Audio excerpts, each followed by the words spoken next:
I'm going to kick us off this morning. My name's Sybil Dunlop. I'm a partner at Green Espel and the current president of the Infinity Project. When I joined the Infinity Project, my dad asked if I was joining an advanced mathematics project. It's not, but I wanted to do two things in my introductory remarks, and the first one was explain what it is, because the name is not necessarily, obviously, intuitive. And the second thing is talk about why I care so passionately about its mission. The Infinity Project aims to increase the gender diversity of the state and federal bench to ensure the quality of justice in the Eighth Circuit. And it seeks to do this in three different ways. First, it wants to create public awareness about the lack of and the importance of gender equity on the bench.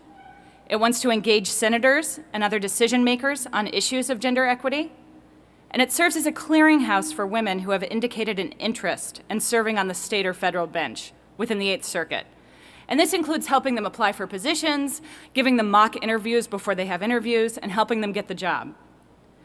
Before I turn to why I care passionately about its mission, I want to say as a disclaimer, because I'm a lawyer, that I'm confident that not everyone speaking here today agrees with me about why I care passionately about the Infinity Project's mission. And that's awesome. I am so excited to have a robust conversation here today, to participate in an arena where we're going to share diverse ideas and learn from each other. But I get to go first, and I get to say why I care passionately first. The first thing I want to say is that I know it's not fair now. The numbers tell us that story. For a long time, Judge Diana Murphy was the only woman who had ever served on the Eighth Circuit. And it was founded in 1891. So I'm going to do my math from the Infinity Project. 1891 to 1994, that's 103 years. In 1994, Clinton appointed Judge Murphy to the Eighth Circuit, but for the next 20 years, we've got nothing. So in 2013, President Obama appointed Jane Kelly, and I heard folks say, well, good job, Infinity Project. Your work's done. You've got another woman on the Eighth Circuit. You can call it quits. And I want to say no, because I can do math. And at this rate, it's going to take 120 years to get to gender parity on the Eighth Circuit. Our work is not done. So why do I even care? Why do I care about getting to gender equity on the Eighth Circuit? I want to do one thing first and say why I don't care. I don't think women will be kinder or gentler judges. Occasionally, I hear people advance this argument that women will bring an ethic of care to the bench, that women care more than men judges. I don't think that's remotely true. Women can be cutthroat, women can be terrible, I can disagree with them, they can be evil. We have Catherine the Great, Bloody Mary, Margaret Thatcher. And the idea that women will, I was worried about that joke. The idea that women will civilize the public arena is frankly the reason why Rousseau said women shouldn't be allowed to vote in the first place, that they were too moralistic, that they would be somehow sullied by participating in this arena. So here's why I do care. First, I believe the legitimacy of our judicial system depends upon it reflecting the communities we live in. And this is an idea that's frankly as old as our nation. In Federalist Number 39, Madison wrote that representative government is only deemed legitimate if its institutions draw from all sectors of the population. It is essential to a Republican government that it be derived from the great body of the society and not from a favored class of it. And I'll go from Madison to Professor Sherilyn Ifill for an example, and she says it's not that a judge from Iowa is biased in favor of Iowa litigants. It's that if all the judges on the circuit are from Iowa, then Minnesota litigants or Arkansas litigants might lose confidence in the fairness of the court. And studies actually bear this out. They have done interviews right now in Los Angeles where they're interviewing people who are Latino, and they don't believe they have a fair shake at the judicial system because it doesn't look like them. The second reason that the judicial diversity is important to me is a bit more controversial, but I think it's important to discuss it openly. I believe that diversity on the courts enriches judicial decision-making. And again, I'll quote Professor Ifill, "The interplay of perspectives of judges from diverse backgrounds and experiences makes for better judicial decision-making, especially on our appellate courts." Here's an example. If we had only civil litigators on our appellate courts and no criminal litigators, we would feel like something was missing, an aspect of the debate, an experience that people could make better decisions from. And I believe it's exactly the same thing with gender. And I don't mean that I want to influence outcomes. What I mean is that when the judges are having a robust and full conversation about a case, I want there to be a representative democracy. I want there to be voices of everyone in our society there, because we will get better outcomes when there are multiple perspectives there, forcing us to have thorough and robust analysis when we reach a decision. So I will close for thanking you for listening to my perspective at the outset. I am so excited to hear and learn from our exciting lineup of speakers, two of whom include law school professors of mine. And so I will now turn the mic over to Matthew Huff, who is the editor-in-chief of the University of St. Thomas Law Journal, who has worked tirelessly to put together this event, and he will give you the official kickoff. Thanks.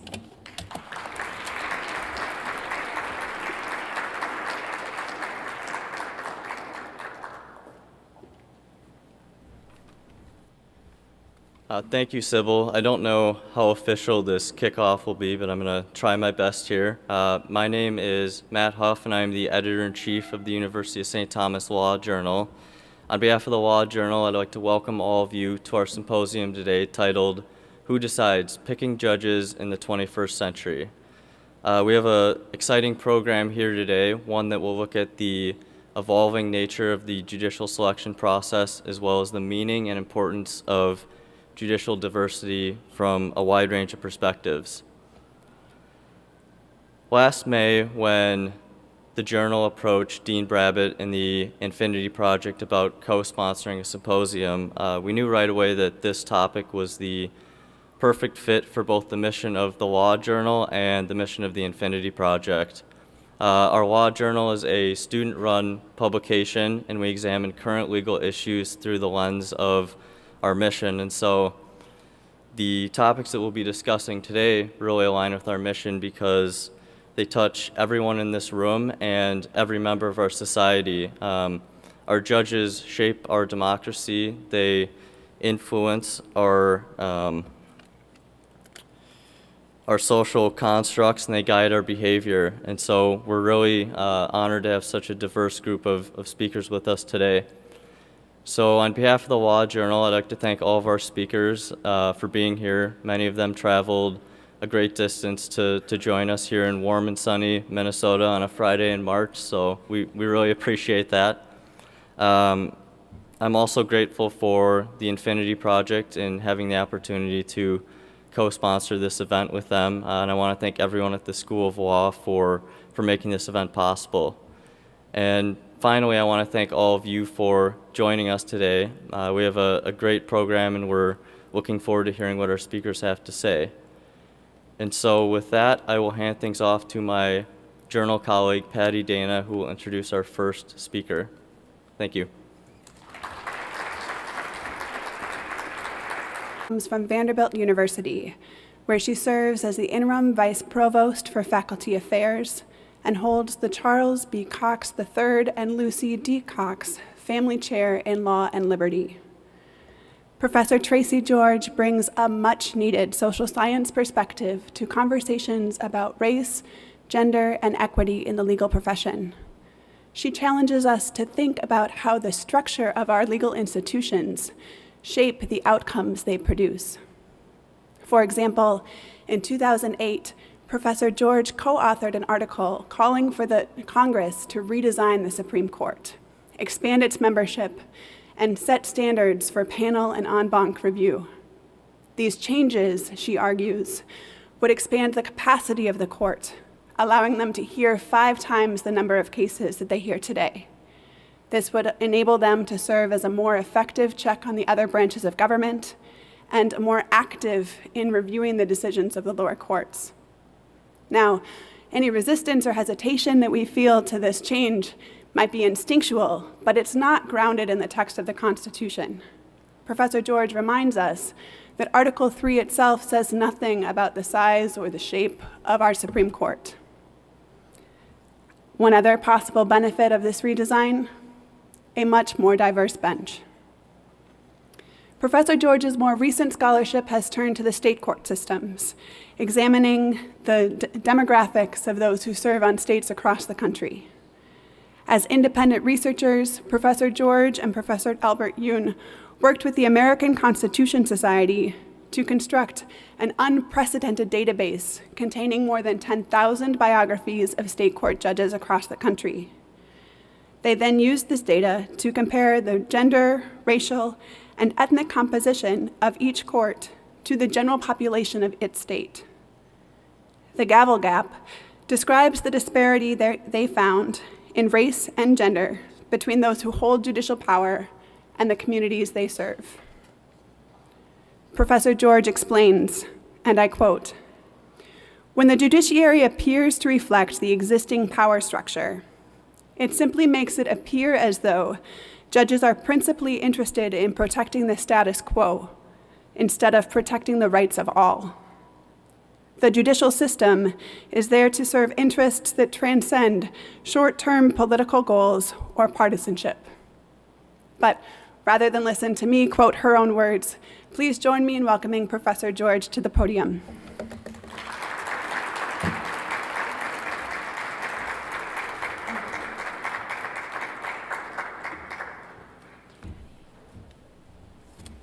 Well, that was a very generous welcome, and thank you, Patty, very much for it.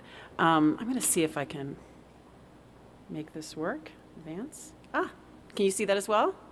Awesome. All right, so good morning. I am delighted to have the opportunity to be here today as part of this joint symposium sponsored by the University of St. Thomas Law School and Law Journal and the Infinity Project.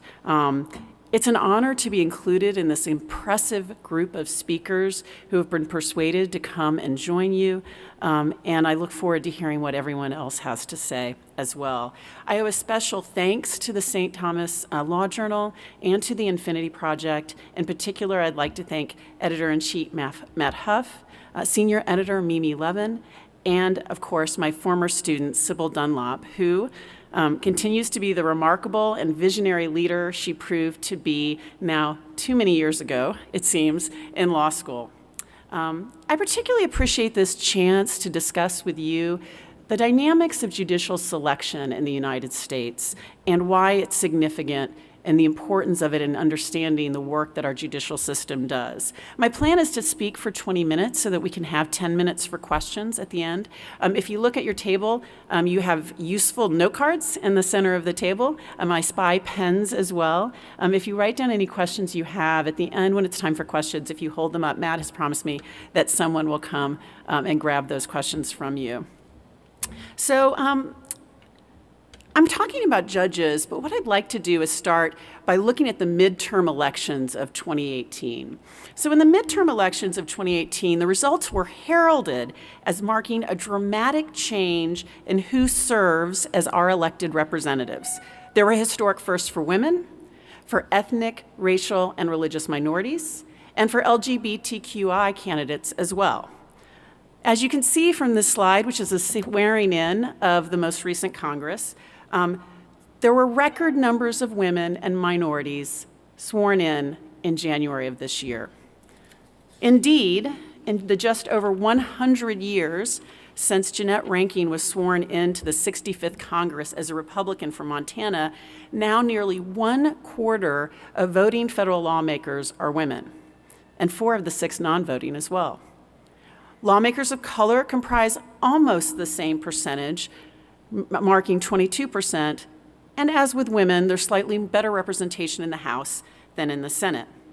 We saw similar results in 2018 in the state legislatures. Today, 1/4 of state legislative seats are held by women, and 19% are held by people of color. Now, executive offices do lag. While we saw the first openly gay governor elected in Colorado, by contrast, we have not seen much change in the number of women in governor seats. 9 of the current governors are women. We've had that number twice before. No woman has been elected president. And while we have had an African-American candidate elected president of the United States, underrepresented minorities are not well represented in governor's offices. And so we see that, in fact, 2018 was a year of records. But let's be clear. They were not surprising outcomes. Why do I say that? Well, because they're not unexpected. You can see these trend lines showing you the number of women in Congress over time and the number of underrepresented minorities that have been elected to Congress. We have seen a steady uptick in women and minorities elected to Congress and running for office over the past 30 years. Indeed, we're getting closer and closer to success in executive races as well. So the diversification of Congress is expected. And while it is true there were some individual candidates who certainly were surprising, who would have expected prior to the 2018 election that in eastern Kansas they would elect their first LGBTQI and Native American representative. But setting aside some individual outcomes and looking instead on the trend, I would say to you as a political scientist, we forecasted the outcome we saw this past fall in the congressional races overall.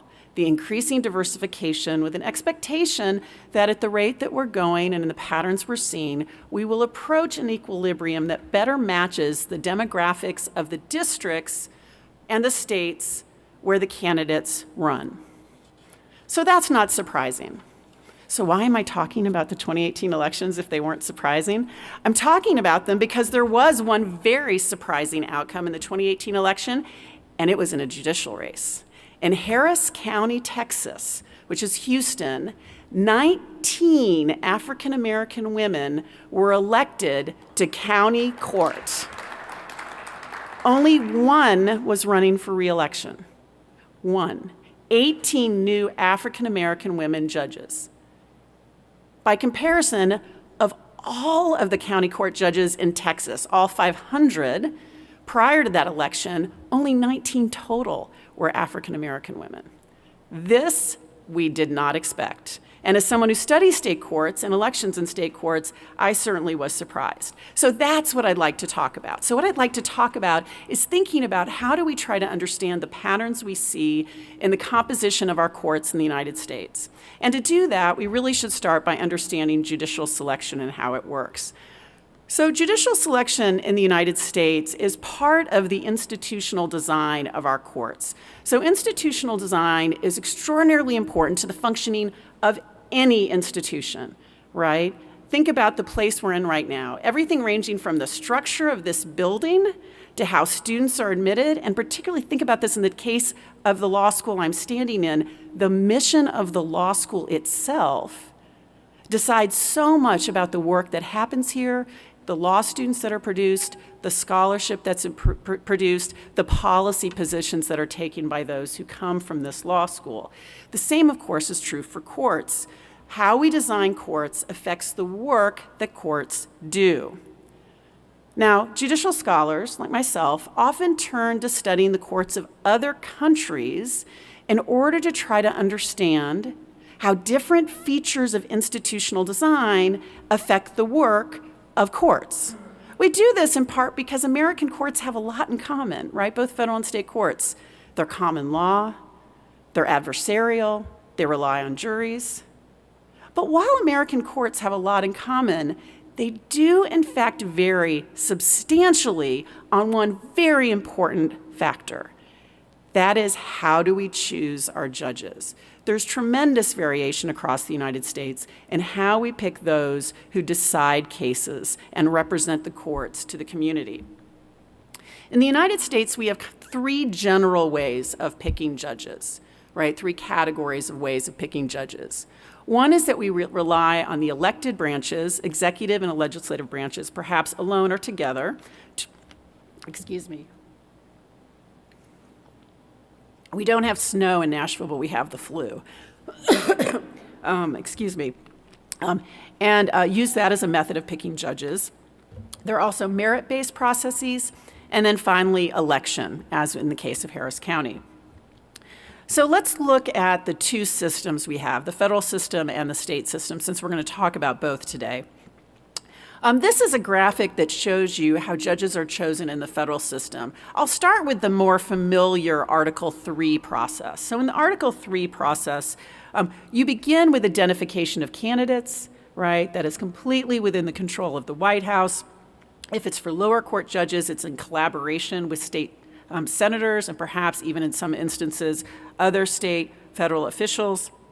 where they identify candidates, a candidate is vetted and then nominated, and then goes through a confirmation process at the U.S. Senate.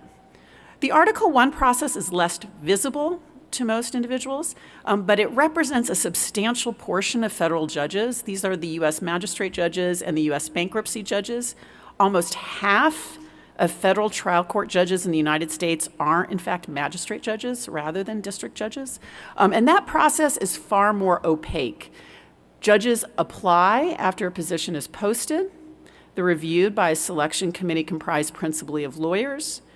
3 names are forwarded to the Article 3 judges in the jurisdiction, and those judges pick the person who will serve. So in the federal system alone, we have 2 different ways of choosing our judges.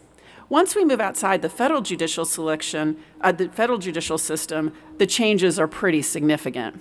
Right, so here's a graphic. I appreciate it's trying to communicate a lot of information in a histogram. But the process of choosing judges in the states varies dramatically, not just between the states or among the states, but also, frankly, over time. There's been a great deal of evolution and momentum behind changing the way we pick judges as we're constantly trying to improve the judicial system. What you can see from this pattern that's visible is that election is a central part of choosing judges in most of the states.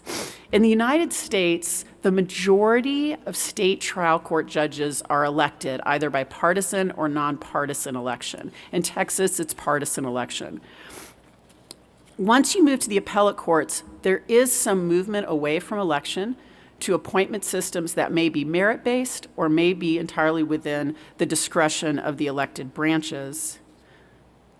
But even still, because life tenure is not common in the state judicial systems, almost all judges in the United States will face an election at some point in their career, either to get on the bench or at least to stay on the bench. So we see this real variation in the United States that allows us to try to think about how is choosing our jurist impacting who serves as a jurist. Well, who does serve as jurist? And Sybil talked about this some in her remarks and talking about the lack of diversity in the Eighth Circuit. If we look at the demographics of American courts, we can start with the courts, again, that are more familiar to people and easier to measure. Let's start with what we know about Article 3 courts. So today, or more technically last week, I looked at the numbers on the composition of active judges on Article 3 courts in the United States. Currently, we stand at 34% of active federal judges in the United States are women, and about 27% identify as non-white. Those numbers are a positive trend. When Jimmy Carter, whom we're going to hear more about, I understand, at lunch, took office, you did not have anything approaching these numbers of women and minorities on the federal bench. So although the first woman was appointed to a federal court in 1928, very few women served until after Jimmy Carter began appointing large numbers of women to the bench. Okay, so the numbers in Article 3 courts, we see women represented at about a third, so closer to the 50% they represent, 50 to 51% in the population. At Article 1 courts, we have a similar percentage of women, not as high, serving on Article 1 courts, but people of color are less well represented. Only 14% of Article 1 judges identify as a race other than white. Why is this? Why do we have this difference? That is an interesting question. What does account for the differences that we would see? I have various theories. Because of the opacity in the selection process for Article 1 judges, it's harder to test because we can't see who the candidates are that are under consideration. But I'll just comment there that that's something I'd like to try to understand better. All right, so in the federal courts, we see some diversification in who serves. The Eighth Circuit certainly is not where the courts as a whole are in terms of the representation of women, but nevertheless, we see trends that show diversification across the country. What about with respect to state courts? Why should we turn to state courts? Well, we should turn to state courts to try to understand the representation of women and minorities in the courts for various reasons. The most obvious is that state courts matter. State courts are America's courts. For most people, if they interact with the judicial system, they are interacting with a local state judge. And while many people might say, I'm going to take my case all the way to the US Supreme Court, everyone in the room knows that ain't going to happen, right? That the US Supreme Court is not going to hear their case, and more significantly, the power, the discretion lies locally. So state courts matter, they're very important. But we've known very little about state court judges historically. Indeed, in certain states, you cannot find in a public place a list of all of the judges who serve on the state's courts. They protect the information, they make it difficult to identify people, even in states where there are elections, so you would think that it would be quite easy to track down who serves. It's extraordinarily difficult in most states in the United States to identify who serves as judicial officers. It's certainly difficult to determine any biographical characteristics about them. So as Sybil mentioned, my colleague Albert Yoon and I, who were startled to discover this, just decided that we were going to try to figure out the answer to that question, and we began collecting data on those who serve. And for that purpose, we produced something we called, after we got the data, the gavel gap, because of the gap that existed between the composition of the states and those who served on the court. So if we look at the percentages and the figure, what we know is that women comprise about half of American law students and have been going to law school in large numbers for at least the last 40 years. Right, with a particular uptick in the last 30 years. So there are a large number of women in the pipeline in the legal profession. But less than 1/3 of state judges are women. And indeed, in certain states, there are, for every woman in the community, right, fewer than 1/3 of the bench is represented. Or stated differently, for every 3 to 4 women in the community, there is 1 woman on the bench. With West Virginia taking that position with only 17% of its bench, including women on it. So we can see in these numbers, right, that women are very underrepresented in state courts. I found this a surprising result, in part because we're familiar with successful outcomes for women candidates, and certainly on state Supreme Courts, we see somewhat better numbers. The numbers are similar for people of color, right? So people of color comprise about 39% of the population today, but only 17% of state trial judges and 20% of state appellate court judges. So very few women, very few minorities on the state courts. So although we've had women on the bench, right, since 1928 in the federal courts, and 1920, the year the 19th Amendment passed, in state courts, and we've had judges of color for almost the same period of time, we've seen very little movement in the representation of women and minorities on state courts. So why does it matter? Why should we care about that representation? Well, there's a number of reasons. One is just what I mentioned already. Oh, I'm sorry, and this is casting a large shadow. If you want to look at these statistics, we have a webpage called the Gavel Gap that allows you to look up any, it's thegavelgap.org. You can look up any state, and it will give you statistics on that state. It's an interactive webpage that allows you to look up your own state and play around a little bit with the grade that we give them and their representation of minorities. So why do we care about these numbers? Why are they so significant and important to try to understand? So one is, as I already mentioned, is the significance of state courts. Right? So state courts account for 90% of the judicial business in the United States. Right? So as I mentioned already, for most individuals, state court is court, right? That is going to be their interaction with the legal system is going to be in the form of a state trial court or entry-level court judge, not federal court.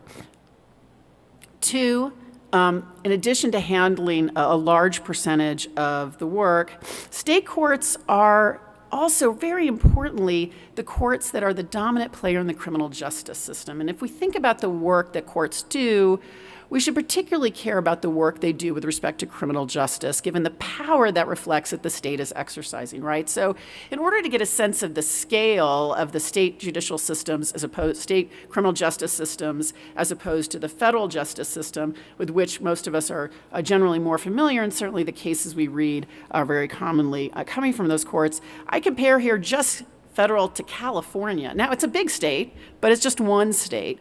And if you look at the numbers of criminal indictments and cases handled through the federal judicial system in the criminal justice system versus the California criminal justice system, right, you're looking at 75,000 defendants convicted in a year in federal system compared to 250,000 in California alone. Right? So it's the state criminal justice system is extremely important.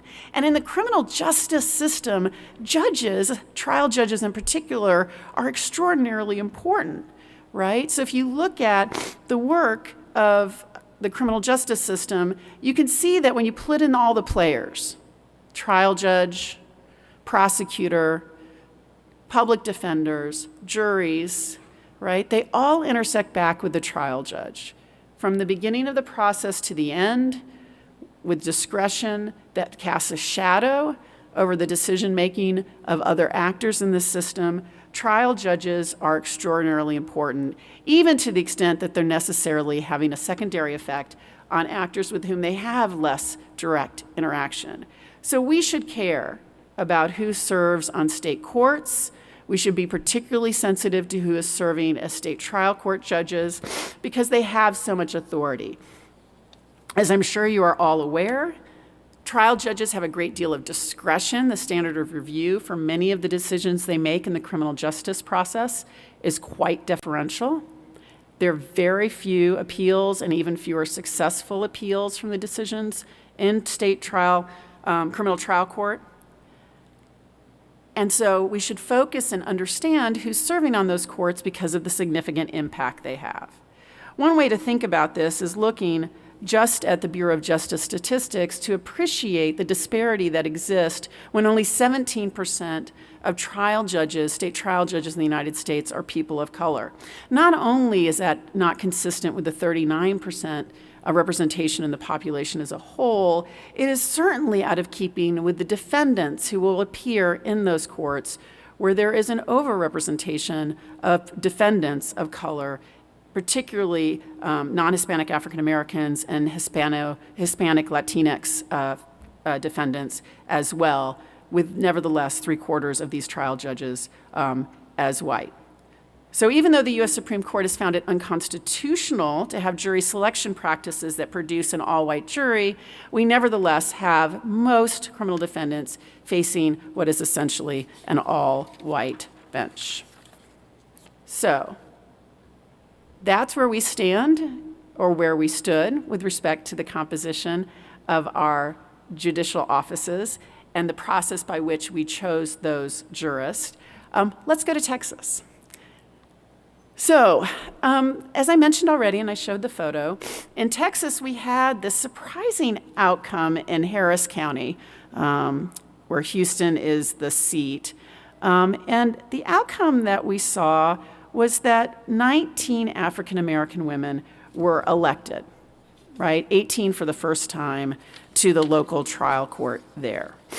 How can we put that in some context to understand why that is a significant outcome?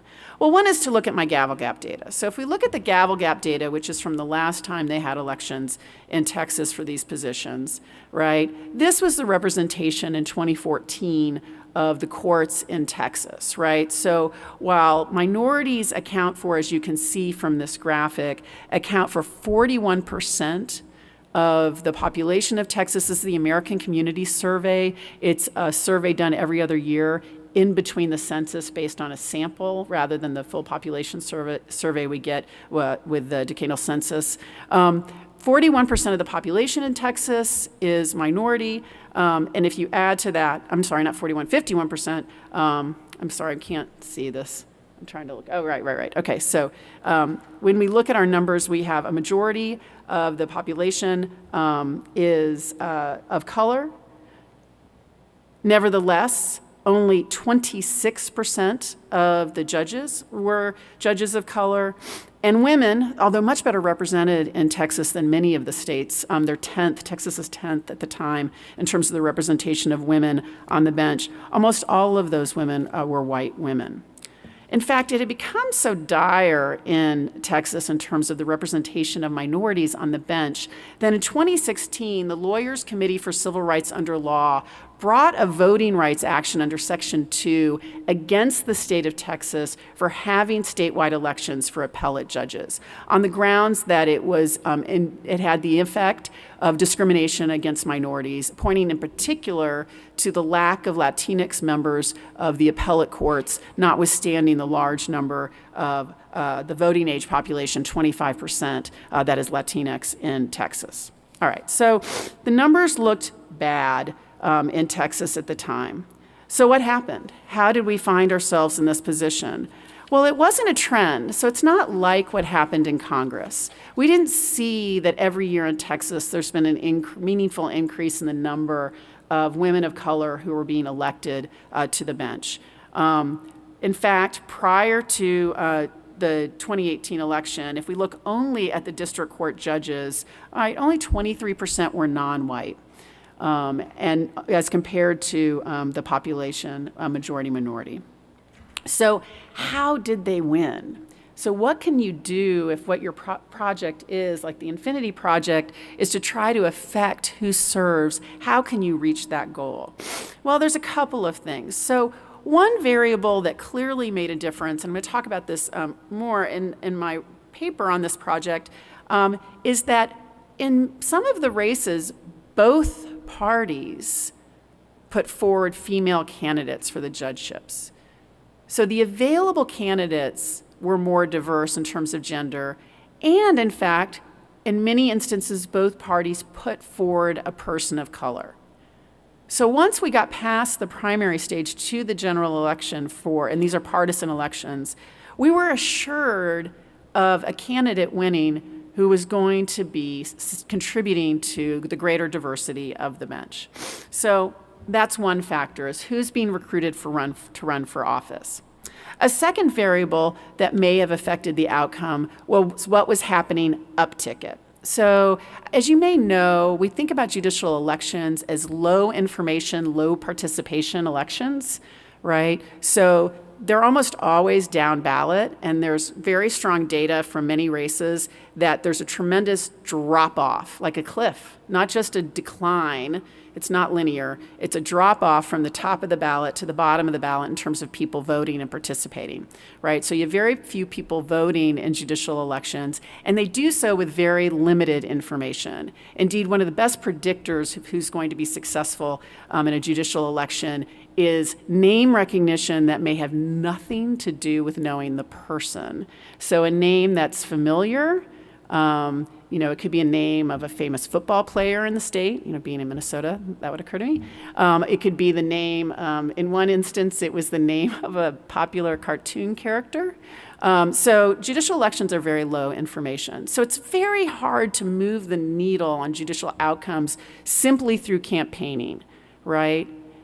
And I'm not one who's going to be critical of voters for being uninformed about judicial elections. It's extraordinarily time-consuming to try to get valuable information across all candidates. So given that it's low information, low participation, what happened? They appear to have had an unusually high number of party line votes. That's an option in Texas election, party line votes in Texas that year.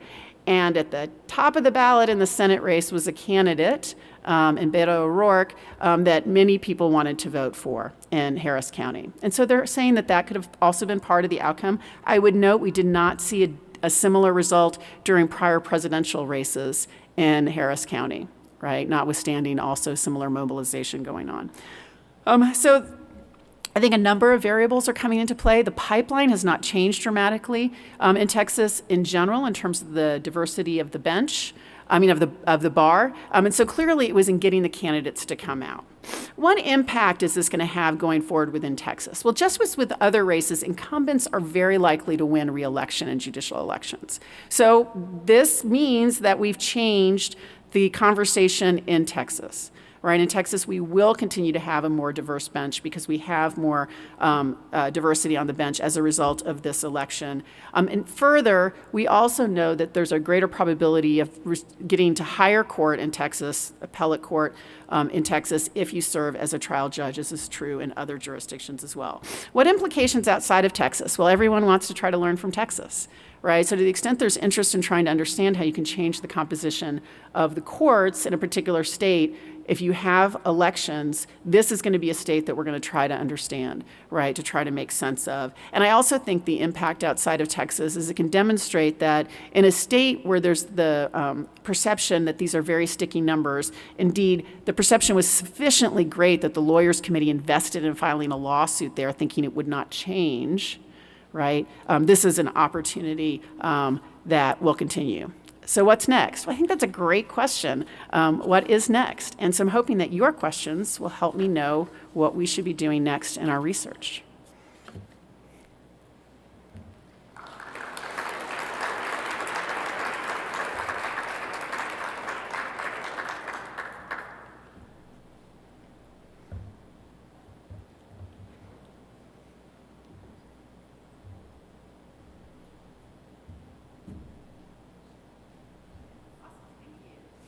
Will you help me keep track of how much time I have to answer? Sure. Okay. Excellent. So what role do you think frustration with the criminal justice system impacted the judicial outcome in Houston County because of the notoriety of the disparate treatment of African-American litigants? I can tell you descriptively that, in fact, so if you're not familiar, so in Harris County, the treatment in terms of bail, pretrial detention, harshness of penalties, treatment of juveniles, disproportionate number of juveniles processed as adults and sent to adult level detention centers is notorious, but it has been for quite some time. And so narratively, I think that is an explanation potentially. What's hard statistically or empirically is to see what changed now. Right? And so one possibility is, as you know, criminal justice reform has really become a bipartisan issue. And I think there's a lot more energy and investment there in trying to motivate across the spectrum. And it's no longer the case that criminal justice reform is perceived as being a sign of weakness for judges. So I'll give you an example. There's been very interesting research done of the effect of elections on judicial behavior. And what they find is that as you get closer to an election, judges give longer sentences. It's really an incredible finding. It's extraordinarily robust, controlling for the characteristics of the defendants and the cases against them that are brought. And then they go back down. Or for judges who aren't running for re-election, they don't change, right? So this is a very robust finding because of the perception that it will harm you when you run for re-election if you can be pointed to as weak on crime. I don't know if that potentially could change as well. So I think this is a great question. I think it's certainly part of the narrative. I'm not sure how much independent effect it had, but I think it was really important. So what are the percentages of men versus women who seek out judgeship? Shouldn't that impact the statistics? It absolutely should, right? So when we think about the pipeline, the challenge in terms of trying to understand that as an empirical matter is for appointments, of course, we don't know exactly. I think more significantly for elections, we haven't known historically. And so I think that is part of what we have to try to understand better. It's certainly part of why we can forecast that Congress is going to continue to become more diverse because we can see who's running for office. And even when they don't win, we know that there, in fact, is going to be this continued pipeline. What is the goal? What should the numbers look like? So I'm going to just talk here a little bit about what we know about the composition of courts and how that affects the work that courts do. So in research both in the United States and in other countries, we've looked at the significance of reputation of a court to its success. So if you think about it, courts are highly leveraged. This is going to get everyone who does corporate law to listen more closely. Courts are highly leveraged. They can't hear very many disputes, right? So they can only hear a very small number of disputes. So they need everyone else to trust them to reach predictable, good outcomes. and so they don't have to hear their disputes. And for that to work, you have to have a good reputation. And one of the best predictors of the reputation of the court is how well it reflects the composition of the country, of the community where it's located. So my time is up. I really appreciate it. I really look forward to hearing the other discussion. Thank you very much.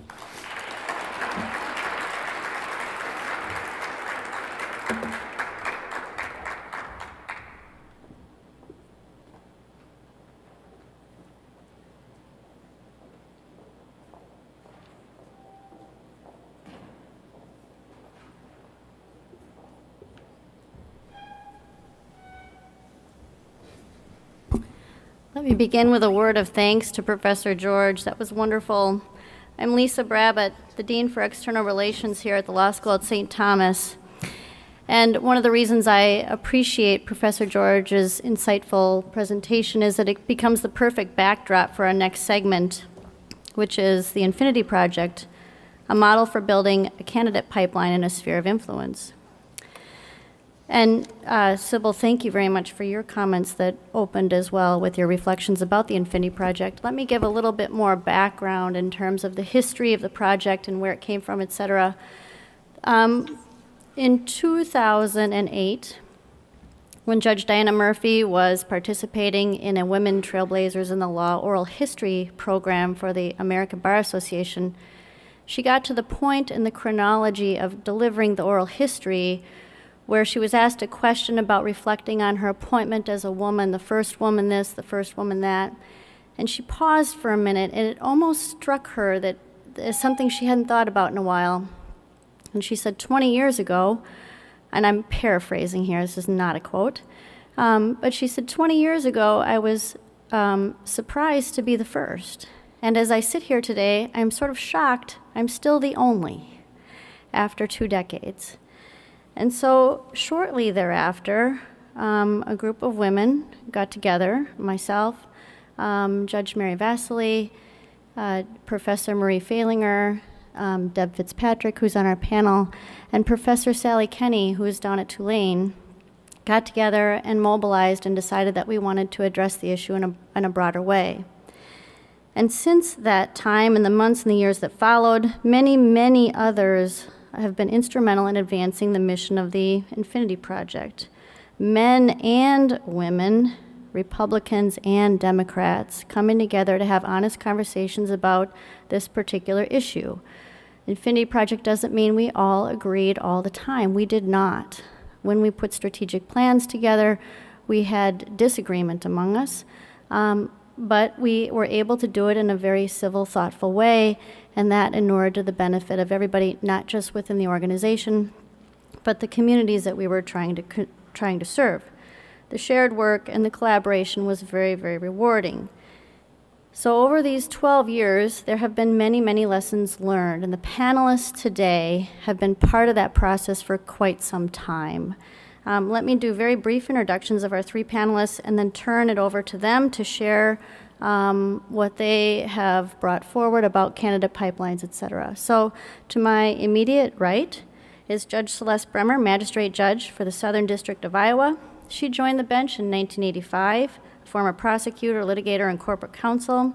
She's been incredibly instrumental in the efforts of Infinity, and she is a past recipient of the Judge Diana Murphy Legacy Award. And she's wearing her Infinity Tiffany necklace, which is the prize for that, and her bracelet. Thank you. To her right, Lola Velasquez Agaloo is Minnesota's newest chair to the Commission on Judicial Selection. Congratulations, Lola. She is past president of the Infinity Project and currently litigation and investigations counsel at Medtronic. To her right is Deb Fitzpatrick. She co-directs the Center on Women, Gender, and Public Policy at the Humphrey School and serves as the executive director for the Infinity Project. She's been with this effort from the start and has simply been invaluable to the entire process. So let me turn it over with a broad question. 12 years now, lots of work, lots of effort, lessons learned. Judge Bremer, do you want to kick us off? One of the, all right. Is that on? Yes, thank you. I've been, laboring in this field since 1978, which was the first time I applied to be a judge and discovered Iowa's merit selection process and that it might not have been constructed quite as clearly as I would have liked it. So I think one thing that Infinity has brought to our work is some organization and some structure and some accountability. When we know Deb is going to call, then we scurry around and get our work done. But it has introduced us to some data-driven analysis, like Professor George, like Sally Kinney's book.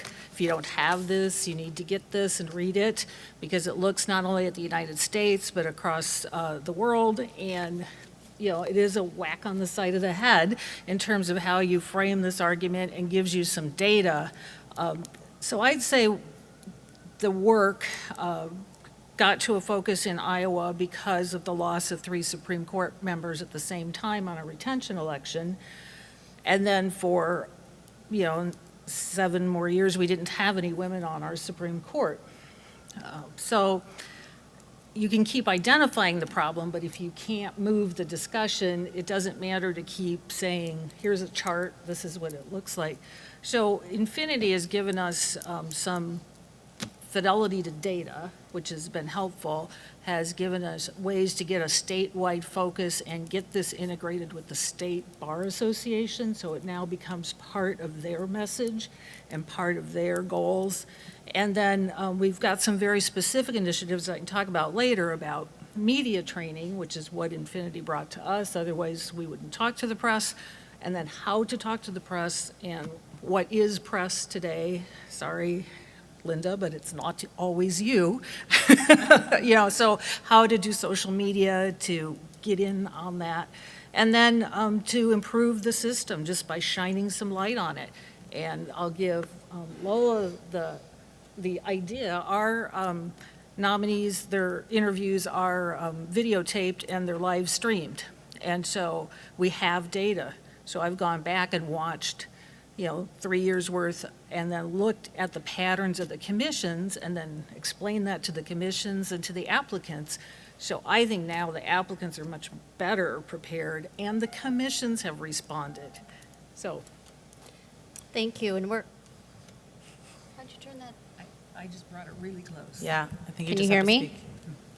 Thank you for that. We're going to drill down in a minute on what happened in Iowa with media training. But first, I want to ask Lola to give her sort of broad level overview. And then maybe Lola, too, you've been so instrumental in the boot camps, which is kind of a function that's been unique to Infinity. Can you speak to that as well? Sure.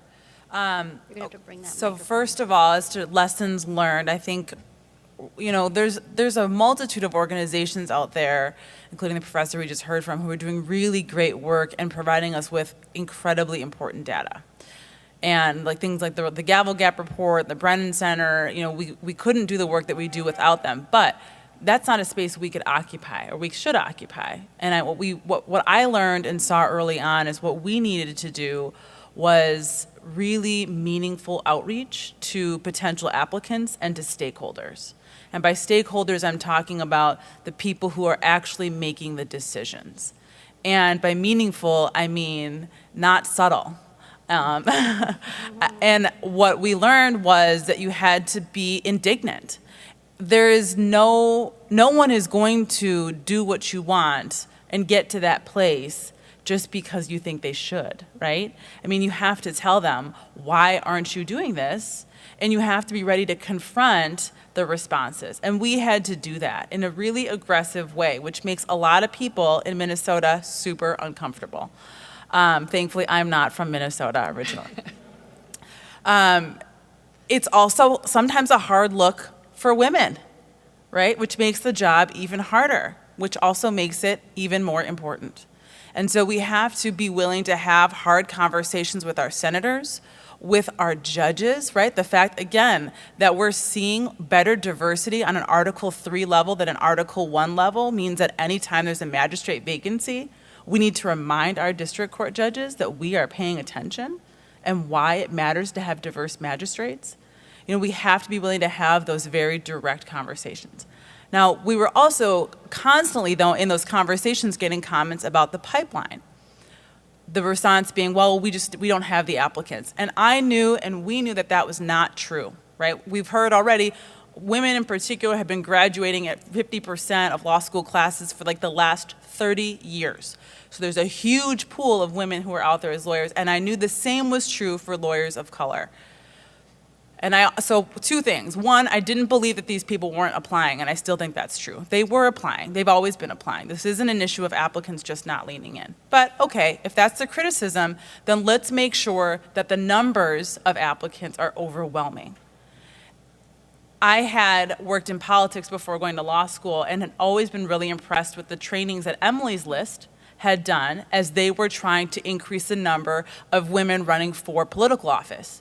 And so Deb and I sat down for lunch at some point in time, and I said, we need to do this for judicial applicants. We need to do a training that gives people the practical tools to apply and succeed in applying for the bench. And that means talking about how do you build a resume, right? If you're someone who's only 7 years out of law school and this is something you're going to do in 5 years, what do you do with the next 5 years to put yourself in the best position?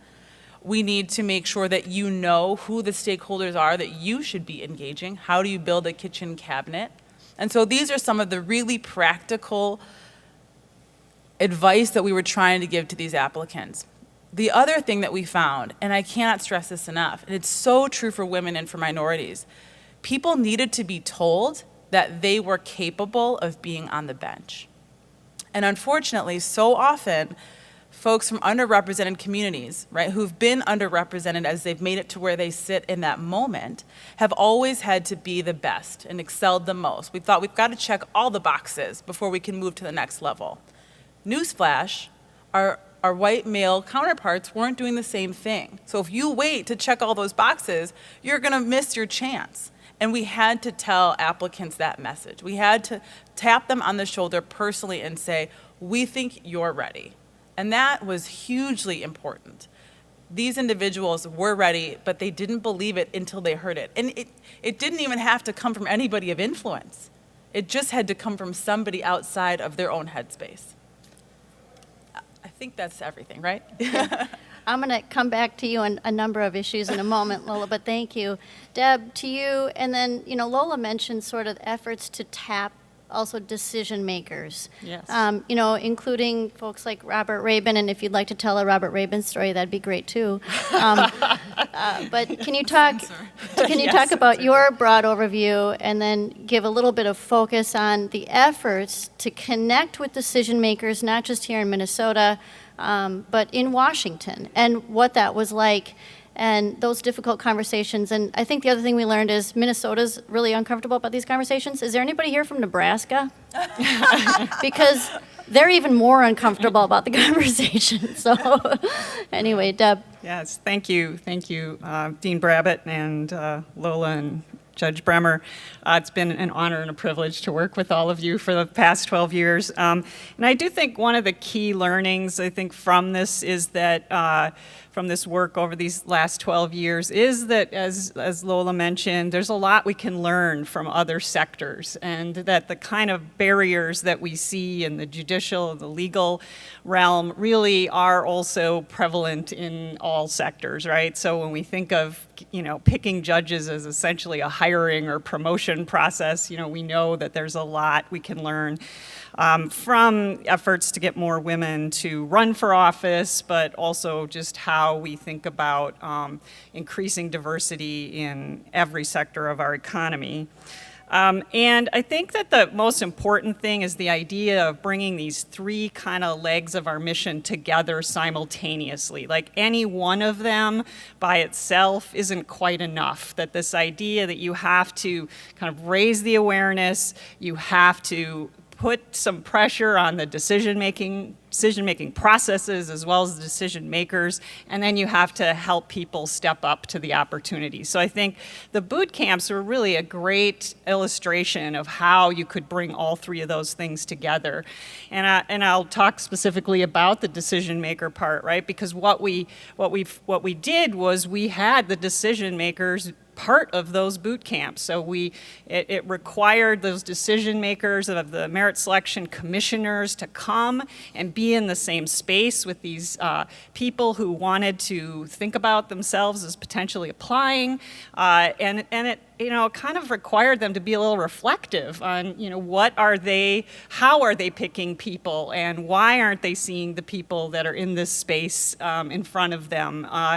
And so, I think that was a really critical part of that. I think, again, in the awareness part, right, so that we had a room full of people. It was who, from underrepresented groups for each of these boot camps. It was impossible for those decision makers to make the argument that there's not a pool of people who could be stepping up into these positions. And then finally, again, as Lola said so well, this was really an opportunity to reach out to people and say, we think you could be a judge, and bring them into the space. Can you not hear me?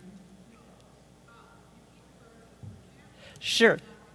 Okay, yeah. So again, these were training. There was essentially day-long training sessions that we partnered with affinity bar organizations in the state of Minnesota to again, bring together people at various levels of their careers. It focused on, we had kind of 3 levels, sometimes 2, but basically bringing together people who were part of those affinity bars, men and women, to learn from. Again, we had many decision makers that were part of those conversations, both for federal seats and state seats.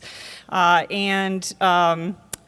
I think that pretty much summarizes it. And so again, these boot camps did give us this opportunity to kind of do all 3 of our kind of legs of our mission simultaneously, and have been very, very effective. I think that as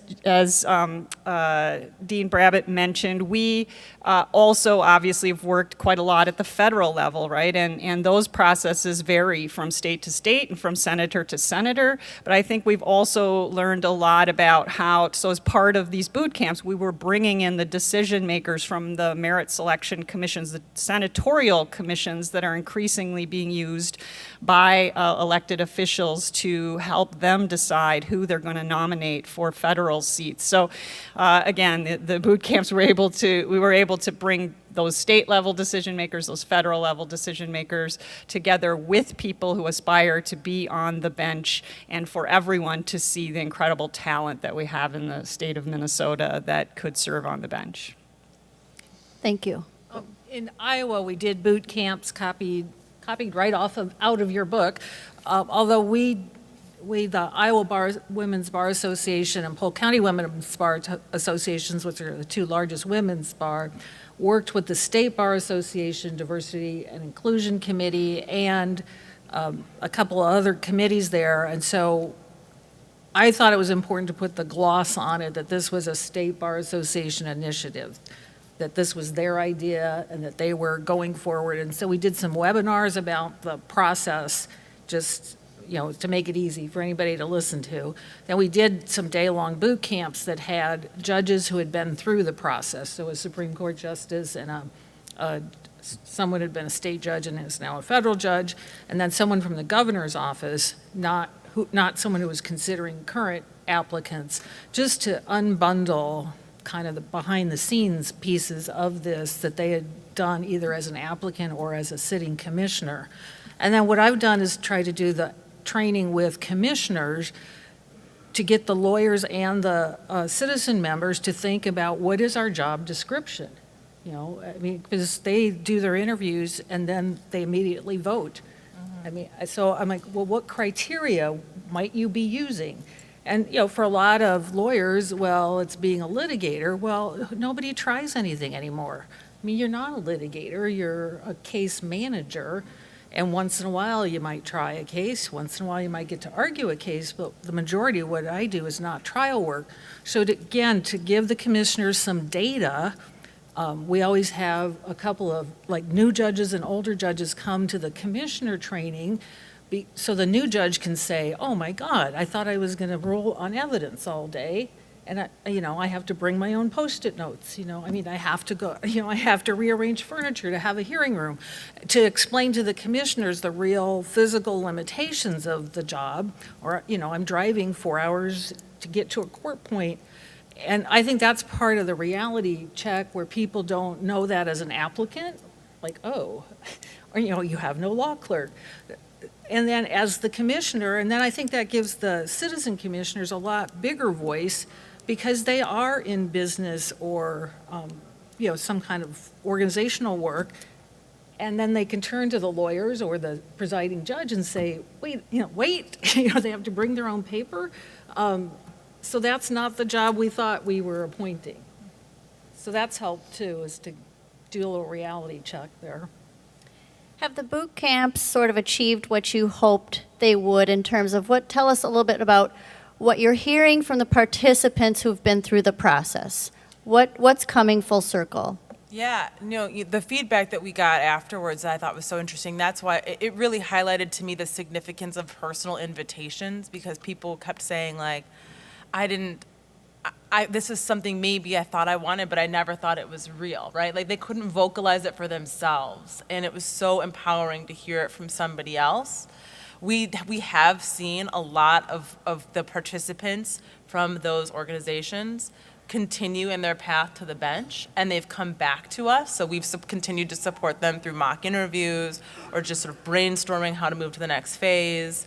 And I think we've just seen great numbers of individuals who participated in our boot camps and going on to join the bench. Now, one thing I will say, the other component to this was attendance was confidential. And we started every one of these boot camps saying, what happens here stays here, including who is here. And it was just important because, particularly when individuals are coming from an underrepresented community, right? Imagine you're the only lawyer of color in your law firm who's of a senior ranking.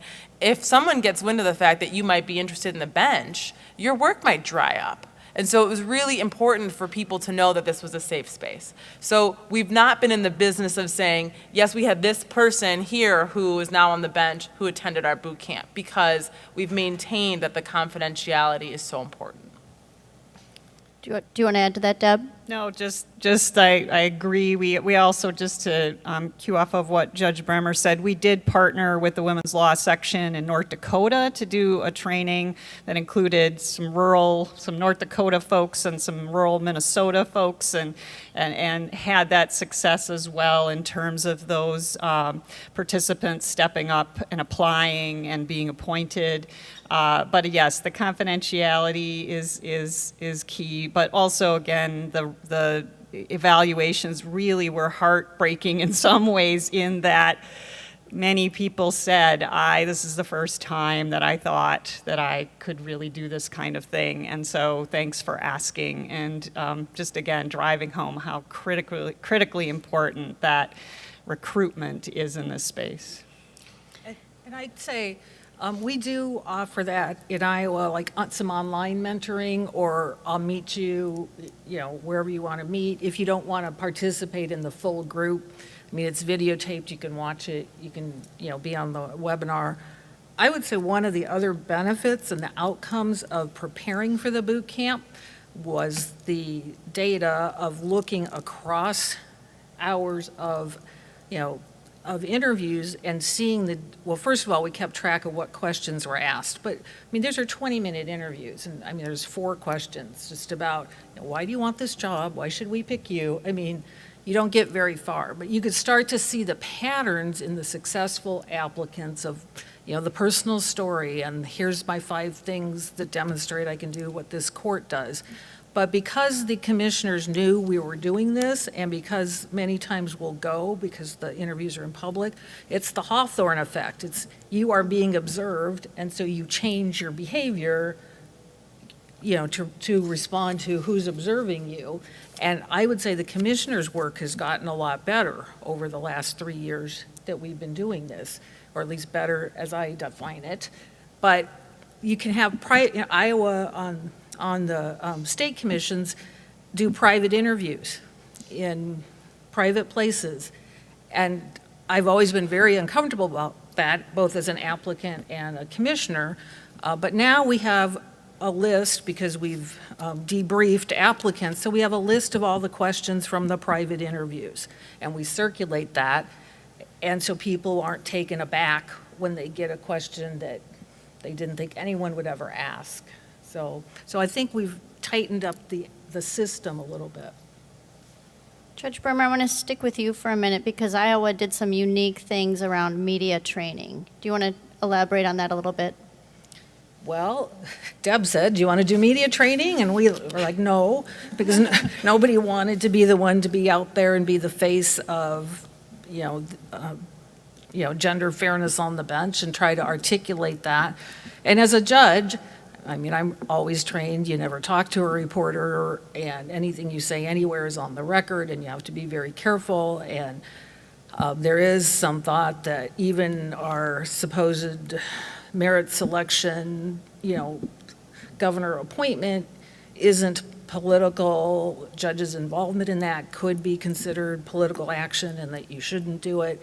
So I'm like, sure, if anyone else wants to do that, that's a great idea. But I went to the training and have been the quote from Infinity.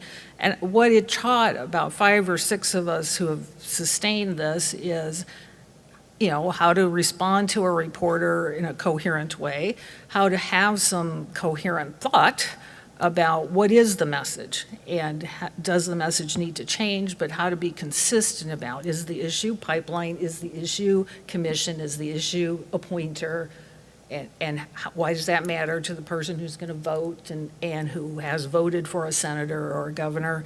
And then just to understand what judges do. So it was also somewhat of an education process for the reporters who came in that how commissions work. What step are we at now? Why does it matter? And so it helped us get better articles explaining the pipeline, explaining the data that existed, so that when they would get quotes, well, we just never had any qualified women apply, or, we appointed our one, or, and also, so just explain what's going on here and then be able to have the reporter ask the next question. Well, here's our list of graduates. Lola and Deb, can you then elaborate on how that media training and the attention was a tool, one other tool in the toolbox on sort of stakeholder influence? And where did it go from there? Do you want to talk about North Dakota as an example? Oh, sure. Yeah. I was going to actually talk about, Minnesota. We through, again, sort of building relationships with reporters and opinion writers at the Star Tribune have gotten, I think, over the course of our history, 4 op-eds in the Star Tribune on this issue of appointment of federal judges. And I think it's been a really important opportunity to, again, shed light on how these processes work and to, let the decision makers know that somebody is paying attention to kind of, again, what is the makeup of the bench that these appointments are related to, and that somebody is paying attention to who is going to be chosen, who's going to be nominated, and who's going to eventually end up in those seats. So again, I think that is just an important part of the, you need to shine light on the process, and the media has been an important part of that because, there is this sort of delicate balance about whether this is political or not. And, I think one of the learnings I would say over the 12 years is that it is at least little p politics. Every process has some little p politics to it. And so I think that, again, making sure that the public is aware, and it's particularly opinion leaders, who may read the Star Tribune opinion page, that is a critically important part of making sure that we are encouraging decision makers to do fair processes and that they will be held on some level accountable for kind of what comes out of those processes. Well, and I think it's this continuing conversation because it's not like since Infinity started, we now have, 8 or 9 women on the 8th Circuit, or that it wasn't until this year that we got another woman back on the Iowa Supreme Court, and there was another vacancy, and there are another 2 coming up. And I think someone might have just checked that off the to-do list, and now we can just go back to what we used to do. So it's being in it for the long haul, and telling law students, because it's not too early to start, you have to be political. You have to be the person that can call the senator or that can call the governor, and you have to be the person that the appointer will return your call. So it isn't like, oh, that's icky, that's politics, that's life. And so whether you can participate in that form of life, which I can't, but people who can. And any federal judge will tell you, or, Judge Richard Arnold used to say, it might surprise you to know that my brother's a political appointee. They were both on the 8th Circuit. And, that's how it works. So don't think, ooh, I can't do that. Yes, you can. And it goes back to the Lola, telling somebody, you can't get your face out there and do it and come back for more. Lola, what do you say to people who, when you reach out and you recruit and you're taking them through this process and they say, but I'm not political, this isn't how I operate. How do you break that down for them so that they don't see that as a barrier to moving forward? Well, interestingly, I think because of the way the federal process has changed over time, I think most people believe if they're interested in a position as an Article III judge, that being apolitical is an asset. So then the question is, how do you leverage your political friends? And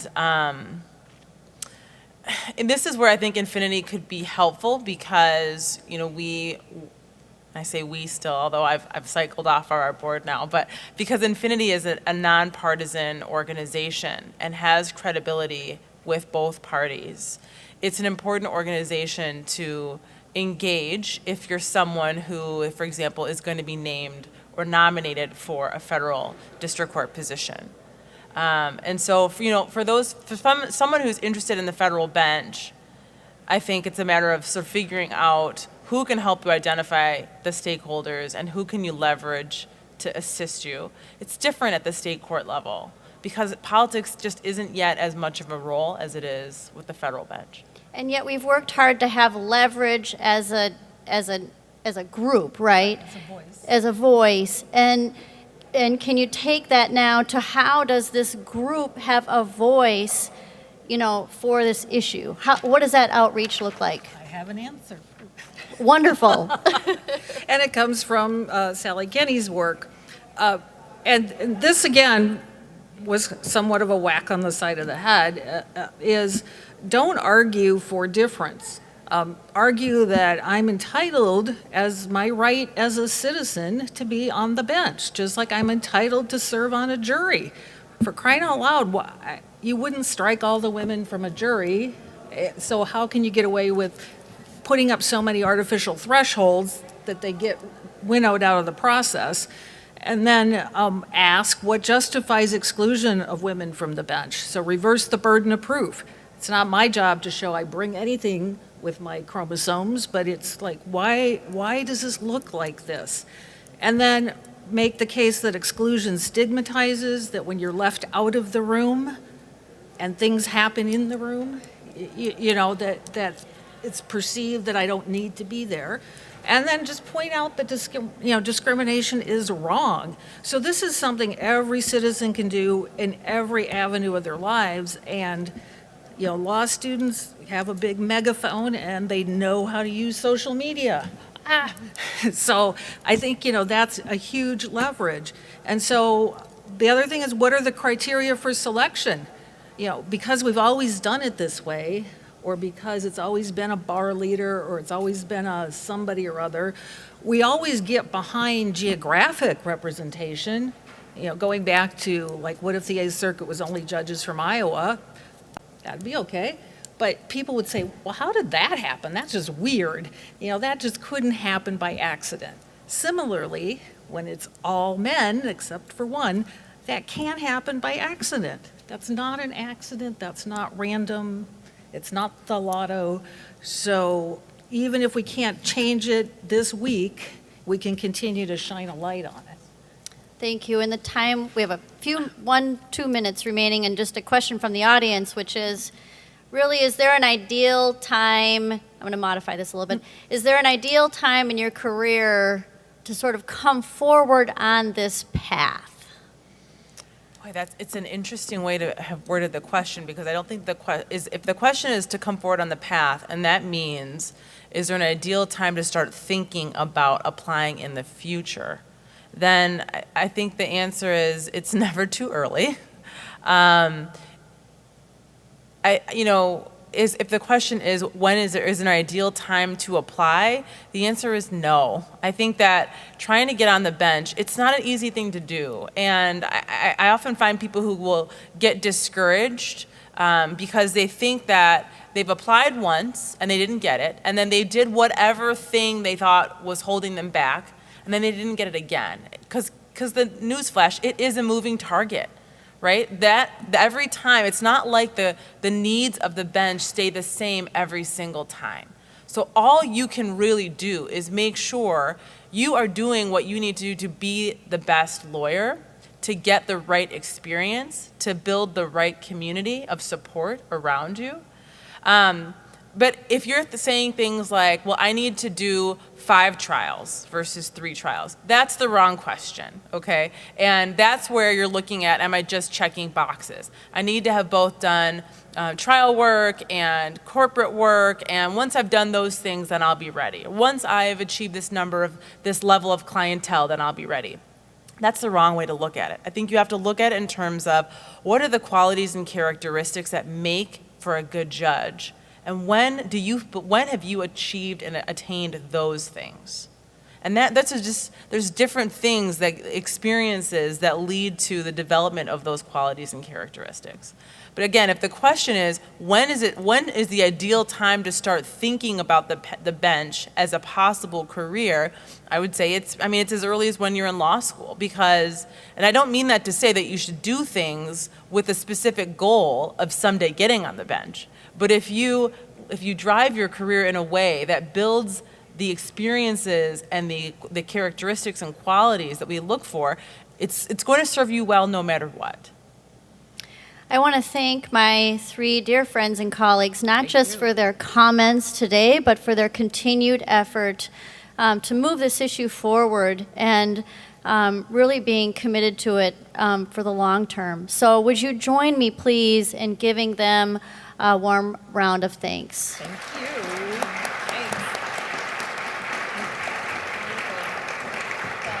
Thanks for letting us come. Welcome back from break, everyone.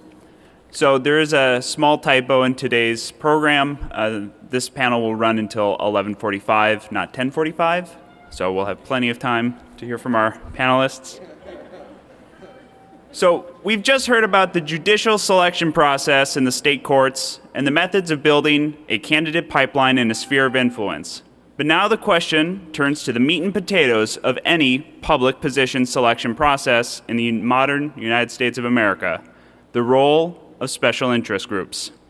For 3 perspectives on the role of these interest groups in judicial selection process, we'll first hear from Ilya Shapiro, Lena Zworenstein, and Kim Askew, each in turn, and then Laura Provenzino will lead a panel discussion amongst the group as a whole.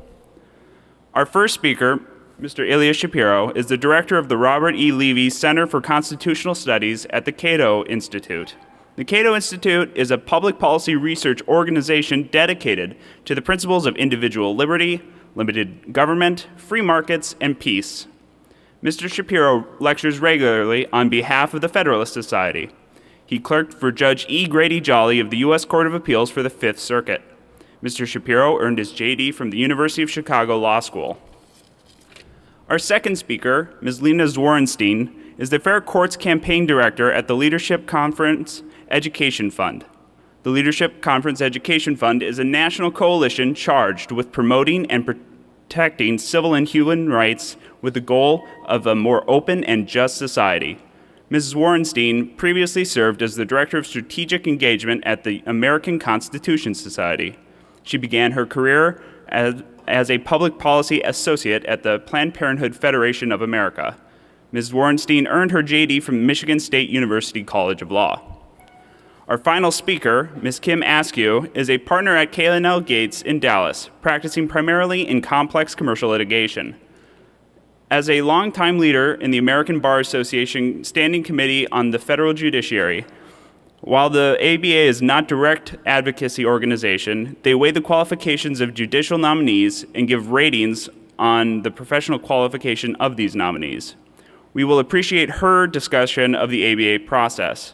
She clerked for former Chief Judge Jerry Buckmeyer of the U.S. District Court, Northern District of Texas. Ms. Askew earned her JD from Georgetown University Law Center. Moderating the panel discussion will be Ms. Provenzino, who is an AUSA and Chief of Major Crimes and Priority Prosecution at the United States Attorney's Office in Minneapolis. Stemming from her clerkship and friendship with the late Honorable Diana E. Murphy, Ms. Provenzino is especially excited to be a part of this presentation today as the immediate past president of the Infinity Project. She clerked with Judge Diana E. Murphy at the U.S. Court of Appeals for the 8th Circuit. Ms. Provenzino earned her JD from Yale Law School. And again, the panel will be taking questions from the audience. So if you have a question, please fill out the little note card on your table and raise it in the air, and one of our assistants, law students, will come and pick it up from you. All right, thank you. Thanks so much for the nice introductions. Just as Alex said, I'm really excited to be here as a former clerk of Judge Murphy, and bringing together, I think, her legacy, both her commitment to this law school and to excellence on the 8th Circuit Court of Appeals. So each of the panelists will have 10 to 15 minutes to give their opening statements. And then we hope to be very interactive. I'll have a few questions and engage them in discussion, but we're very excited to incorporate all of the questions you have. So make sure you're thinking and writing down as we go along. So Ilya Shapiro, kick us off. Great. So we're talking about the role of interest groups. I don't really have many organized thoughts about this in terms of my perspective. I comment on nominations that are made. I want to have strong originalists and textualists who will decide constitutional and statutory issues in certain ways. Occasionally I might recommend someone or second a recommendation to the White House Counsel's Office or the Office of Legal Policy or something like that, but that's about it. It's not like there are, smoky backfilled rooms where all of us interest groups, first on the right when it's that administration or those on the left, and then when it's another administration, get together and, hash all of this out. It's nothing close to that. But I want to step back and contextualize, because I think we're going to talk more about that in the interactive portion. I want to step back and contextualize our current political moment, if you will, surrounding federal judicial nominations. The battle to confirm Brett Kavanaugh showed that the Supreme Court and the federal judiciary is now part of the same toxic cloud that's enveloped all of the nation's public discourse. And ironically, Kavanaugh was picked in part because he was thought to be one of the safest picks, with a long public career that had been vetted numerous times, firmly part of the legal establishment on the conservative side, and had displayed a political caginess that actually made some on the right worry that he was too much like John Roberts rather than Antonin Scalia or Clarence Thomas.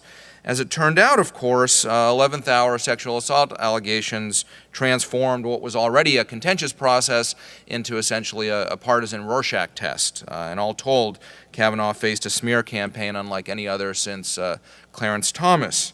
Now, confirmation processes weren't always like this. In fact, the Senate didn't even hold hearings on Supreme Court nominees until 1916, and that was driven by the unusual circumstance of a justice resigning to run against the sitting president, and the replacement who was chosen was the first Jew, Brandeis. It wouldn't be until 1938 when a nominee testified at his own hearing, that was Felix Frankfurter. In 1962, Byron White's hearing lasted about an hour and a half, of which Justice White himself appeared for about 15 minutes, mostly answering questions about his football playing career. Very different than what we now have. Now, this isn't to say that it wasn't until the advent of television, or let alone social media, that nominations became politically fraught. For the Republic's first century, confirmation battles, including withdrawn nominees and those who were tabled or not acted upon, were a fairly regular occurrence. George Washington himself had a Chief Justice nominee rejected. James Madison did as well. John Quincy Adams, who himself had declined a nomination from Madison, had a nominee, quote, postponed indefinitely, kind of like Merrick Garland. Anyway, it goes on and on. Most 19th century presidents had trouble filling seats on the high court, and in the 20th century, Presidents Harding, Hoover, Eisenhower, Johnson, Nixon, and Reagan all had nominees rejected. FDR never had anyone rejected, but his court packing scheme certainly was, both in Congress and at the polls. And Johnson's proposed elevation of Justice Abe Fortas led to the only successful filibuster of a Supreme Court nominee, and that was a bipartisan filibuster, and Fortas didn't even have a majority, let alone a filibuster-busting supermajority. And of course, Douglas Ginsburg withdrew before President Reagan could send his name to the Senate. I call him the last public casualty of the drug war. Think about it. What other public official has suffered a career loss because of, it turns out that he smoked marijuana or something. Even Marion Barry made a comeback, right? And that was a much worse situation. And then, of course, there's Garland, who's the first nominee on whom the Senate took no action since 1881. This seemed like unprecedented obstructionism, but as we've seen, plenty of nominees have never gotten hearings or votes. And the last time that the Senate confirmed a nominee made by a president of the opposing party to a vacancy arising during the presidential election year doesn't happen very often. The last time that it was done was 1888. So just like the Senate could decline to take up a bill passed by the House or a treaty signed by the president, it could surely decide how to exercise its power of advice and consent. And indeed, Democratic senators have said as much, both Joe Biden when he was Judiciary Committee chairman in the 90s and Chuck Schumer in 2007. Now, this was purely a political matter, with the Senate stalking out how it would exercise its prerogative and the voters being the ultimate judges. Indeed, the Senate could decide not to confirm any nominee at all, and I assume that would not work after a while. There would be a political price for doing so. But in this case, Mitch McConnell's gamble worked, and not only did it not hurt vulnerable senators in the 2016 election, but it kept the Republicans together and frankly provided the margin for Donald Trump in key states. And of course, Trump rewarded that part of his electoral coalition with the nomination of Neil Gorsuch, who was confirmed on a party line vote after the Senate decided to exercise the nuclear option and removed filibusters, which effectively brought back the process to what it had been 15 years earlier, because Harry Reid was the first use of the partisan filibuster to block judicial nominees starting in 2003 until he removed that in 2013. And so opportunities for obstruction have also continued, pushed down to arcane parliamentary processes like the blue slip and cloture votes. We can talk about that if you want. But control of the Senate remains by far the most important aspect of the whole endeavor. More significantly, by filibustering Gorsuch, Democrats destroyed their leverage over future, more consequential vacancies. I don't think it's clear at all. In fact, I think it's not the case that moderate Republican senators would have gone along with the nuclear option to seat Kavanaugh in place of Anthony Kennedy, but they didn't face that dilemma. And they won't face it if President Trump has the opportunity to replace Justices Ginsburg or Breyer, which is a even more consequential change on the court. But given the battles that we saw over Gorsuch and Kavanaugh, too many people now see the court or the judiciary more broadly in partisan terms. That's too bad. That's not a healthy thing. But it's not a surprise when we see kind of the confluence of long-standing trends where ever-divergent theories of constitutional and statutory interpretation map onto party affiliations, and the parties themselves are more ideologically sorted than there have ever been. So it's no surprise that nominations are fraught. Why all the focus on judicial office? We don't see battles like this over even attorney general nominees or Secretary of State or what have you. Well, it's because a president has few constitutional powers, certainly domestically more important than making judicial appointments. Justice Scalia served 30 years on the High Court, acting as a bridge to the 21st century for President Reagan's legal agenda. 3 years ago, there was a big ruling on nonprofit donor disclosures. A lot of us are involved with nonprofit organizations, want to keep our donor lists private. 3 years ago, a district judge appointed by Lyndon Johnson made a ruling on that issue. When I talk to law students, that might as well be Andrew Johnson, ancient history, right? So judges are, continue to have in effect for a very long time. And that goes just as much as more for the lower courts, which after all decides 50,000 cases to the Supreme Court's 65 or so after argument. A president in one 4-year term appoints about 20% of the federal judiciary. To give it a different perspective, when President Obama took office, one of the 13 federal circuits had a majority of Democratic appointees, the Ninth Circuit, for historical reasons, by the way, not geographical. I have a law review article coming out talking about the dynamics of the Ninth Circuit and why it should be split for judicial administrability reasons. And when Obama left office, 9 of the 13 had majority Democratic appointees. So even if politics has always been part of the process, and even if more judges were rejected in our country's first century than its second, we still feel that something is different now. Confirmation hearings are the only time that judges go toe-to-toe with politicians, and that's definitely a different gauntlet than what President Tyler's nominees ran. Tyler made 6 nominations, only 2 of them were successful. So is it about TV and Twitter or legal issues have become more ideological? I don't think so. I don't really think there's been a perversion of the nomination process or more demagogic political rhetoric or even the novel use of filibusters. I think it's really a symptom of 2 larger phenomena. First, as government has grown, so have the laws over which the courts have power and more impact on public policy. And second, judges are now appointed for jurisprudence and political philosophy and judicial philosophy more than cronyism and party loyalty. And that makes things very different. It crystallizes the differences. So is there anything we can do to fix this dynamic, to turn down the political heat? Reform proposals abound. We can discuss them if you like. Term limits, changing the size of the court. And by the way, expanding the court isn't necessarily a partisan thing. I mean, you could imagine if you're crafting a court from scratch, you might want, say, 19 members, because then each individual seat might be less consequential, and you'd presumably have fewer 10-9 rulings than 5-4.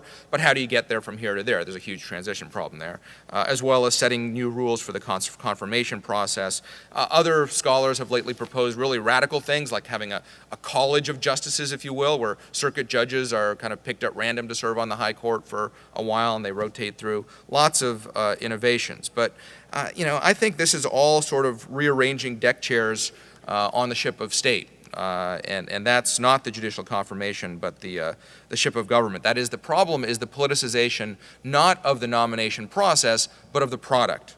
I think the measure of the extent to which the Supreme Court gets detoxified will be the extent to which it plays a role in rebalancing our constitutional order, curbing executive branch overreach, putting the ball back in Congress's court, and returning power back to the states. After all, separation of powers and federalism exists not as dry Madisonian theory, but ultimately as a means for protecting that individual liberty for which we have the Constitution and judicial review and all that in the first place. That's the framers' brilliant best stab on how to solve the internal problem of empowering government to secure liberty while making sure it checks itself. I believe so much in that, Madisonian vision, if men were angels, right, and all that my license plate is Fed 51, which some people think as I pass them that it means I'm an FBI agent. Not the case. Just really nerdy. So the reason we have, and I'll conclude with this, the reason we have these court battles is that the government is making too many decisions at a national level. There's no more reason for a one-size-fits-all healthcare system, for example, than that zoning laws be uniform in all cities around the country.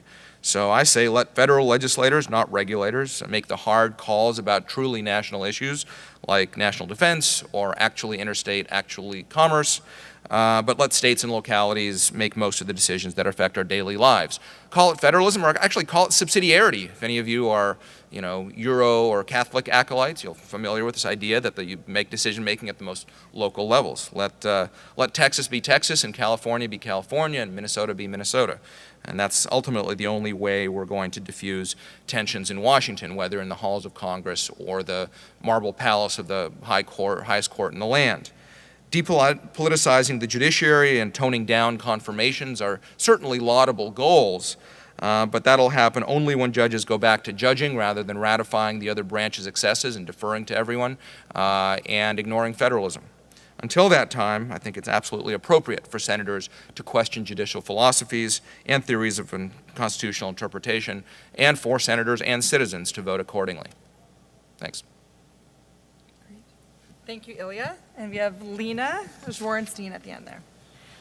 Thank you all so much for being here, and I really want to give a special thank you to the University of St. Thomas Law Journal for pulling this together, as well as the Infinity Project. I am a big fan of the Infinity Project, and if we could expand it to every circuit, I will do what I can to try to make sure that that happens, because I think that the work you all do is absolutely incredible.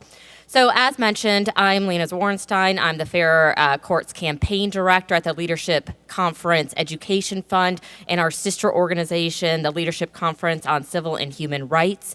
We're a coalition of more than 200 member organizations that are really working together to make an America as good as its ideals. In my role, what I do is, especially around the issue of fair courts, is try to put together a cohesive and maybe sort of be a little bit of the conductor of the orchestra that is the civil and human rights community. Our founders envisioned a country and government institutions that would over time make a more perfect union. And so presidents, Congresses, judges, and all of us have really pressed time and time again to make it more perfect. And that's why I am honored to have the role I have at the Leadership Conference. And I'll discuss a little bit about, one, what we do at the Leadership Conference and our coalition, why we care about the courts, the decision-making process, which has been discussed a little bit already, areas for input, general trends that we're seeing, especially in the past 2 years. We talk about how it'd be great if maybe, or at least Ilya did, that judges weren't so political maybe in their decision-making, but I do think it really makes a difference who we put on the bench to begin with, and then what we're doing about it. So why do we care at the Leadership Conference about fair courts? We know it's a priority because we have to protect the courts. We fought long battles in Congress and throughout the courts to recognize our fundamental civil and human rights, from education, tribal rights, disability rights, access to health care, voting rights, marriage equality, affordable housing, immigrant justice, rights for working people, and so on. And we know so often that the courts have been a backstop for us in seminal cases such as Brown versus Board of Education, Roe versus Wade, Miranda versus Arizona. But more recently, we've really noticed that the importance of the courts in preserving basic rule of law has really come into sharp relief, from everything from the Muslim ban to sanctuary cities to voting rights. And we really do have a long way to go when it comes to recognizing our civil and human rights. But if the courts are stacked against us, those who are coming maybe perhaps from the most extreme corners of the legal community, then all of those victories that we've had over the years and the ones that we have yet to actually achieve are all in jeopardy. So we're already seeing this. The courts have been ruling more and more for the interests of the wealthy and powerful. I know we're going to hear a little bit more from Senator Whitehouse later today in his video remarks. He's been a steadfast champion for really exposing just how much corporations and money has influenced the entire judicial selection process, who's writing amicus briefs to the Supreme Court and who's paying them to do them, and so on, and really recognizing that there is a trajectory in terms of rolling back civil and human rights so that the wealthy and the powerful and corporations have more power. But we also have Supreme Court decisions that have really shown just that sharp relief. We have Shelby County versus Holder, a 5-4 decision that really gutted many critical portions of the Voting Rights Act. We had Husted, which was another 5-4 decision that justified Ohio's voter purge, which really rendered a number of people unable to actually access the ballot box. And we had Janus versus AFSCME, another 5-4 decision, which overturned 40 years of precedent that severely restricts the ability of labor unions to collect fees and be able to organize. And this is really by design. I know Ilya mentioned that there's not a lot of smoke rooms or where a lot of this is being discussed, but really this is a long, decades-long pattern and practice by the Federalist Society and others, such as the Heritage Foundation, in order to make sure that there is this very stacked pipeline of people who are willing to perhaps rule in these areas. Not to say that they always will, but they're more likely to do so. And we need to be making sure that we're doing, at least in the leadership conference, do everything we can to make sure that those courts are protected, that we're doing what we want to do in terms of having a proactive vision for the judiciary. Because we want this more perfect union and we don't want to retreat on progress we've made, we advocate for judges who are fair, independent, impartial fact finders, representative of the communities in which they'd be serving, representative of the diverse legal practice and that professional diversity, and they recognize the importance of civil and human rights. So most of my work does focus on the federal courts, and so that's where I'm going to be putting a lot of my time. But when it comes to judicial selection, when it comes to who gets poised to even be on the federal courts, but who really is making the decisions, I don't want to understate the importance of the state courts, because they are, as Professor George already mentioned, deciding majority of the cases, and it's usually that's where people have interactions with the court system. But what we do at the leadership conference, we do try to work with decision makers, and I think it's really important that we actually are engaged in this process. So the Constitution, Article 2, Section 2, leaves it up to the president to appoint, but the Senate to provide, quote, advice and consent on these nominees. And these are lifetime appointments. Rightly, many senators consider this to be one of their most fundamental duties that they do have as a senator, beside perhaps declaring war. Judges can serve for decades, and it's very difficult by design, because we wanted to have an independent judiciary. This is what the founders do, to remove judges. To have somebody removed from office is rare, and it's an exceedingly high standard. So we need to make sure we get it right on the front end. And so the lifetime of a nomination, Professor George laid it out really well on her points, but I want to discuss some of the input points. So ideally, every senator really does not only see their role in terms of how they vote on a judicial nominee really, really important, but who they're putting on the bench in the first place, in the jurisdictions where they have control. And that's for both the district court and circuit court. So Ilya talked a lot about the Supreme Court. Happy to share a lot of stories throughout this most recent Kavanaugh battle, but I really want to focus a little bit more on the district courts and circuit courts, because that's where majority of the decisions are being made. And that's where the senators have a significant role. So it's really become a lot of tradition, and the White House has worked with senators so that they know, because of that Article 2, Section 2, that the president appoints, the Senate confirms and provides that advice and consent, that they actually do work together. But how that's done has evolved, and I'm excited to hear even more. I think President Carter really recognized and understood very early on that our federal courts were not reflective of America, and so really implored senators to put together blue ribbon panels and merit-based selection commissions in order to ideally find people who would be more apt to serve on the bench. When you have senators primarily when the default is white and male, they're probably surrounding themselves with people who look similar to them. And so it was important to have community members come together, often from the legal community, in order to select and try to diversify more people who serve on the bench. Now, a lot of progress has yet to be made. Unfortunately, we are regressing on a lot of that progress, but I think it's important to note that those commissions, and we've talked a lot about them, so I'm not going to belabor them too much, but they are really representative of the community in the various aspects of the legal community and the different types of processes that people have. But when it comes to what the Senate does, home state senators have a lot of deference, especially when it comes to who they select for the district court seats. Each senator does it a little differently, and it feels like they do it a little differently each time that there's a vacancy that comes up, and I'm happy to talk about those. There's different models that different states use, but here in Minnesota, there is a bipartisan selection commission, which I applaud, because I think that that's a really great way to get the community involved and to have more intentionality about who serves on the bench.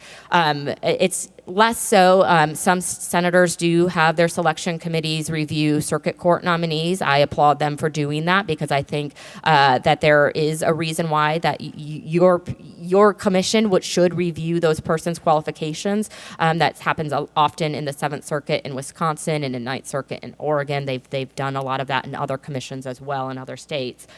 But it's vital that there's these safeguards because otherwise, really, it might not be that smoke-filled room, but you could rely on one person or one organization really to influence that selection, who gets put on the bench to begin with.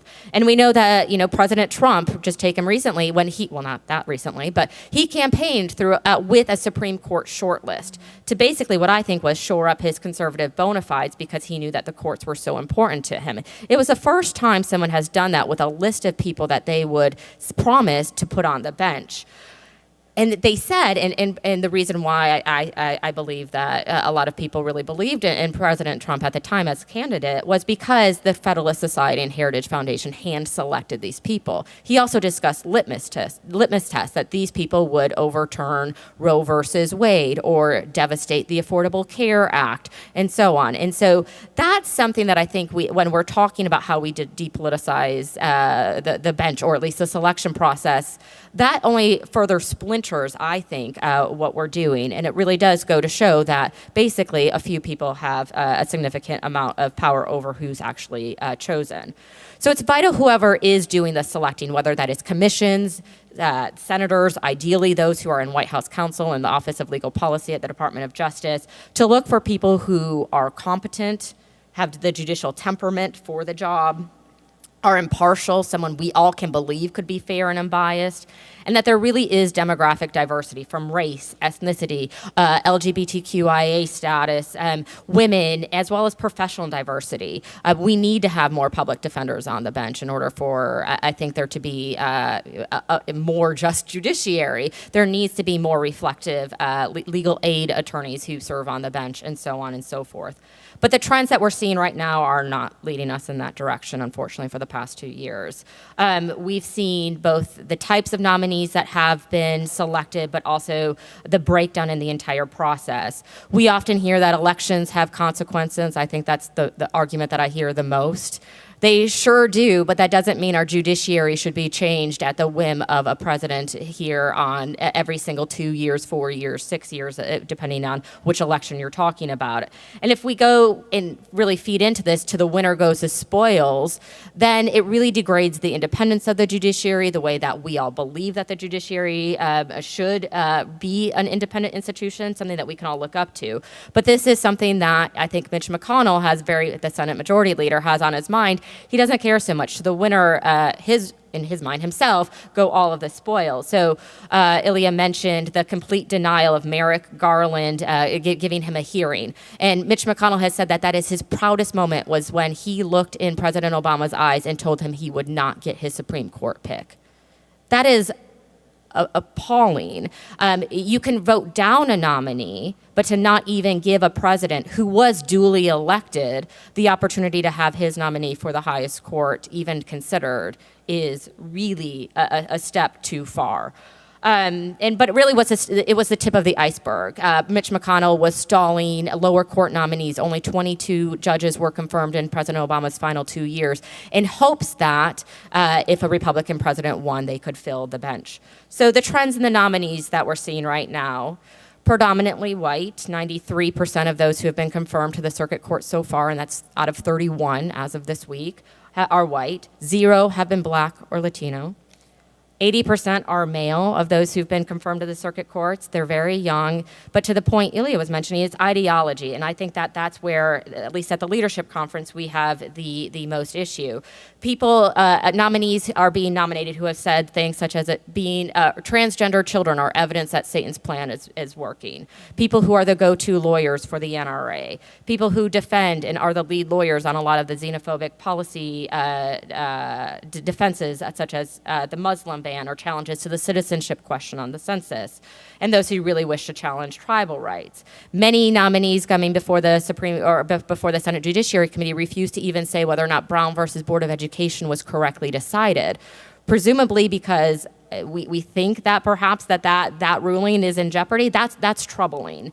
And I want to applaud, Senator Smith, when she was first elected, she had the hard task of voting on the 8th Circuit nominee, who actually, unfortunately, was replacing Judge Murphy, David Strauss. In her defense, when she unfortunately did not get a blue slip, that was a whole big fight, I know, here in Minnesota, she really took that decision-making very seriously and said when, then Justice, now Judge Strauss, was unable to come with a defense to why Brown versus Board of Education was correctly decided, even through textualist or originalist approaches, she found that concerning, and so certainly do we. So President Trump's already filled about 20% of the circuit court seats. He's had 86 lifetime appointments already confirmed.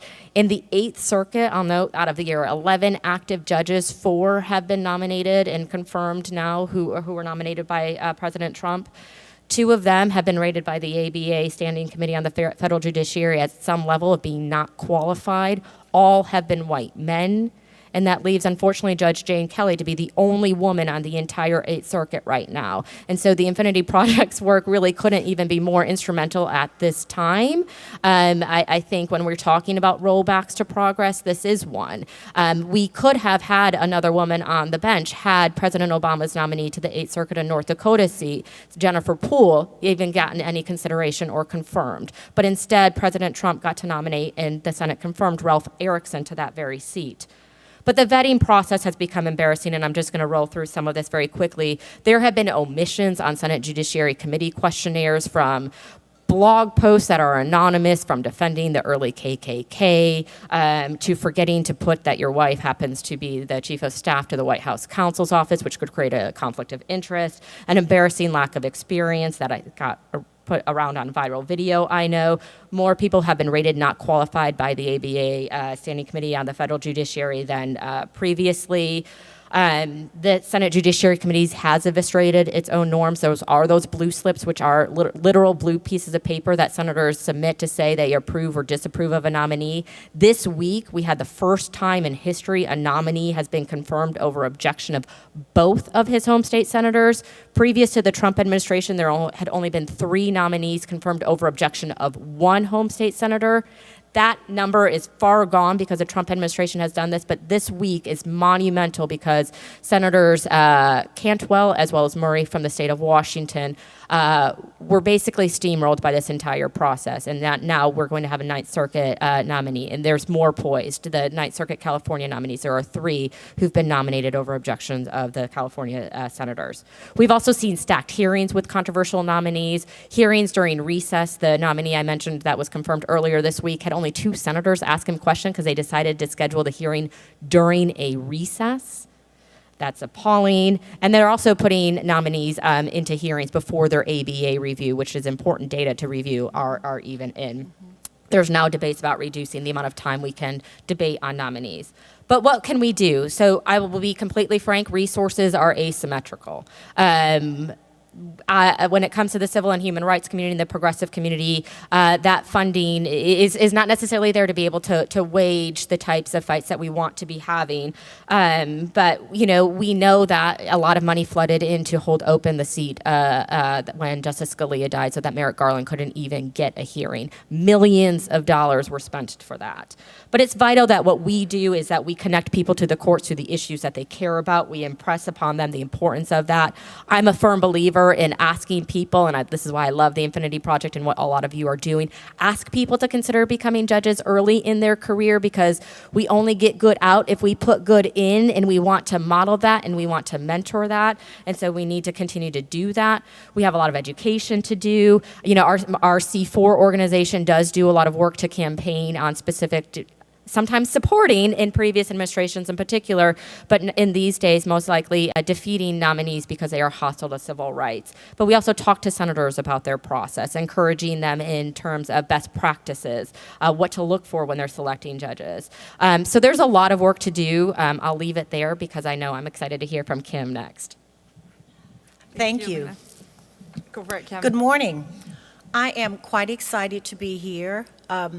I really thought a lot about whether I would come to Minnesota in what I still consider winter. When you're from Texas, this is winter. It was 60 degrees on Wednesday. When I left yesterday, I thought, oh, it's going to be a little cold. But I'm here because I was just so very impressed with this project, with what the University of St. Thomas is doing, the law review, of course, the Infinity Project, which is very well known.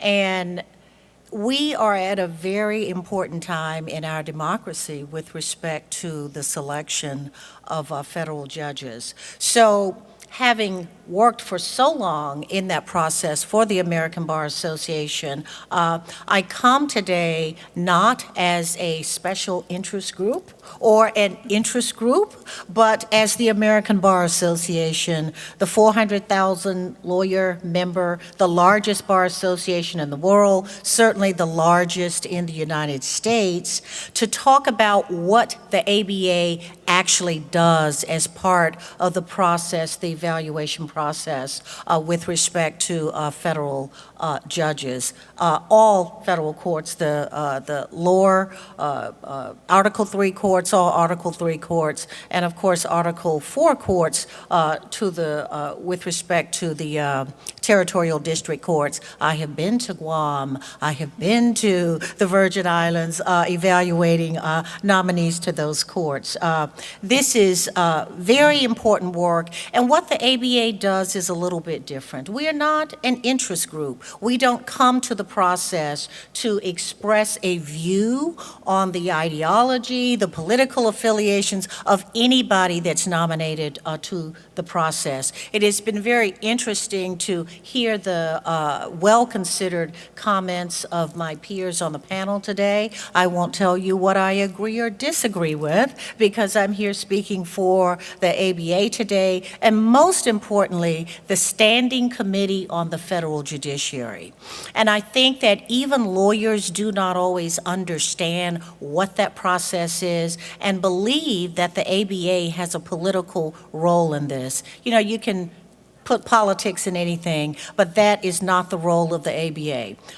The first thing it's important to understand is the role of the American Bar Association and the Standing Committee. The Standing Committee, of course, is a committee of the ABA, but it is the only committee of the ABA that's truly a standalone committee. We are appointed by the President of the American Bar Association. We don't answer to the President of the American Bar Association. He doesn't get to sit in our meetings. He does not, or any other member of the ABA who is on the policy side of the ABA. They are not a part of those deliberations. They know what we do when you learn what we have done, and that is when a rating is released on a candidate, on a nominee, and sometimes it's a nominee at now, especially with the Trump administration, as it was with the Bush administration, their nominees. For years before that, from 1953, when President Eisenhower first brought the ABA into this process, until 2000, the ABA did all of its evaluations pre-nomination. So we hear a lot about not qualified ratings these days. For most of the time that the ABA did its work, there are a lot more not qualified ratings out there than you will ever know about. But you know, part of the reason the executive or the president chose to go that route is they didn't want to put up, perhaps, someone who had been found not qualified by the ABA. So from 1953 to 2000, the work of the Standing Committee on the Federal Judiciary was done on a pre-nomination basis. The Bush administration came in 2001, and from 2001 until 2009, we did our work on a post-nomination basis, but it was post-nomination, but the hearing would not be conducted on the nominee until the ABA had released its rating. So even though the ABA did not get to vet the nominee prior to nomination, we knew that the Senate Judiciary Committee heard from us because they did not hold a hearing until those ratings came out. The Obama administration, of course, went back to a pre-nomination review, and I served on the committee during the Bush administration.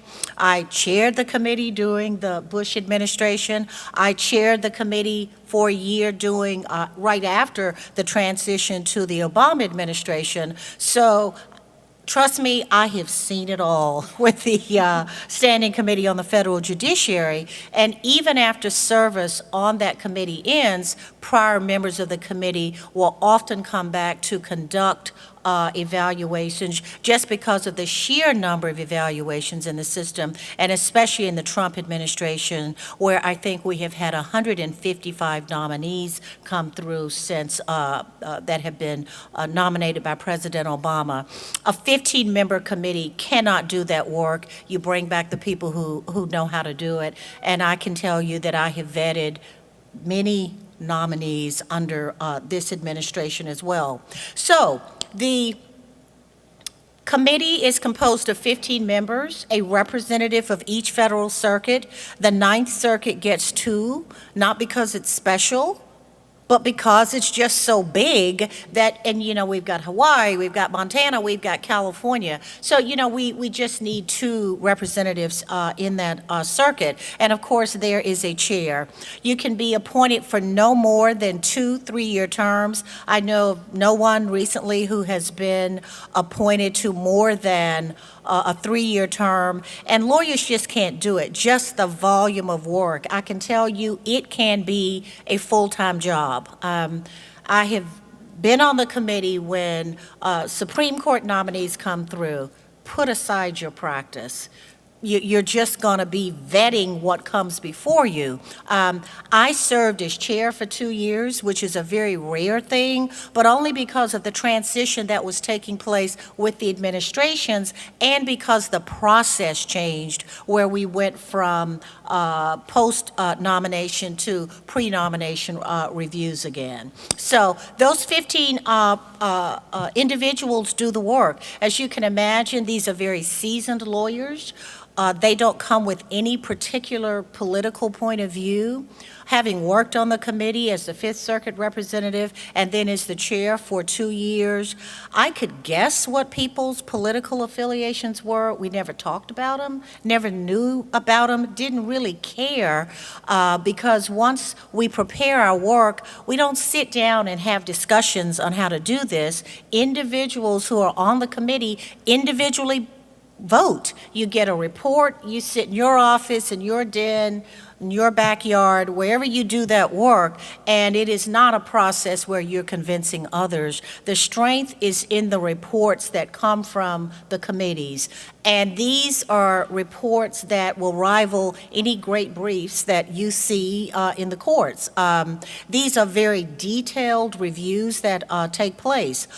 We consider it a nonpartisan peer review. We talk to lawyers, we talk to judges, we talk to people who actually know the nominees. If it's your political buddy, Cato, or the leadership conference will talk to you about that. We get the Senate questionnaire, and the nominees are required to tell the Senate, what are your cases? What do you work on? Who knows you? And we go from that. And of course, in the days of Google, lawyers have all kinds of ways of figuring out who knows you. You know, we go to federal courts. We know where you practice, how much you practice. You may give us all the people you think like you. We're going to talk to the lawyers that you beat or that, might not like you. We want the full picture. And it's a peer review. It is a confidential process. We don't ever give the names of who we have spoken with. We tell people it's confidential, and I know that lawyers and judges believe that because I have had them say to me, I'm going to tell you what I didn't tell the FBI, Miss Askew. And it's because they believe we are peers. This is the American Bar Association. There's a duty that we owe to courts, and many of us are trial lawyers who do this work. And so we work very hard to get a fair fair and balanced picture of who this nominee is.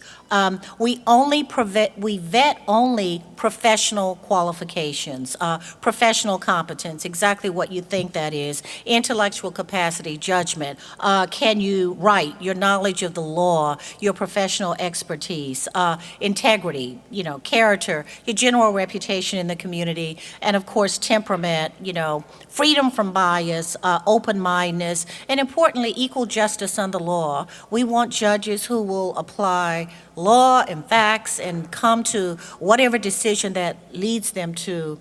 We're all biased in some way, but without bias that has been expressed in a way which would affect one's ability to do that. So the average report that the ABA is going to prepare will generally have 40 to 50 interviews of lawyers and judges that the nominee has practiced before. If you're a law professor, we're reading all of those writings. A very different process with the Supreme Court because it is different enough. We have special reading groups assigned to look at the writings of a Supreme Court nominee.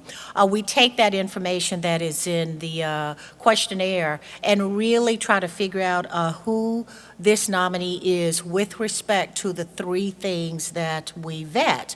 And we make it very clear that we don't vet ideology. We don't care what your philosophy is, your political affiliation.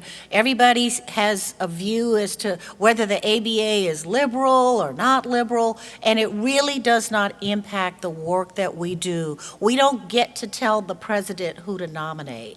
We don't put together the list that may be used in an election to say, here's who I might put on the court. Whomever the president nominates, the ABA vets, and we use the same vetting procedures regardless of what party you are with. We have 3 ratings: well qualified, qualified, and not qualified. I can tell you that everybody who ever is nominated believes that they're well qualified.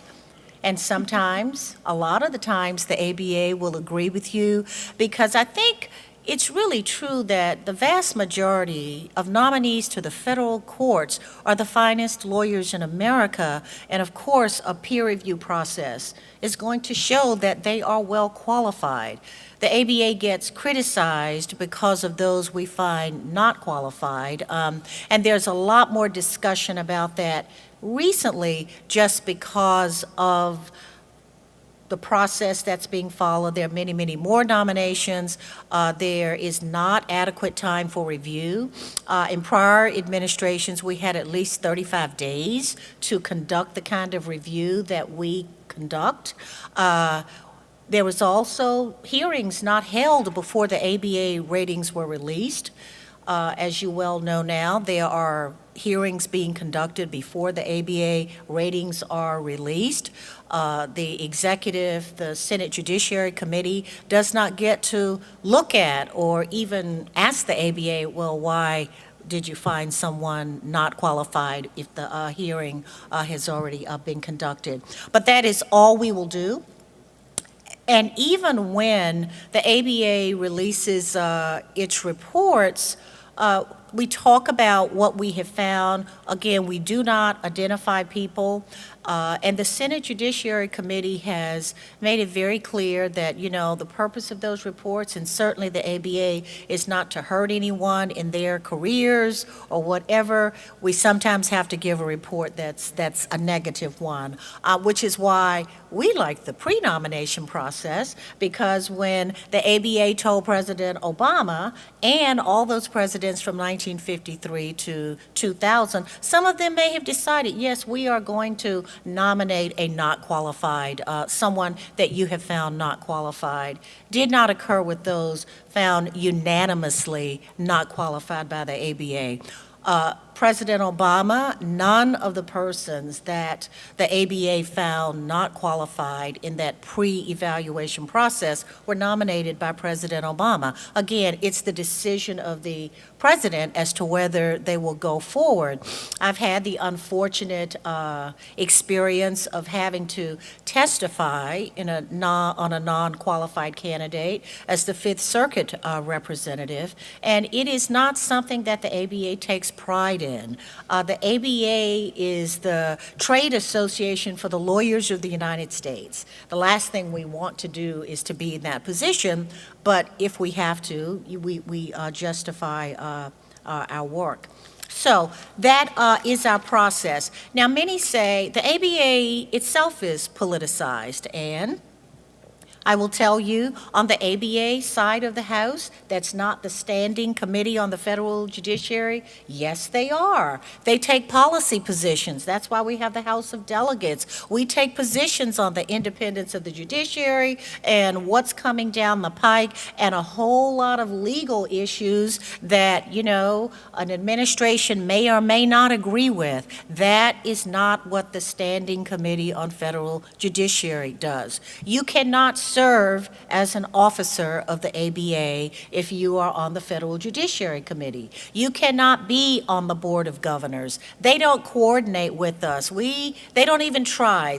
They just know that's not how we do it. It is a firewall that is respected and honored because the ABA truly believes in the value of the work that it does in providing these neutral, nonpartisan peer reviews to people who may spend decades on the federal courts of the United States of America with lifetime appointments. So, our committee is the only committee in the ABA. We kind of like it. We don't report to anybody. The Senate Judiciary Committee gives us instructions when it has issues about what the ABA is doing. Of course, we coordinate with the Justice Department, the White House to make the process better. And we will, I hope, continue to do that. We cannot endorse candidates for federal judicial office if you serve on this committee. You can't make partisan political contributions on the federal level. And I loved it because we elect judges in Texas and you write them checks. And when I was on the committee, I would say, I'm just not doing anything on a partisan basis. So we really try to stay out of the process. And even after having served on the committee for 1 year, if the president wants to nominate you, you got to say, got to wait a year, because we want it to be very clear that it is not political to us, and that the ratings coming out of that committee are not influenced by those kinds of considerations. We, of course, vet Supreme Court nominees. I was the chair when Justices Sotomayor and Justice Kagan went on the court, personally participated in that process. The process is much broader, of course, with a Supreme Court nominee. It is led by the circuit representative where the nominee comes from. But every circuit representative does an independent vetting in their own circuit. And with many Supreme Court nominees, they do have national reputations. And judges in the federal system, if you don't think they knew who Neil Gorsuch was, we found that out. Many of them do, even though they were not in the 10th Circuit. The reading groups are very important. We have a lawyer reading group, and we have a law professor reading group. So we get law professors who are experts in various areas to review in detail the writings of a nominee. If you are a judge, we are evaluating those opinions. And of course, we have the expertise from practitioners doing the same thing. Again, we don't pick you based on what your politics is. We get a law school that has the faculty. We try to mix it as much as possible to get a balanced point of view. Again, the ABA does this because we believe it is so important. You may see me duck as my peers give some of their opinions because I don't want to speak to what the ABA might or might not say on a particular thing, because I know the Standing Committee on the Federal Judiciary would not have any positions. And in fact, it gets to be very interesting sometimes because the ABA will be coming out on the one hand saying something, and, the committee is just releasing, its ratings, and people will say, oh, the ABA has stepped into that again. Well, maybe, but that was not the Standing Committee on the Federal Judiciary. So it's an important process, and I hope this was helpful to you in understanding how that process works. So following on Kim's lead as a DOJ employee, any of my comments do not reflect the department in their positions.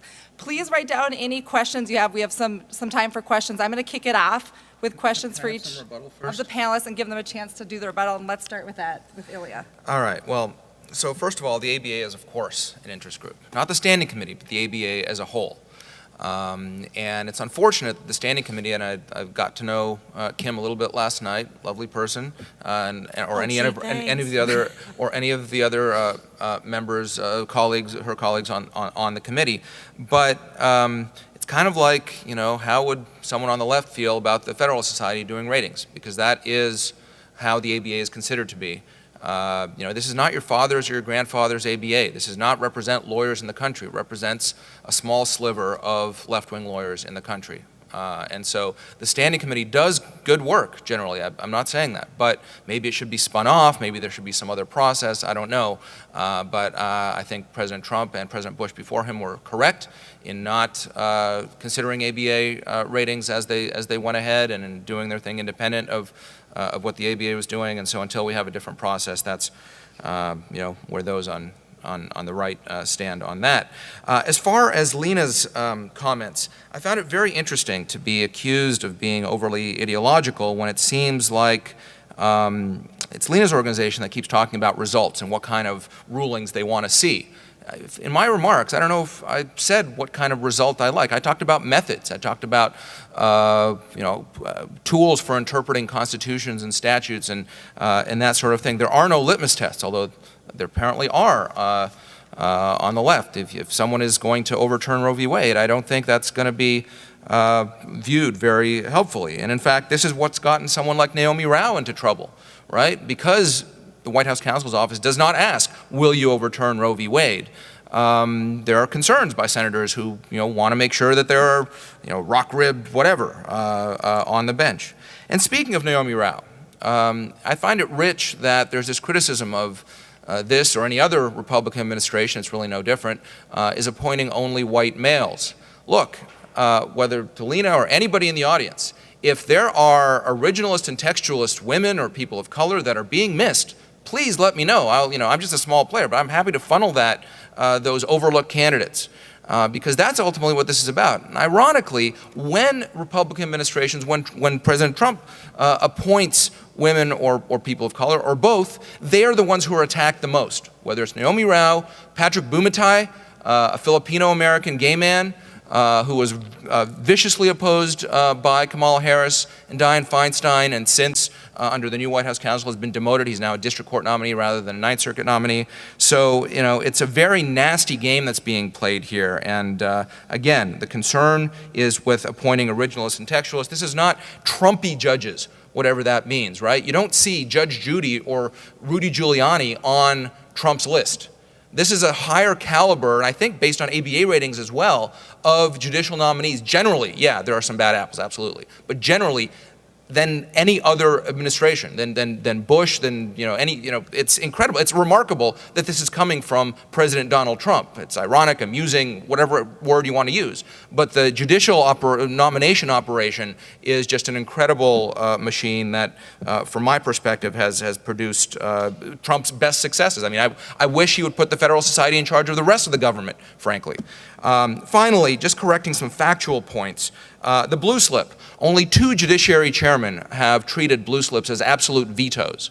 The process that's now in place is you get a reasonable time to investigate the potential nominees, and as long as there's consultation, just merely because you oppose them, that is not enough to not proceed. You can vote no. In fact, I encourage, again, senators who think that a nominee is bad for the rule of law to vote no. But that's, if we're not going to allow filibusters, meaning 41 senators, to block, they're certainly not going to allow one. Cloture votes.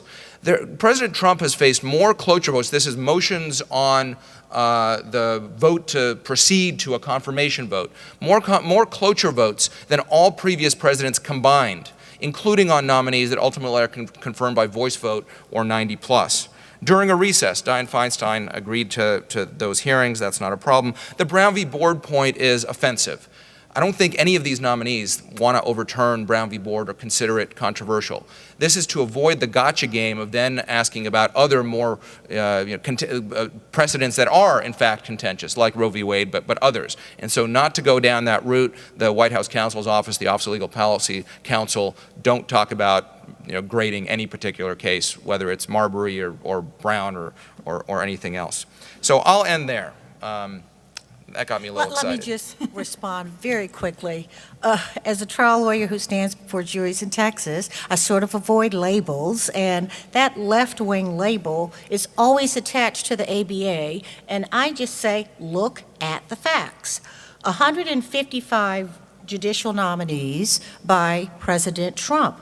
98 of them have been found well qualified by the so-called left-wingers. So that just suggests the ABA is just doing its work. Regardless of what that political affiliation is, the ABA is looking at those three criteria by which professional competence is defined. 51 were found qualified, 6 were not qualified. Some of the not qualified have been nominated. Others have not been renominated for the very reasons the ABA found them not qualified. So again, we all have our political positions. That is not what the Standing Committee on the Federal Judiciary is attempting to do. We're looking at those three criteria. I'm interested in a conversation, not so much a debate right now, so I don't really want to go into rebuttal portions, but I will just quickly mention, I might not have been talking about tools of statutory interpretation or anything else like that, but I think what's really important to note is that there used to be a number of nominees even in this administration who could say things like, yeah, Brown versus Board of Education was correctly decided, and here are the tools of interpretation that I might even be able to use and apply. And I think that there's a number of ways a nominee has historically answered that and has not. And sort of the accusation that we're outcome driven, well, I think it's very important to note that, no, we don't want to see civil rights protections rolled back. We need to achieve even more than that. But the courts have to be empowered in order to be able to do that. The courts cannot become a political arm in order to achieve what this administration especially can't do in a policy matter through legislation. They're trying to achieve it on the courts. And I think that's the biggest concern that we have. One of the big goals of the Infinity Project is to try to make the process of the judicial selection process more transparent. And so I have a question about, we started talking about this kind of smoky backfilled rooms. It's not happening there. But Ilya, you mentioned there's the politicization of the product, but not the process. So can you help us kind of understand, I think, a little bit more about what the current process is through Trump? Then, Lena, I'd like to have you respond how that differs from Obama, and is there still room for interest groups like yours or the ACS to have some input in what's the current process under Trump? And then, Kim, a chance for you to talk a little bit more about ways in which the ABA could still become relevant or make itself a little more relevant under this current selection process. So in kind of center-right legal circles, there arose a concern that Republican appointments were too much based on, are you a loyal Republican? Are you nice enough with people in power? Rather than, do you have a solid paper trail or background, intellectual rigor in originalism and textualism? So that's been the emphasis of the Federalist Society, getting people who are more, younger and rigorous in these interpretive schemes and educating them and yeah, producing not so much a pipeline, but creating a critical mass from which Republican presidents can pick, rather than picking whoever the head lawyer of the county Republican Party is, or something like that. And it's to change the type of the pool from which Republicans are picked. But it's not a matter of outsourcing the choice, that the White House is outsourcing the choice of the Federalist Society. As Don McGahn, the former White House counsel, said to the Federalist Society National Convention a year and a half ago, I and all of my staff are members of FedSoc. So it's not so much that we're outsourcing it, it's we've insourced it. And so it's kind of a change in the conservative legal elite, if you will, that has this member organization that's the counterpart of what the ABA is, not the standing committee. Again, I'm not impugning your efforts, and that's kind of what that's all about. So I want to talk about that legal elite, and I think that this is true not just for the Federalist Society, but a lot of the legal community. And I think those who perhaps are more attracted to the Federalist Society, perhaps that's why we have to point out the women and people of color who may have this view or those types of tools and interpretations to ILEA, because I don't think a lot of women and people of color generally find that those tools of statutory constitutional interpretation are attractive, and I think that that's a problem. So when you are, or the Federalist Society brags at their annual convention that they're insourcing the judicial selection process to the Federalist Society by hiring only Federalist Society, you are finding the most narrow view of who you will then be sort of picking from in order to select some judicial nominees. And that's a huge problem. I think, President Obama certainly, and I don't think any other administration was only ever going to single-handedly or to look at one organization singularly when they were coming to judicial selection. The American Constitution Society during the Obama administration was not gone to and the only voice when it comes to judicial selection. Rather, you want to have, because the courts matter, because the public's trust in the courts matter, multiple voices about who would be a good candidate. If you're only selecting from a homogenous group those who think that they would be good judges, that's what you're going to get out. And so I think that it's really incumbent upon us when we're thinking about judicial selection to think of how we can really knit together a broader community. And I think that's what the progressive community, the civil rights community especially wants to see done, because if you really are only coming from one particular perspective, you're only going to get that perspective out on the other side. Now, President Obama certainly welcomed that. It's very clear after, ILEA even quoted Don McGahn that that's not so much the case here on the Trump administration. So that input point, the points in which the senators are able to select and appoint people, is absolutely critical. It is vital that those senators have that those judicial selection commissions or some strong, steady force in which they are finding great candidates, that they are encouraging, that there is some sort of transparency in how this process works. Having talked to lawyers around the country, most people don't know how the judicial nominations process works. So demystifying that, making it accessible helps. But it really helps to make sure that we are also having a judiciary where people can see themselves, that there are paths, that yes, you are going to probably blaze your own trail, but you want to see that there's something that's possible for you to actually be able to do that. And if you have roadblocks, if you have blue slips that are not being at all, even dignified, then I think that's a problem. And sort of a quick footnote on the fact checking of apparently the fact check on the blue slips, the 3 times that previous to President Trump that a nominee's been confirmed without support from both of his home state senators, it's been only 3 times. And it's been by the people who were withholding the blue slips were Democratic senators, and it was a Democratic Senate Judiciary Chair who decided to go forward with a hearing. That's dramatically different than what we're seeing right now, where all of the safeguards in terms of the judicial selection process, from selection to confirmation, are really being denigrated. I don't know exactly how we get back to a better point, but I don't want anyone to leave with any sort of confusion that this entire process has been degraded because they want to achieve through the courts what they can't do in a policy way. That if we want to honor what Congress can do in those legislative acts and what they're enabling agencies to do, then we have to make sure that we are having judges on the bench who actually really view that and see that and understand that and its importance. But the senators have to get that right too, and that starts with the Senate Majority Leader Mitch McConnell.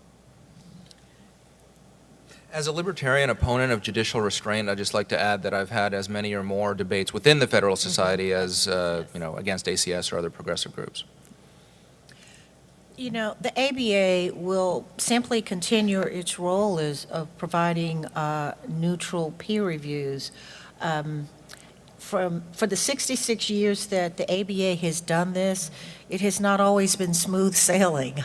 This is not the first administration to decide that, it did not want the ABA in the pre-nomination process. Even in the pre-nomination process, there were times the ABA has come under great criticism. What do? We do what good lawyers do. First of all, the ABA does not endorse any nominee for federal judgeship.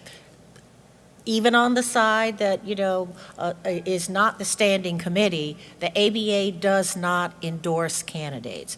It does take positions on issues like independence of the courts and other issues related to the administration of justice, but of course that's part of the very purpose of the American Bar Association.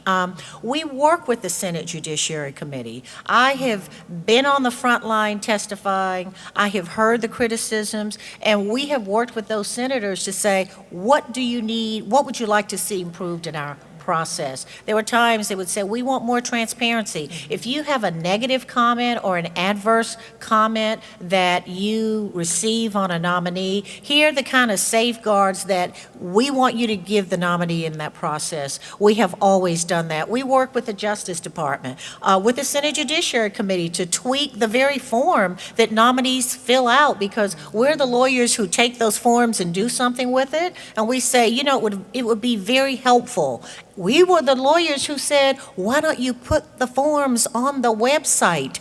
Don't you think the people of America would want to know who's being nominated? It was like, why didn't we think of this? So we will continue to do what we've done, and because we believe it's a service to the Senate, to the White House, but most importantly to the American people.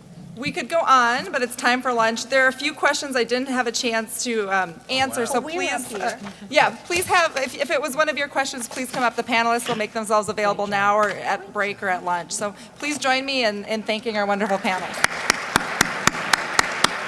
Just to be clear, the point I'm making is, On behalf of the Law Journal, I would like to thank each of you for the hearty discussion. And now the Law Journal would like to invite all of our guests and students to a equally hearty meal. I worked on that. Students, please let our guests line up first and then only go when they've gone through the line.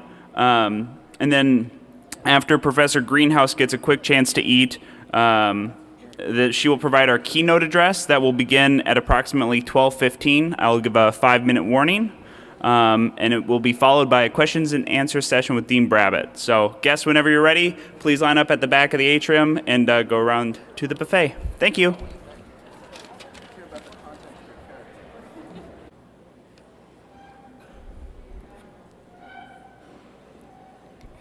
What a fabulous morning. My gosh, and I know the afternoon promises to be just as dynamic. Again, I'm Lisa Brabbett. It is my distinct pleasure to introduce our keynote speaker, Linda Greenhouse. Perhaps you know Professor Greenhouse as a Radcliffe College graduate, a member of Phi Beta Kappa, editor of the Harvard Crimson, and Yale Law School graduate. Perhaps you know her as an expert on Supreme Court matters. She's covered the court for 3 decades, providing insight on thousands of decisions written by 18 jurists. Perhaps you know her as a Pulitzer Prize winner and the recipient of many, many other journalism awards. This is the very public-facing Linda Greenhouse. But you probably didn't know that she is an animal lover, and once raised a baby iguana that grew into a 5-foot-long adult iguana. You probably didn't know that she is the proud mother of a very successful daughter, a daughter who was once roommates with, not a senator, but a 5-foot-long adult iguana. And as a mother, Professor Greenhouse experienced all the trials, tribulations, and thrills of walking alongside a young woman experiencing her own professional journey, shattering glass ceilings in a different way and in a different venue. Today, her daughter is a successful Hollywood filmmaker, a director-writer who was elected to the Motion Picture Academy at the age of 31. The Los Angeles Times reports the median age for the Academy is 62, and membership is 77% male. Unfortunately, she couldn't attend the Oscars this year because she's home with a new puppy. Now, this is true. Research shows that there's a genetic connection to the love of animals. Professor Greenhouse is no stranger to sticky floors and glass ceilings. As the Harvard stringer for the Boston Herald in the late 60s, the paper was very happy to publish her articles. They were insightful and extremely well written. But a full-time position was not an option for women at the Herald, and it was not an option at the Boston Globe either. Doors were closed, at least until this event in our history called the Vietnam War. Several men were drafted out of positions at the Times, and James Reston hired the first woman into an internship program to help fill the vacancies, Linda Greenhouse. Just as she was hoping that the end of explicit bias was in sight, implicit bias made its debut. Early in her career, when she and her lawyer husband attended events in Washington, D.C., male lawyers would talk only to her husband and not to her. So she started to play a little game. She would intervene in the conversation, occasionally throwing out little insider facts about the Supreme Court. And she would count how long it would take before the lawyer would kind of do a double take and say, Who are you and what do you do? Now let's drill down for just a moment on one aspect of what she does. She spends her professional energy being extremely observant. She must be, and she's exceptional at it. Think about what it's like to cover the court. Accessibility is totally limited, justices don't give interviews, and the staff is forbidden from talking to the press. But do you need to be extremely observant to note the gender imbalances on the Eighth Circuit, with only 2 white women and not a single woman of color ever?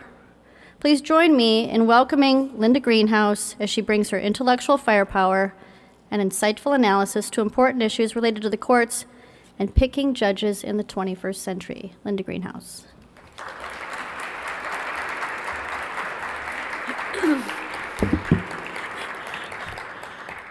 Thank you, Lisa, for doing all that extra research. I have a little. So thanks very much for having me. I'm really happy to be here. It's a subject I've thought a lot about. I've lived through many observations about it. I was there when Sandra Day O'Connor first took her seat on the Supreme Court bench, and I remember I had just a deep, almost physical reaction to walking into that courtroom and seeing a woman on that bench for the first time. I agree very much with what Sybil Dunlap said at the beginning of the session, that it's not that women on the bench are going to be more empathic, more one thing or more another thing.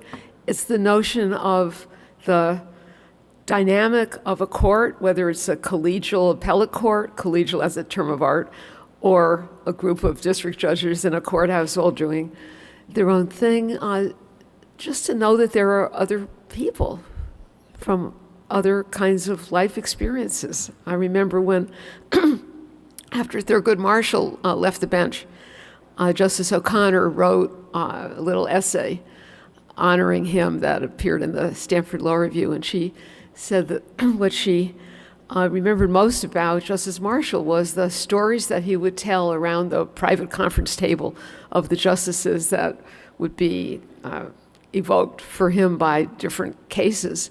And he would tell stories from his amazing life, and Justice O'Connor wrote, I remember this, stories that might by and by change the way I see the world.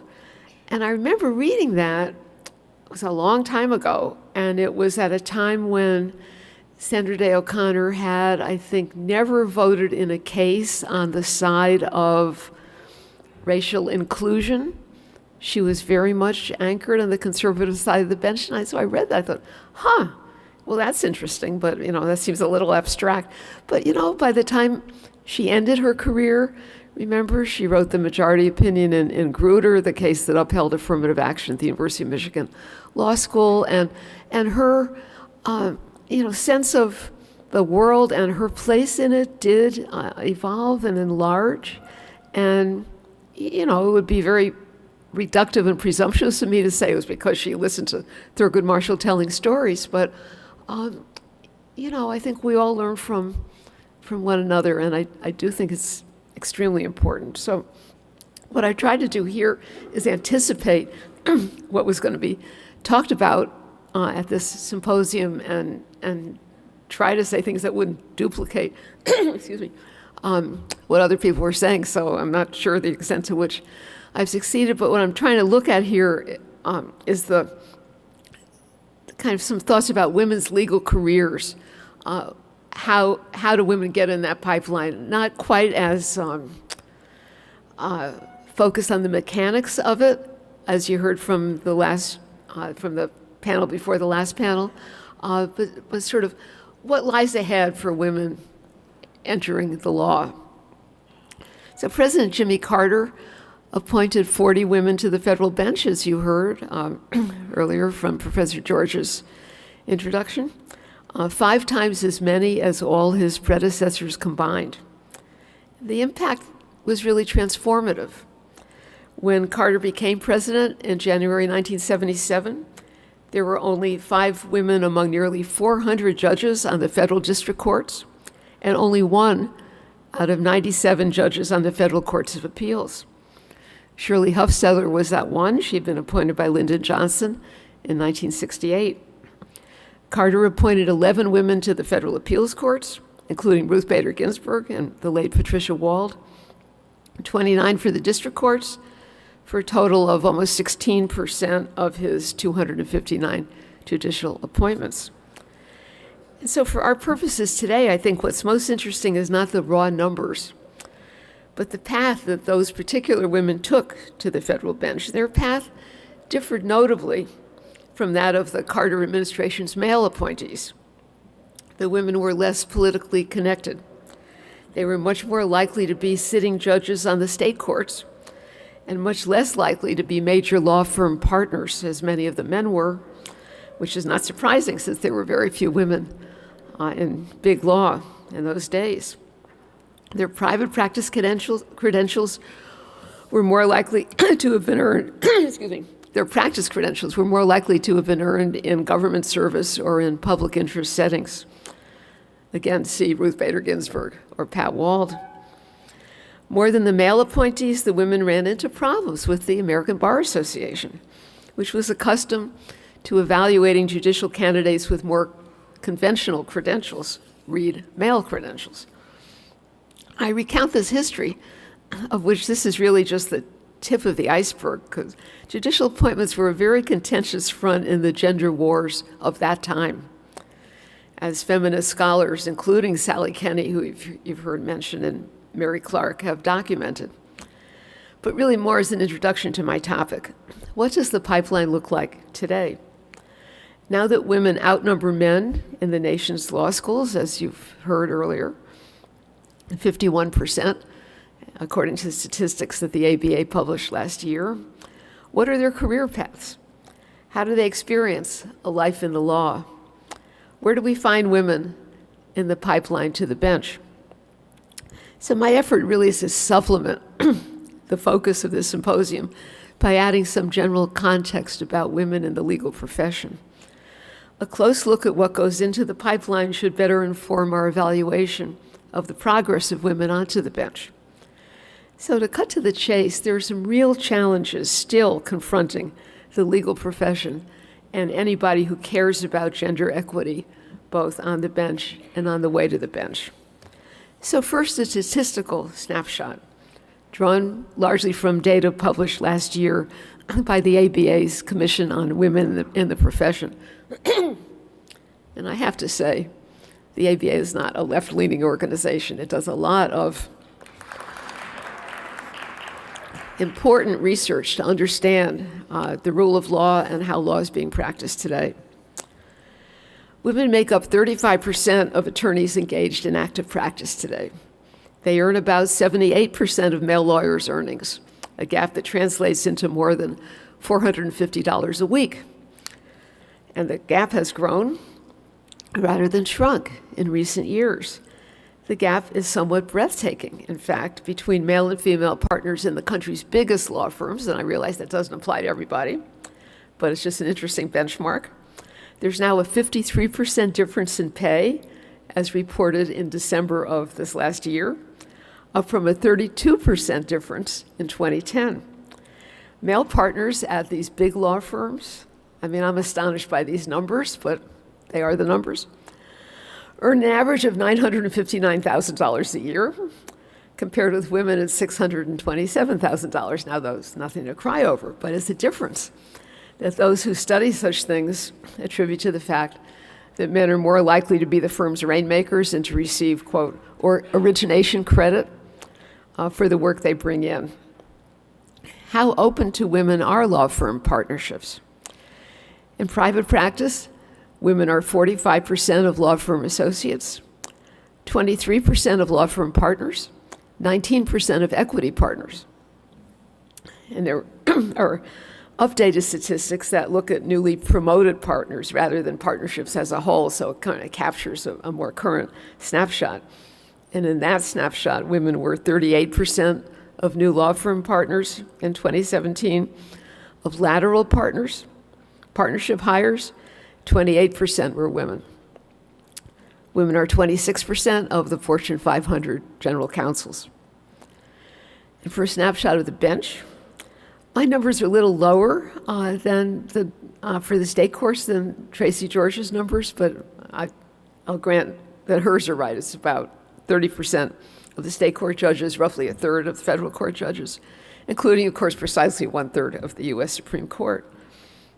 Speaking of the Supreme Court, for the first time in history, half the law clerks are women. That's a big jump. In the federal courts of appeals, it's about 45%.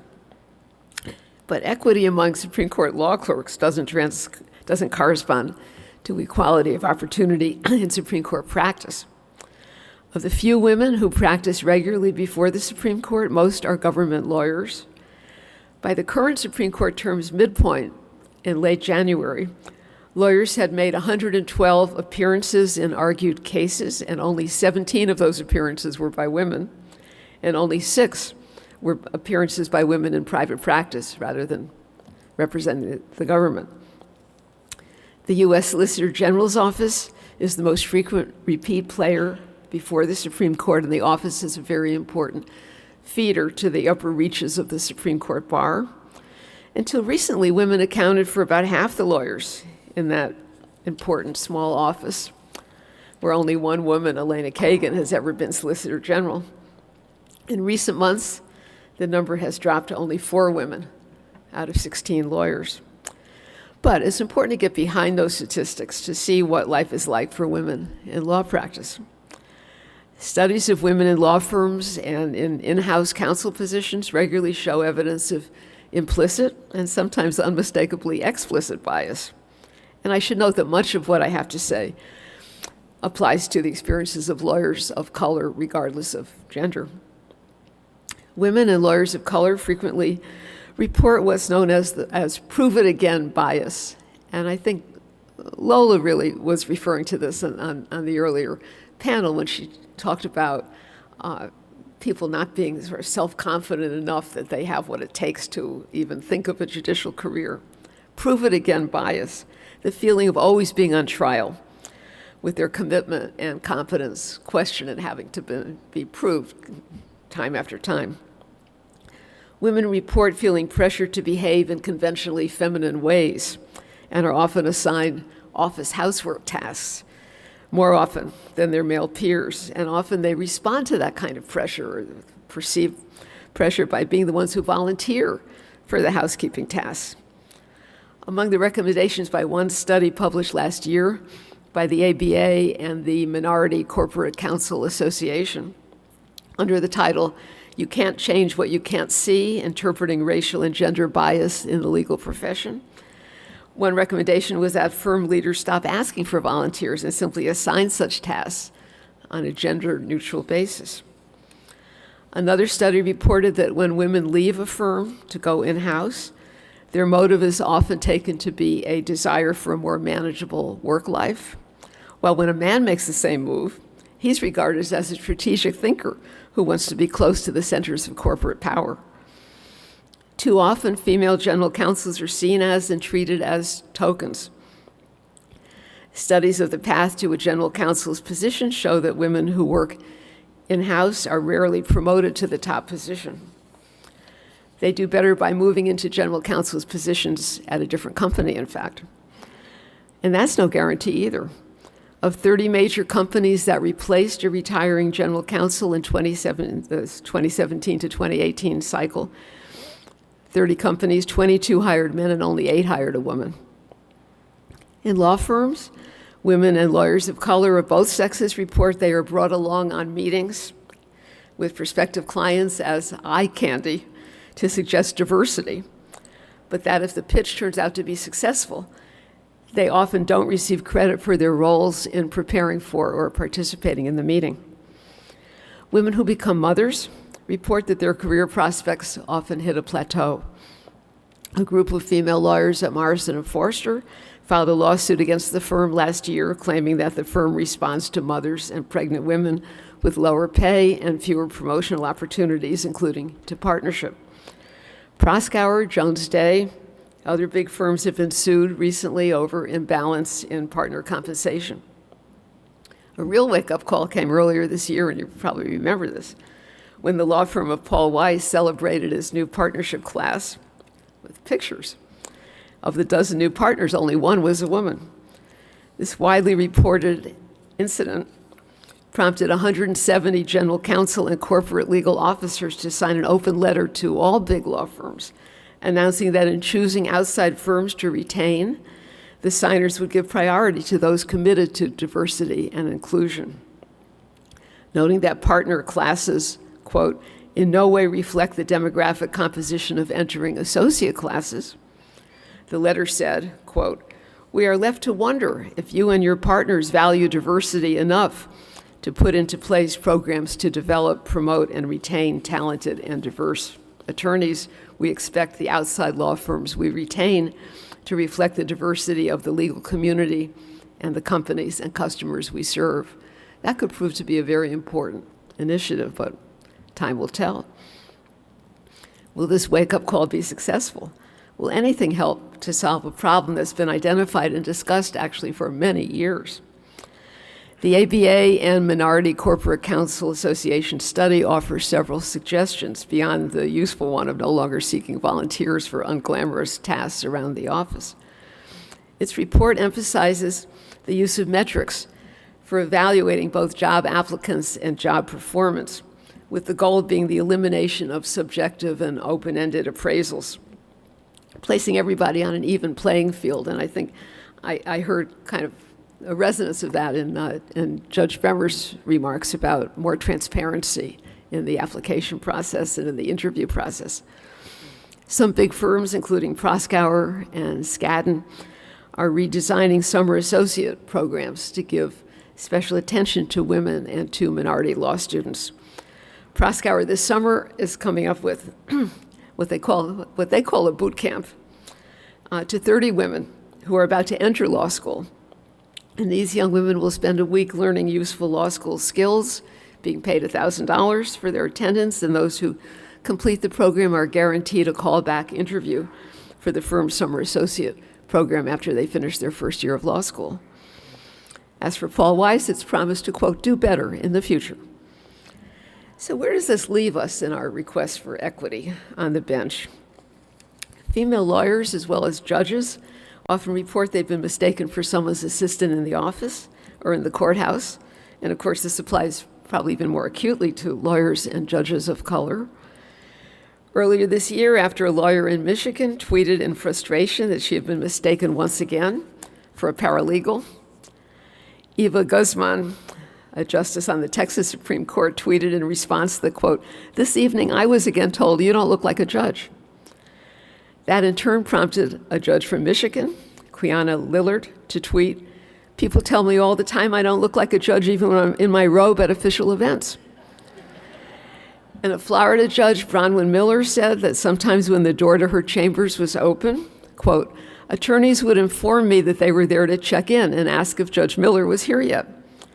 Judge Miller would simply accept their signatures without revealing who she was, and then would enjoy the lawyer's shocked expression minutes later when she took her seat on the bench.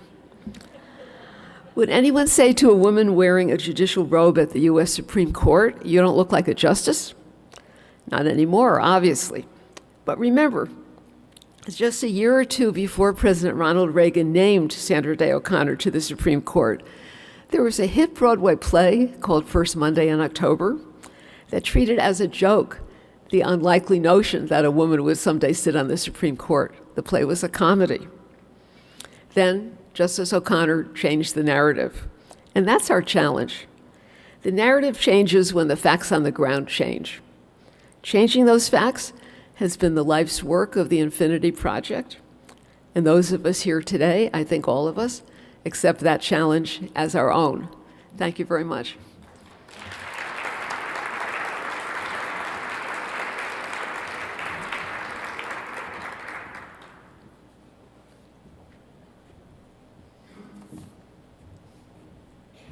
Thank you very much, Professor Greenhouse. Would you be willing to entertain some questions? Thank you. Oh, I thought you and I were going to do. Yeah, you should be sit. Okay.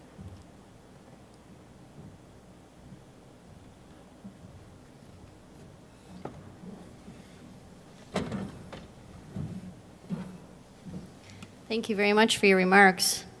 You gave us some interesting, I'm tempted to actually say depressing statistics about women in the profession. Of course, these statistics impact the pipeline.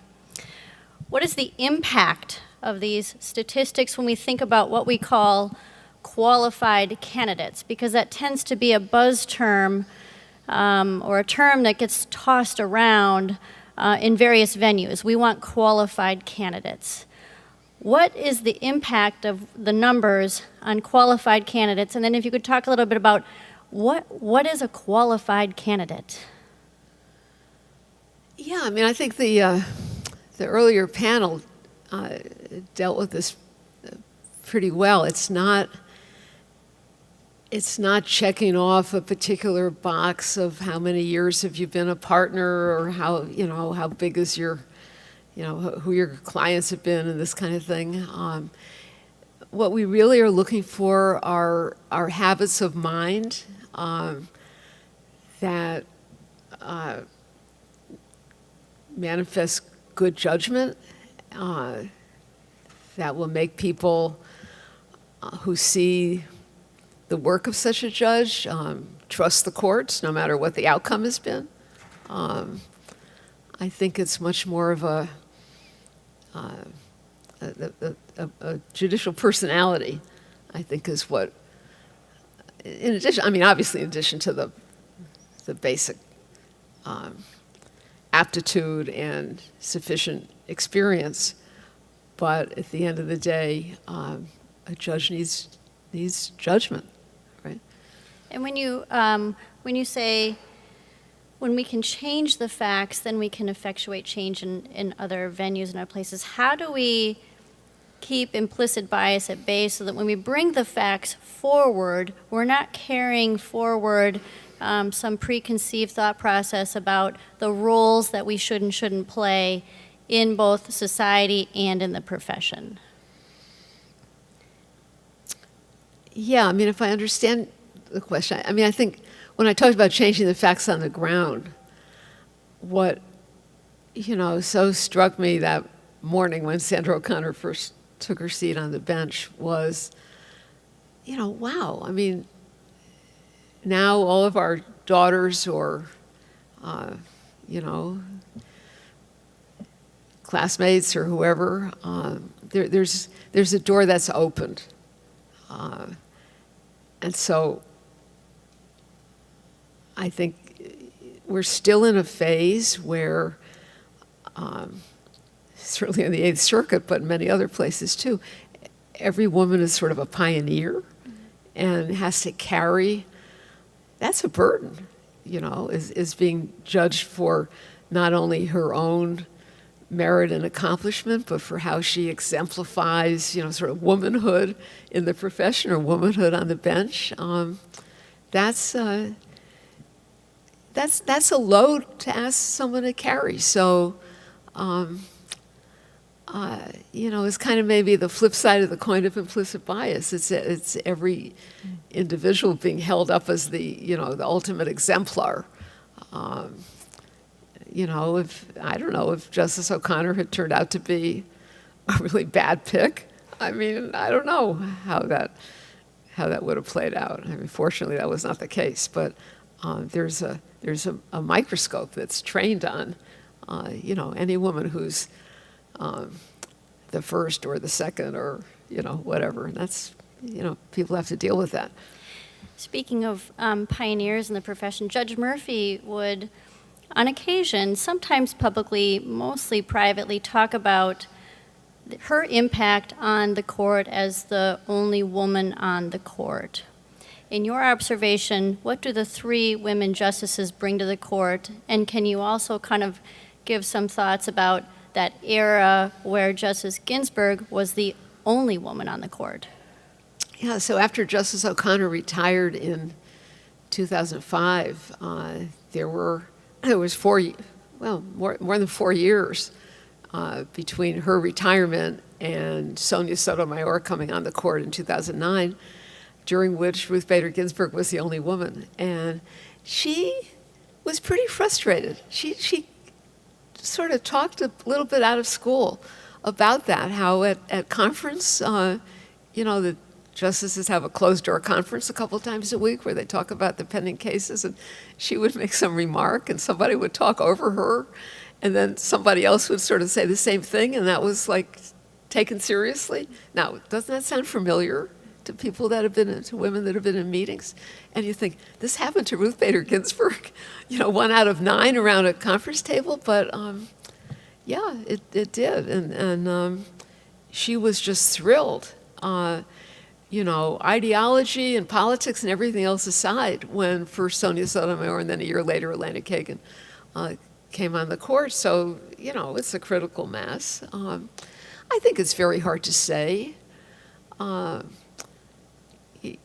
any kind of meaningful way, okay, what, quote, difference has it made in terms of the work product of the court?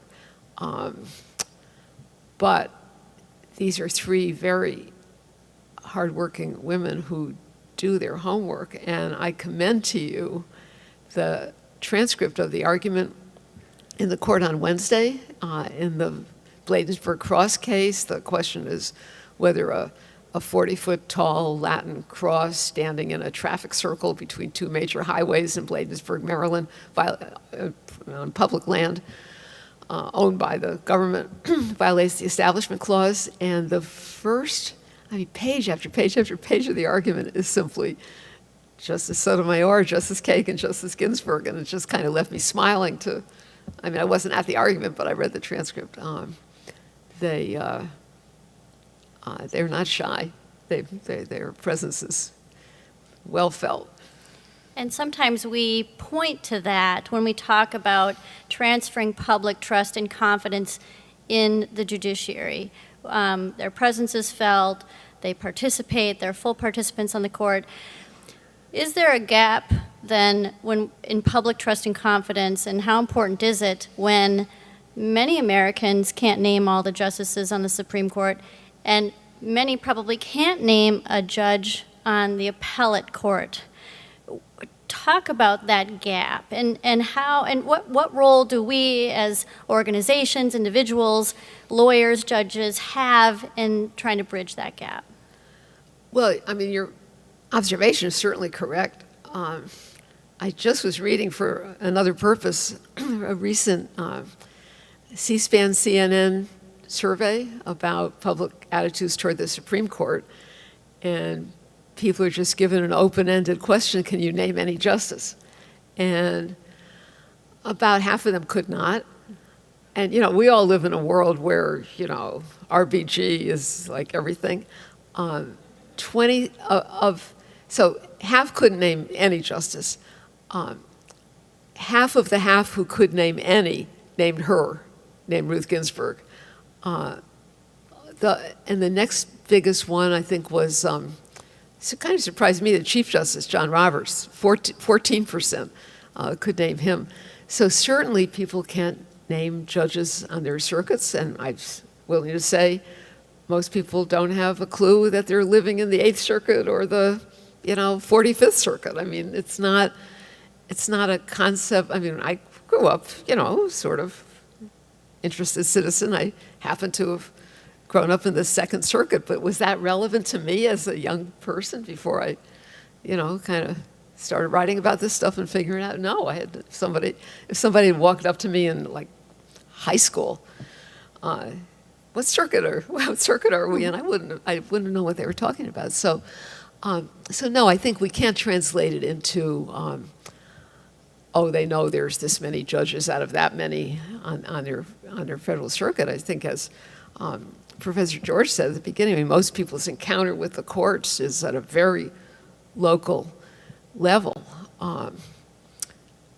And so the Texas, I didn't know the Texas story of the Harris County Beta O'Rourke driven 19 women. I think that in a way that's more important than some of these higher level courts where people are very unlikely to encounter them. The Supreme Court hears, these days, maybe 62 cases a year on a busy year. So obviously what they decide has an impact on all of us, but most people have no idea who's doing the deciding. Let me take a little bit of a turn here and ask about a different matter. In your opinion, what did the Kavanaugh hearings do for the process of picking judges? Oh, well, I was very sad about the whole way the Kavanaugh hearing turned out. Most sad about his performance and that his closing argument, whatever it was, his rant, because I know him, and I really would have expected better, much better. So I think, to the extent that I agree with my friend Ilya Shapiro about anything, it's that it certainly left a very sad impression on the public. And, I just wish it hadn't happened that way. Where do we go from here with the process? If you were to change one or two things about it and you had certainty of that outcome, what would it be? About the Supreme Court confirmation process? Mm-hmm. I think getting rid of the filibuster was a very bad thing because it means that any president, and the worm will turn, and it may turn in 2 years from now, 1 year from now. It means you can be as extreme as you can and still get 51 votes. And it drives the process to extremes. And I guess a few of the earlier speakers mentioned, the utility of looking at non-U.S. systems. So, for instance, the German Supreme Court, which is a very highly respected one, they can only confirm nominees by a supermajority, and that means you play to the middle, and I think that would be something that would definitely help. Now, people will say, well, Harry Reid started it. He got rid of the filibuster in the lower courts, and so the Democrats, they're crying in their beer over this. And what that was about, and I'll just give you a little historical perspective, because it's very easy to keep this as an inside the Beltway conversation, which is not useful to anybody. But President Obama had tried for 5 or 6 years to fill the vacancy that had been created by John Roberts' promotion, and he nominated a highly accomplished woman named Caitlin Halligan, who had clerked for Justice Stephen Breyer and had been Solicitor General of the state of New York and had a Supreme Court practice. And she was filibustered 3 times because the Republicans in the Senate believed that she would be a very attractive Supreme Court nominee for a Democratic president down the road. And they wanted to keep her off the court. And President Obama found himself unable to fill 3 vacancies on the D.C. Circuit. So as soon as Harry Reid got rid of the filibuster, those 3 seats were filled with, not by Caitlin Halligan, she finally gave up, but by 3 other very good judges, at which point the Republicans said, Obama's packing the D.C. Circuit. Actually, no, he was filling the vacancies that had been held open, and he could only fill them by getting rid of the filibuster, and that's part of the history of it. But I think that would, bringing the filibuster back would help at the Supreme Court level. So if bipartisan appeal is the objective, well, first of all, do you believe that everybody agrees that bipartisanship is the way to go, or do you think there's some discussion out there about just sort of let all the advocacy have all the advocacy they want, and if we get political in terms of the process, well, then once they hit the bench, it's all okay? Well, I'm not sure bipartisan is necessarily the rubric, but non-extreme. So I think, at least until recently, we were not a country that to whom the extremes appealed, and I think, certainly on our courts, I think we'd all be better off with, a little less ideology. So, you once, I think, talked about how a president, their real legacy is in judicial appointments. And we're seeing nominations come forward that are younger and younger, perhaps in an effort to make sure that that legacy is captured on the court for a long period of time. We have a nomination of a 36-year-old woman in the 4th currently.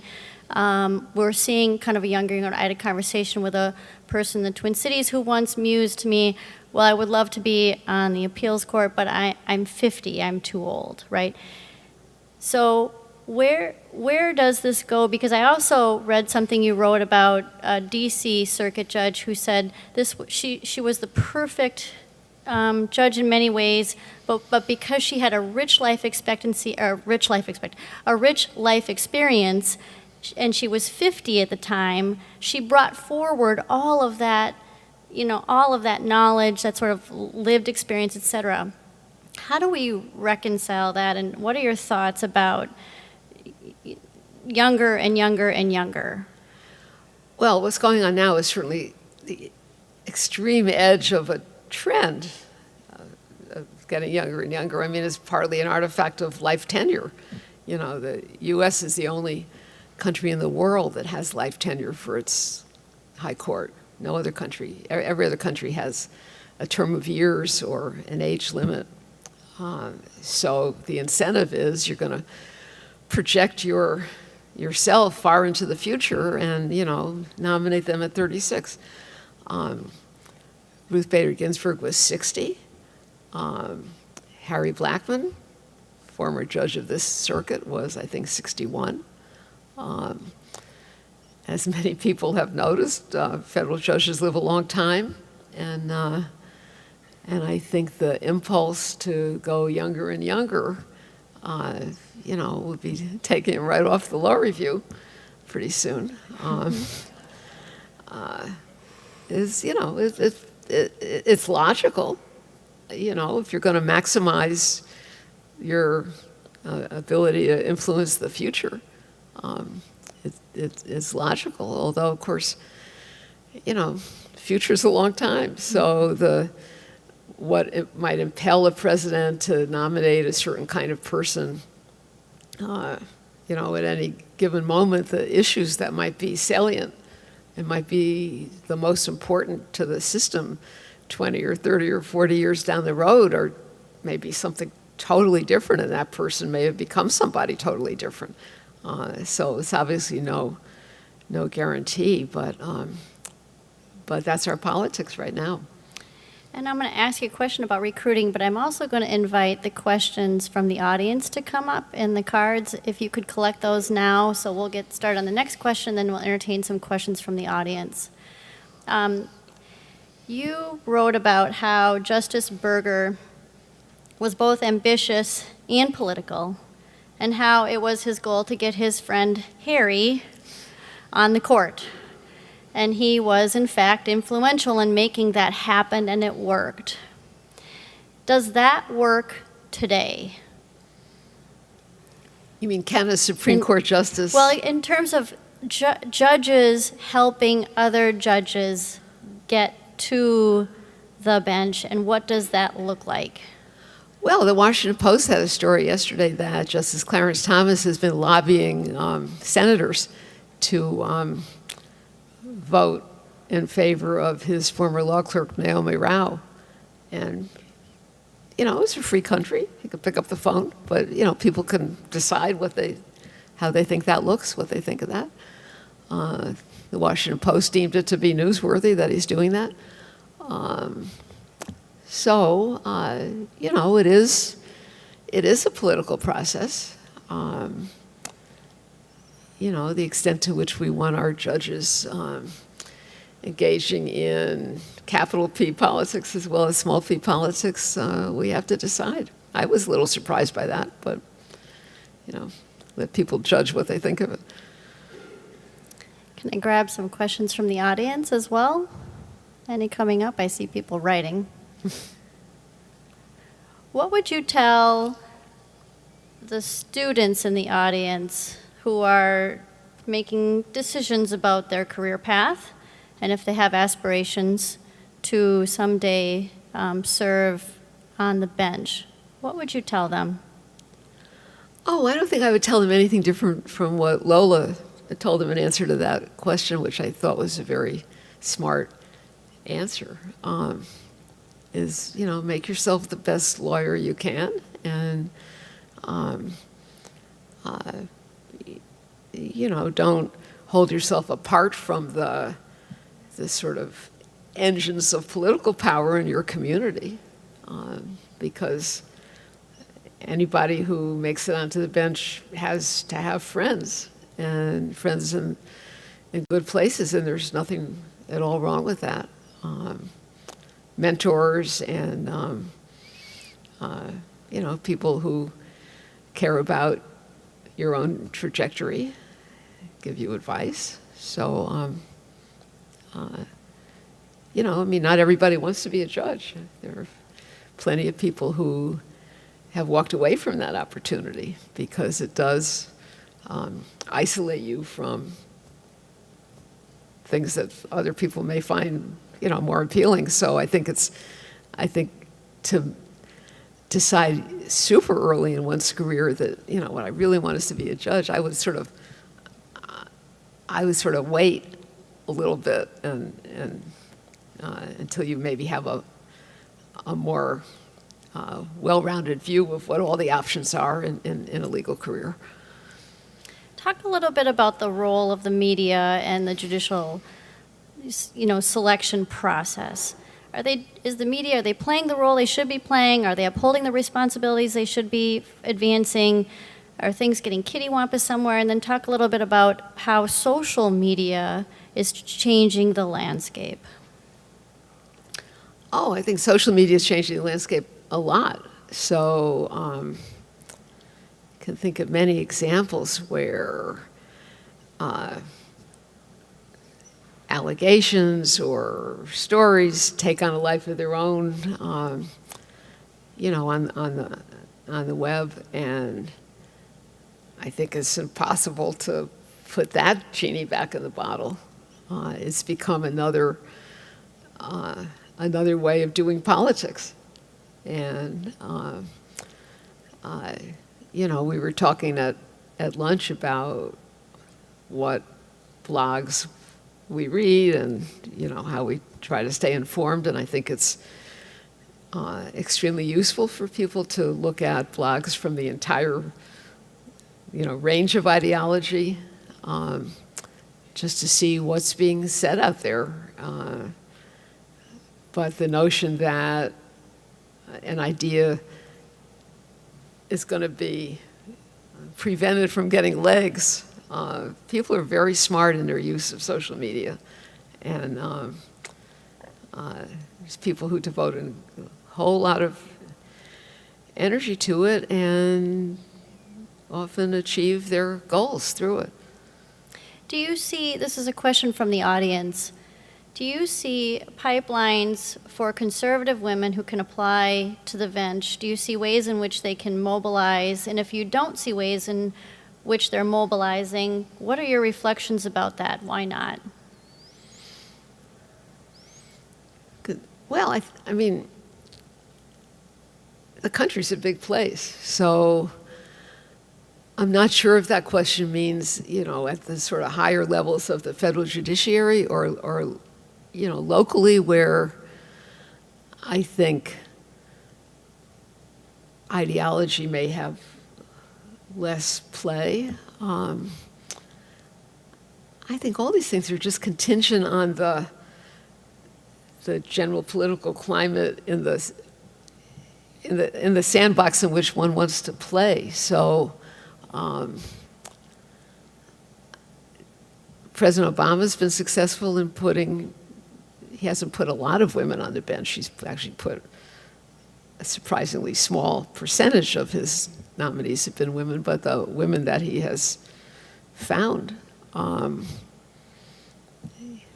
certainly not disadvantaged by their politics. So I don't think there's a particular burden on someone who's too conservative or too liberal. President Obama was not looking for very open, liberal judicial nominees of either gender. He named a lot of former prosecutors and magistrate judges and very few academics, if any. I can hardly think of any other than Elena Kagan, who was dean of Harvard Law School. So I don't think it was a particular advantage to anybody with judicial ambition in the Obama years to be identified as a strong liberal.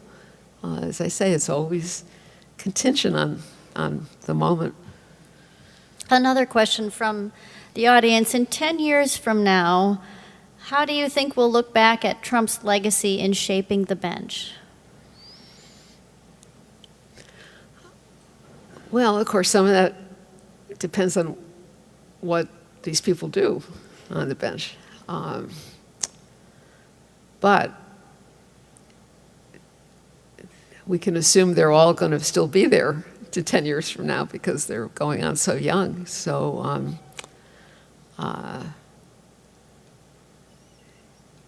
it'll be a Trump judiciary. So, for better or worse. Let me ask another question from the audience. Can you share some of your best memories, your fondest memories of either a private conversation with a justice or oral argument at the court? Well, I really didn't have as many private conversations as people may think, so I don't really have a good answer to that one. But my favorite moments of argument, so one I can think of was a colloquy between Justice Scalia and Professor Lawrence Tribe of Harvard. So it was a punitive damages case of some kind, and cert had been granted over the opposition of the party who, after cert was granted, hired Larry Tribe, who was, in his day, a very famous Supreme Court practitioner as well as Harvard law professor, and Larry Tribe completely reconfigured the argument that the respondent in this case had made in its fruitless opposition. fruitless effort to get the court not to grant the case.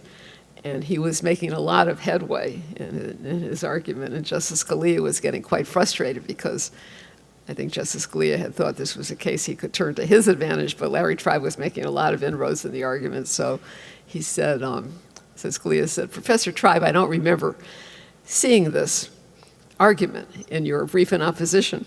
And Larry Tribe said like that, Justice Scalia, I like to think it was there by implication. And he won the case. Thank you for that. Another question from the audience. With all the attention on notorious RBG, is this good or bad for women? And should we be focusing more on the quality, the merits, than her notoriety? Oh, yes. I mean, that's a softball question. Yes, I think the answer is yes. I mean, I think it makes me a little bit twitchy. I mean, the kind of, you know, Ruth Ginsburg as a Lego, you know, I don't know. So yeah, but where does that come from? You have to, step back, and it comes from the fact that she has come to exemplify, kind of a powerful, even uppity woman, 85 years old, who's speaking truth to power as so perceived, and that's why she's been adopted by a much younger generation as kind of an emblem. And do I think it gets a little kitschy? Yes, it's way kitschy, but that's the reason for it. The next question from the audience has to do sort of with evolution. What do you make of Justice Roberts' recent votes with the liberal bloc? Is he evolving? Is it case specific? And this is an interesting question because you write about Justice Blackmun's evolution, coming to better appreciate the poor, the marginalized, and women over his course and service on the bench. So the question pertains to Justice Roberts, but even more generally, is he evolving? This is specific. But then I would add, if this is the case for jurists, and if evolution is sort of happening in the process of serving in this role, then is diversity less important? Well, I think the easy answer to your last question is no, because, why would a judge, quote, evolve? And that's kind of what I was suggesting by quoting Justice O'Connor talking about Thurgood Marshall. I think, it's inevitably broadening to be serving your professional life with people who are not like you. As to being on the John Roberts watch, which anybody who cares about the court is on the John Roberts watch right now. He's become the median justice. Every group of 9 justices would have a median justice, and it just happens that it's the Chief Justice of the United States. And which way is he going to jump? And there have been 2 or 3 data points in the last couple of months, and I think those are too few to really draw any conclusions. I think the only conclusion I have is that he, I'm sure, is very self-conscious, because he's a very self-conscious person, about his particular role at this moment. And he cares about the court, and he also cares about his own agenda. And he's got to engage in a very fascinating balancing act as to how he can keep both those goals in view, preserving the standing of the Supreme Court and getting anything done to accomplish what he'd like to do in his own judicial career. And that's a story that we don't have the final chapter of, but we should all be watching and thinking about it. Professor Greenhouse, you have enriched the intellectual dialogue of this symposium in so many ways, and we are incredibly grateful for your time and for sharing your experiences and your history with us. Can I ask one more fun question? Sure. What's on your bucket list? What's on your bucket list? Oh, what's on my bucket list? Seeing the Northern Lights. Not not today. That might not happen today, but we have a beautiful snowfall for you. Anyway, please join me in thanking Professor Greenhouse.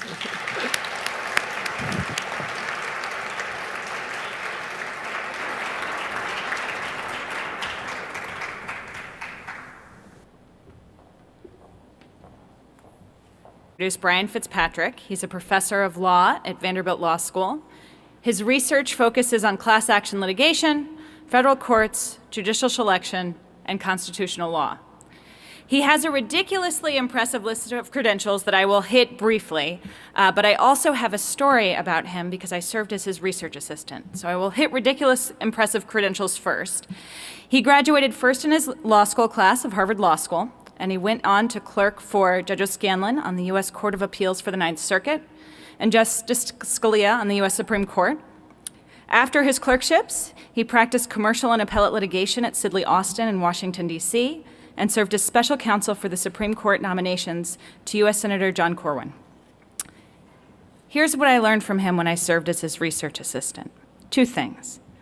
The first thing I learned was intellectual rigor. It was in a time when a lot of folks, a lot of academics were getting in trouble for not having their citations be accurate. Probably the most famous example at that time was Doris Kearns Goodwin, who was getting a little bit in trouble for having, it looked like having research assistants basically copy things and put them in footnotes. This was not going to happen to Professor Fitzpatrick. In gathering citations for him, we would look through them together. I would bring them in a bucket to his office, and we would look through them to make sure not only that the citation was accurate, but that it supported the concept he was looking to support, that it was authentically, intellectually honest in supporting the principle that he was articulating. And I learned something about cite-checking briefs from that, and I learned something about having honest citations and being thoughtful about it when you say something to the court about what a case means. The other thing I learned is about how to have a good civil debate. Because at the end of his article, we'd finished it, it was cite-checked, he said, "What do you think?" And I said, "It is so well done, and I totally disagree with you." And he said, "Well, let's talk about that." And we had a great conversation about it. And it was everything that I could have hoped for in an academic experience, to have a really smart person challenging me, challenging what I thought, and to be able to have a conversation about it. And so it is what I would hope for every law student here that they get to experience in law school. It is one of the reasons I am grateful I went to where I went for law school, and it is one of the reasons I am honored to introduce him as our next speaker. Thank you.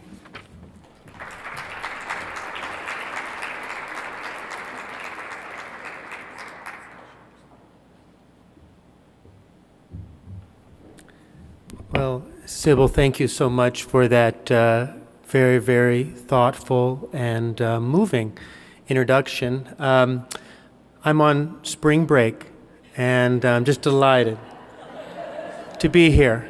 And, you know, when I was contacted to come here for spring break several months ago, I thought to myself, this is going to be a terrible time to be in Minneapolis. But because Sybil invited me, I wanted to be here. She was one of my very first students at Vanderbilt, and I remember her with great fondness. And I do remember the site-checking process that we went through. I stole that process from Justice Scalia. Before he let any opinion draft leave his chambers and go to the chambers of other justices, he would sit down with the law clerk that had helped him with the draft, and the law clerk would hand him source after source after source open to the page that it was cited for, and he would read it, and it had better said what you said it said in the draft. It was a great quality control mechanism, and it did keep you very honest in the course of writing your drafts, and I'm happy you remember that, Sybil. So I'm delighted to be with you today. I'm going to talk to you about something that I don't think gets enough attention in conversations about judicial selection. And that is the ideological consequences of using one method of selecting judges versus another. Is it possible that when we try to maximize what we're getting out of our selection method for judges along a number of other metrics, that we might unintendedly end up skewing the ideological viewpoints of our courts away from the public in a way that might not be desirable. That's what I'm going to argue might be the case today. The source materials for my argument are going to be data that I collected about our state court judges. And I use state court judges because our state courts select judges in many different ways.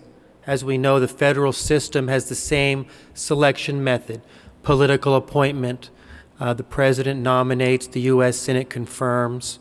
The states have 4 methods, give or take, and that provides for some variation, and we can measure whether there are any differences in method of selection because different states use different methods. So just to show you where I'm going here, these are the 4 methods that we see around the country in use by our states today. Political appointment, that was the original method, by the way. All of the original states at the time of the founding used political appointment like the federal government does today. Some states had the executive branch appoint like the federal system. Some states had the legislative branch appoint. Some states had a combination of the two. But all the states use political appointment. Some states still use political appointment today. New Jersey and California have executive appointment. South Carolina and Virginia have legislative appointment. Many more states today use partisan elections, and these became very popular in the midst of the 1800s. And a good dozen or so states still use partisan elections today. Judges run for office with party affiliation on the ballot, much like other offices. Nonpartisan elections, that's what I believe you have here in Minnesota. This is a method that became popular during the Progressive Era at the end of the 1800s. Judges run in election, but they don't have party affiliation on the ballot. So you're not really sure a lot of times whether a person's a Republican or a Democrat when you go in to vote for them. And then the most modern method, which is actually the most popular method today, is this commission method, sometimes called the Missouri Plan or merit selection. This is a method where a small commission of people gives 3 names to the governor, and the governor has to pick one of those people when filling vacancies on the bench.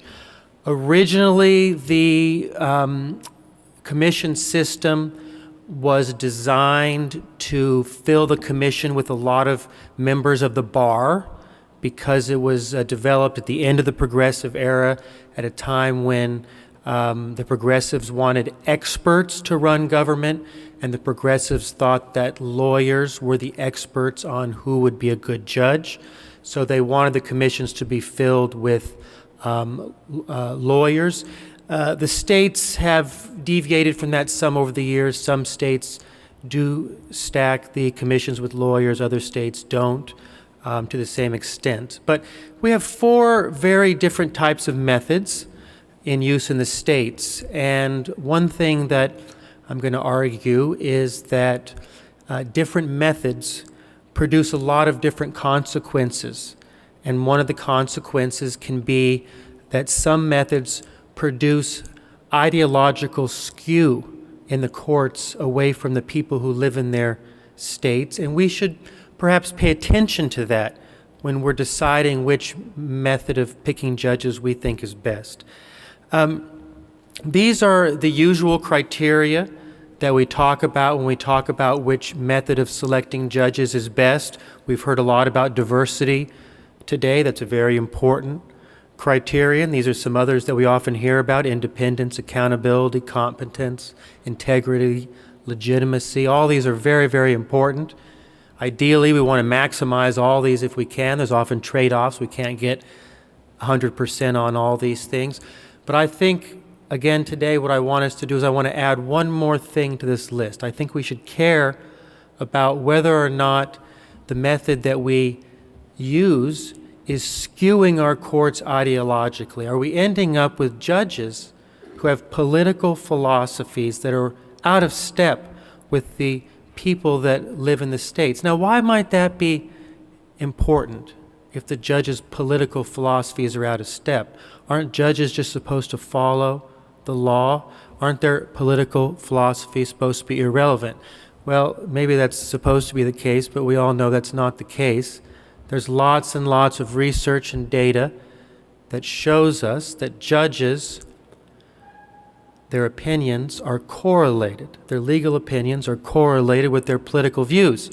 So, if we end up with a bench that's all Republicans, we're going to get different decisions than we get if we end up with a bench that's all Democrats. That's what the data suggests. I think that's what our intuitions suggest as well. That's why when Professor Greenhouse talks about median justices, she's invoking this spectrum of political philosophies from one end to the other. So I think we have reason to be concerned that some methods of selection are not resulting in judges that have representative views, political views of the people in their state. So let me tell you what I've done. I went around and collected campaign contribution data. Data on every campaign contribution I could find that a state appellate judge made over the course of their lives, before they became appellate judges, while they were appellate judges, after they were appellate judges. I looked at all state appellate judges between 1990 and 2010. There's over 3,000 people who served as state appellate judges in our country during that time. And I gathered up all their campaign contributions. And I looked to see, did they give more campaign contributions to Democrats, or do they give more campaign contributions to Republicans? And if they gave more to Democrats, I assigned them the label Democrat. If they gave more to Republicans, I assigned them the label Republican. Then I looked in each state, what percentage of the appellate judges in your state had more people giving to Democrats versus more people giving to Republicans? And that gave me a statistic for how left or right leaning the appellate courts are in each state. Then I compared that statistic to the people in every state, the public, the voting public. How often did the voting public vote for Republicans or vote for Democrats in state legislative races, in U.S. House races over the same 20-year 1990-2010 time period? I compared the appellate judges' leanings to the public's leanings in every state. And this is what happened. This bar chart here is a ranking of how out of touch the judges are in a state versus the people in their states. So what we see here is there's a middle line at 0%. Hope you can see that. The blue bars go to the left or the right from the 0% line. That 0% line is the public's leaning in that state. So if the judges had the same political leanings as the public in their state, there'd be no blue line at all. There'd be no blue bar at all. That state, the blue would be right on that 0% line. States at the top of this chart, they have judges that are to the left of the public in their states. And the number one offender is New Hampshire, followed closely by Iowa, Vermont, Georgia, Utah. These are states where the judges are much more liberal, according to my campaign contribution data, than the public that votes in their states. And as you go down, the states become less and less and less left-leaning until you get to the bottom, where those states are right skewed. The judges are more conservative than the voters in their states, and they're the biggest offenders, Virginia, followed by South Dakota, Texas, and Massachusetts. That just shows you Massachusetts, the voters are so liberal that it's not hard for the judges to get onto the right of the voters in Massachusetts. So the first takeaway from this chart is this. The vast majority of states have judges well to the left of the people who live in those states. Most state appellate courts are liberal skewed. Very few are conservative skewed. The second thing to take away from this chart is the following. I grouped the states by the way in which they select their judges, their method of selection. And I found that the methods that resulted in the biggest skew were the commission system and the nonpartisan elections. That merit system where the lawyers commission picks the judges, and then the nonpartisan elections. Partisan elections were somewhat skewed, and then political appointment, some states use the governor, some states use the legislature, was the closest to the public's leaning in the states. So this suggested to me that there might be some reason why some methods were skewing the judges more than others. And the hypothesis that I've come to is found in the following graph. This is from a study by Adam Bonica and Maya Sin. They're political scientists. One is at Stanford and one is at Harvard. And they've also used the campaign contribution data, and they have, instead of matching it up with judges, although they've also done that, confirming what I found on my first two graphs I showed you, but they've also matched it up just with lawyers all across America. They use the Martindale-Hubbell database, and they mash it up with the campaign contribution databases. And this is what they find.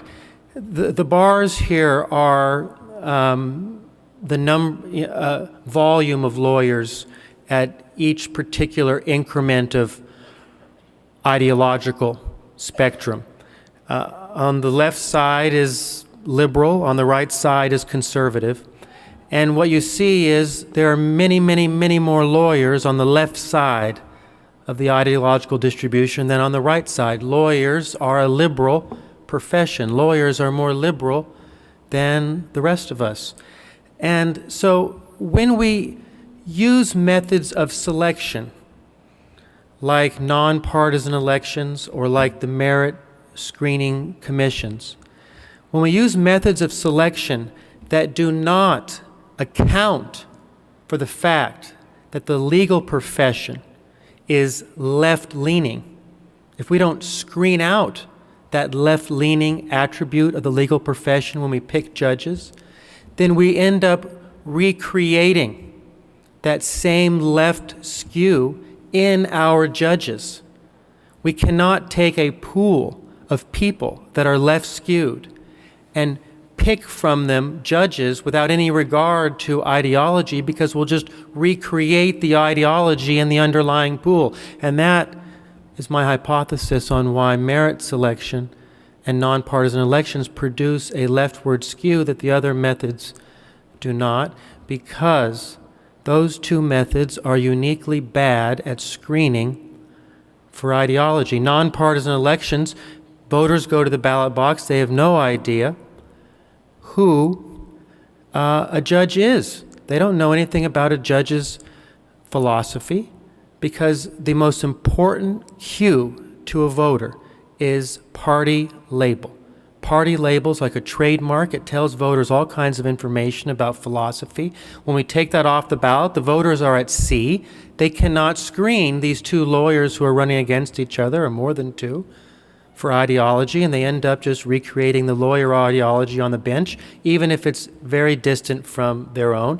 The merit commissions, it's the same situation, if not worse, because not only might this commission not be screening for ideological skew, but the commission might recreate the ideological skew insofar as the commission itself was selected by the lawyers, as it still is in many of the merit selection states.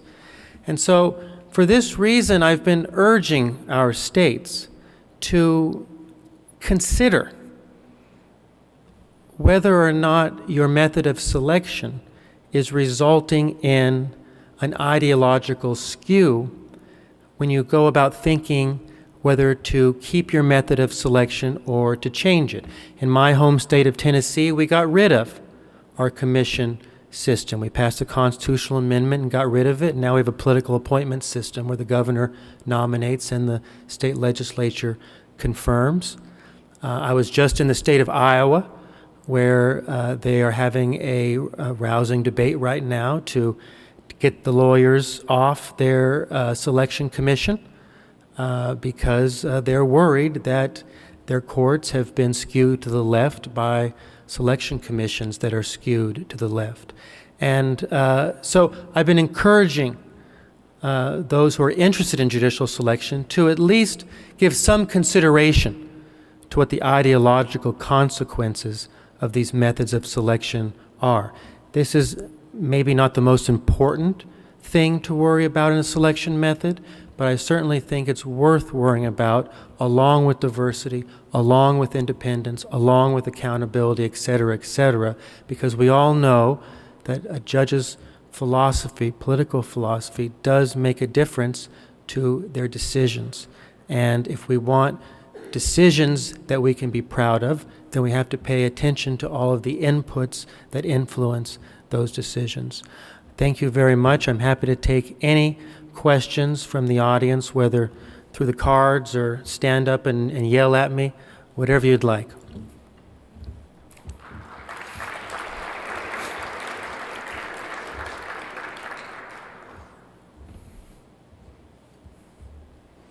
you want me to read these cards myself? All right. Sure. Let's see here. Isn't one of your assumptions that the pool of applicants/appointees is the same as the voting public? What if the conservatives don't step up and run/apply regardless of selection method? Is there more to this one here on the back? Okay, I think there's more. Let me see here. If only attorneys can be judges, isn't that the type of thinking society is valuing for this position of responsibility? Okay, I lost this person a little bit here. Let's just start at the beginning. Isn't one of my assumptions the pool of applicants is the same as the voting public? I don't think that's one of my assumptions.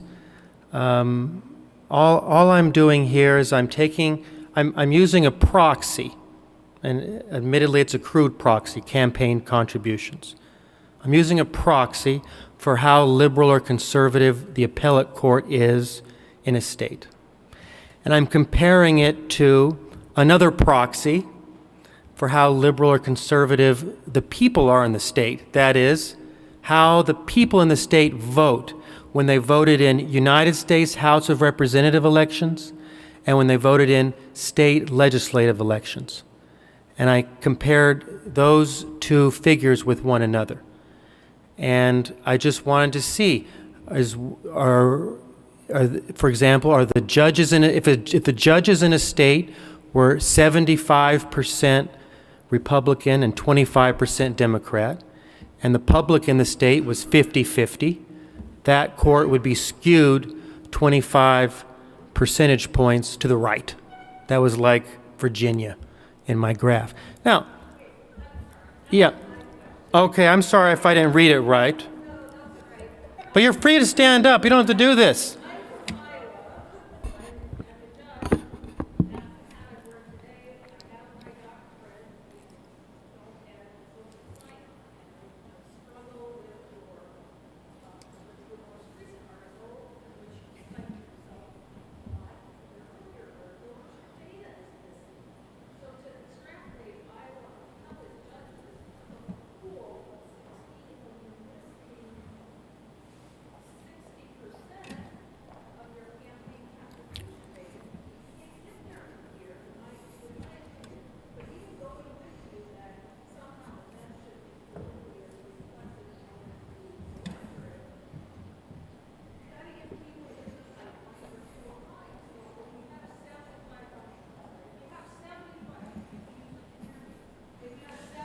75% of your general electors reporting that they're Republicans, and then you get your judges on the bench and you report that there's 75% liberal Democrats, because in 1990 I gave $5 to somebody in the Democratic Party, which I can't because I'm a judge. But in any event, I think the underpinnings of your data I struggle with. But in order for the governor to appoint or people to elect in a partisan or nonpartisan, or the Merit Selection Commission to nominate, your pool has to be as reflective of the voters for this theory to hold up, because otherwise your pool, you can only appoint out of your pool.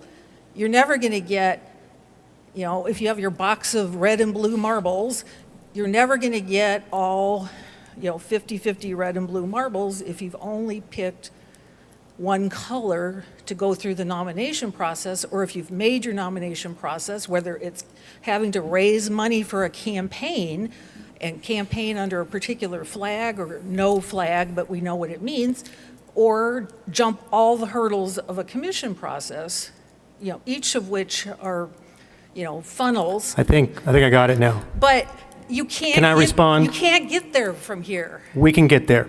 And here's how we do it, Your Honor. So, number one, you do point out a very important limitation to my data, which I talk about in my article where I published this in the Vanderbilt Law Review in late 2017. And that is, the data is only based on people that give campaign contributions. And so in some states, and I think Iowa was one, there are a lot of judges that we could not find any campaign contributions for them over the course of their lives, not just while they're judges. We look at, did you give any, I think the databases go back to the 70s. Did you give anything in the databases? And some states, there's less missing judge data. So this worried me. It worried me a lot. I tried to think to myself, now is there any reason, the worry's in there, believe me.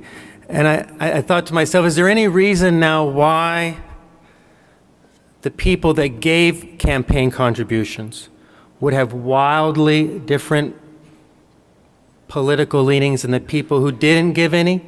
I couldn't really think of any reasons. But I was still worried, even though I couldn't think of any reasons why these two pools of people would be radically different, that all the people who weren't giving campaign contributions were rabid Republicans and they weren't showing up in the data. I couldn't think of any reasons why that would be true, but I felt better. What made me finally feel better was the real academics, not me. I'm just a simple country law professor.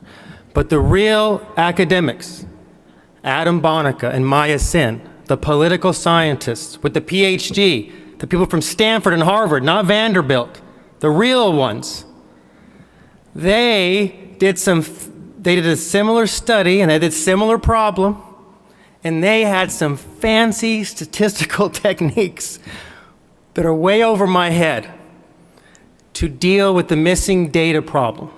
And they concluded, after using their fancy statistical techniques, which are way over my head, that were good enough for the peer-reviewed journals that they ended up published in, that the missing data would not be significantly different from the observed data. And so even though you're right, we're missing a big chunk of judges in a lot of the states, I feel I can sleep well at night, that I'm not misrepresenting what the whole of the judges look like from the fact I can only observe some of them in the data. On the second question, if we don't have enough Republican lawyers, how can we ever get enough Republicans on the bench? Oh, that's what I thought you meant by the marbles. But let me just answer the question that I want to answer then, rather than the one you apparently were trying to ask me, and that is, there's plenty of Republican lawyers to put Republican judges on the bench. There's only 7 justices on the Iowa Supreme Court. I suspect even as liberal as the bar is in Iowa, and it's almost as liberal as the bar in Massachusetts, according to Bonica and Sin, I think we could find 7 Republicans to put on to a court if we needed to. Another question. Should I go off these cards, or does someone want to stand up? Is someone brave enough to stand up, or do I have to read the card? Read the card? All right. Are the results similarly skewed leftward if the commission also has members at large, not just lawyers? Now, this is a great question. So there's more. This is you? See, you should have stood up and took credit for this. So the states that use the commissions, they appoint their commissions in different ways. Some of the states, like our favorite state of Iowa, gives a lot of control to the bar.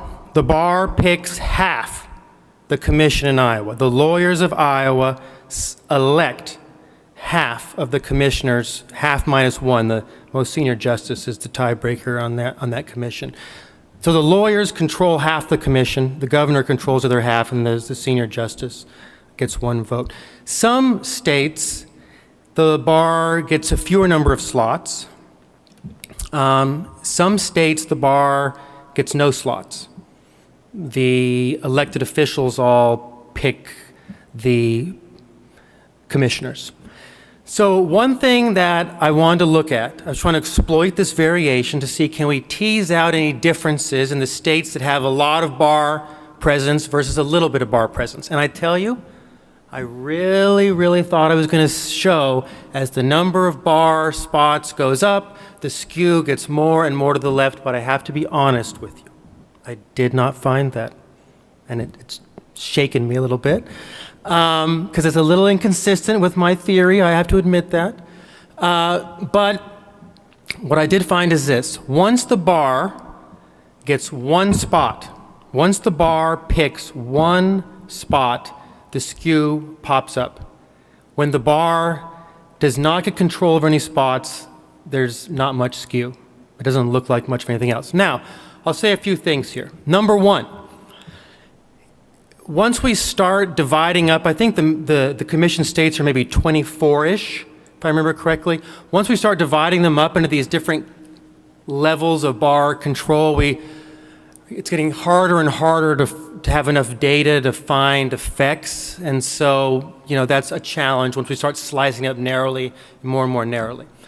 Secondly, the fact that I didn't find as the effect that I hypothesized I would, really led me to change how I think about the mechanism that is producing the skew.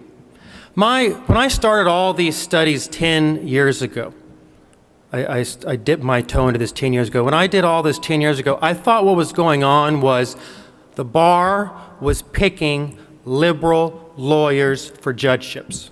They wanted to find liberal lawyers for judgeships. I don't believe that anymore. What I believe, and I think the proof of that is in the fact that the nonpartisan election systems produce the exact same skew. I don't think the merit commissions are trying to find liberal lawyers. I think the merit commissions are not screening for ideology at all, just like nonpartisan elections doesn't. But my point here is, because you are selecting from a pool of left-leaning lawyers, if you do not have a system of selection that screens for ideology, you end up with judges that are just as skewed as the lawyers you are drawing from. And so I think it doesn't, in some sense it doesn't matter. Because if you don't screen, you end up with the skew. So screening, in my view, is necessary. I'm going to move on to another question, if that's okay. I see your hand up, Your Honor, but I really feel like I should give these other questions. The other questioners could be good. Don't we want to hear what they have to say?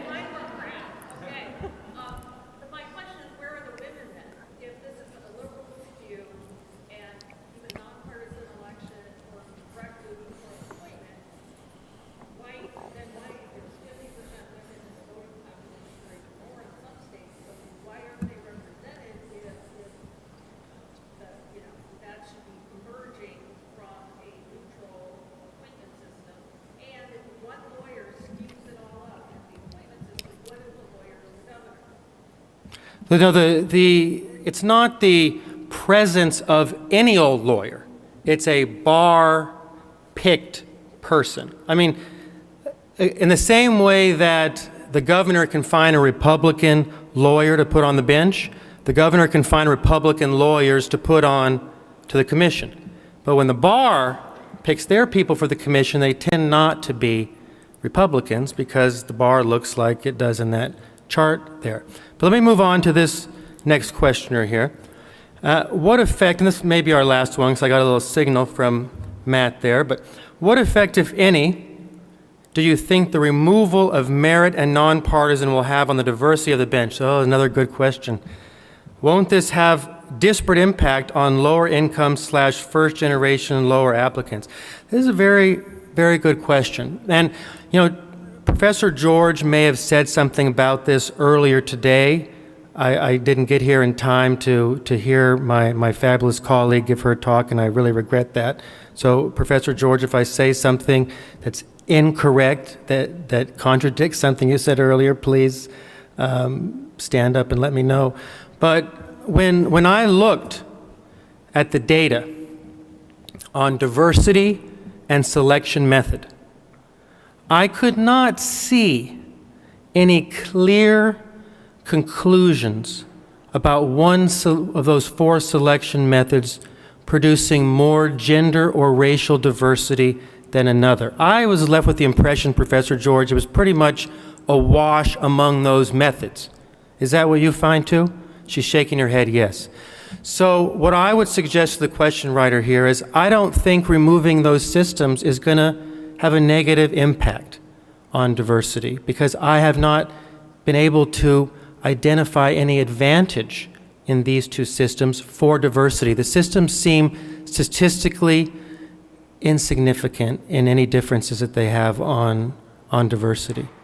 Should I do one more or should we call it a day? We have Alberto Gonzalez coming up, don't we? I don't want to step on his toes. One more question, okay. Let's see here. Here's one here. Couldn't the leftward skew of judges in relation to their constituents be explained by both? Number 1, the correlation between education and liberal leanings. And number 2, the fact that judges are more educated than their constituents. So there's no doubt in my mind that judges are very well educated people. There's no doubt in my mind that lawyers are very well educated people.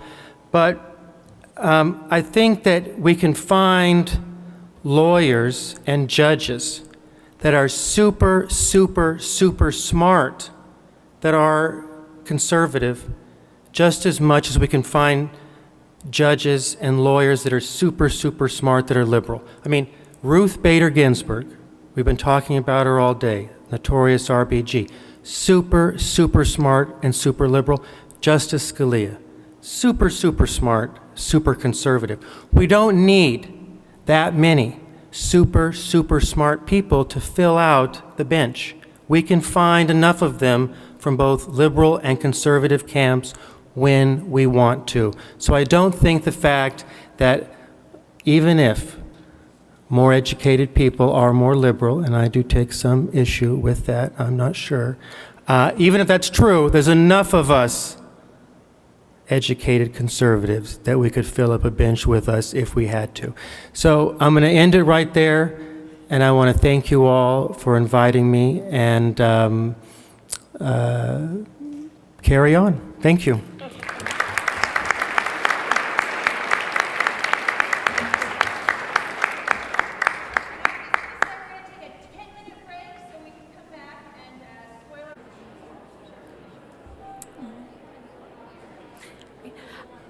If everyone wants to find their way back to their seats, we're going to get started.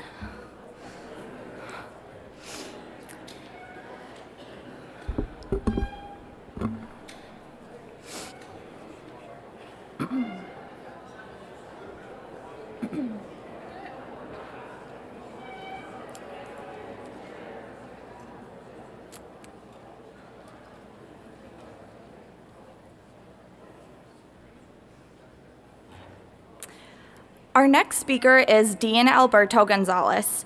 Dean Gonzalez was the perfect add to our list of distinguished speakers today, and he really was enthusiastic about being in Minnesota.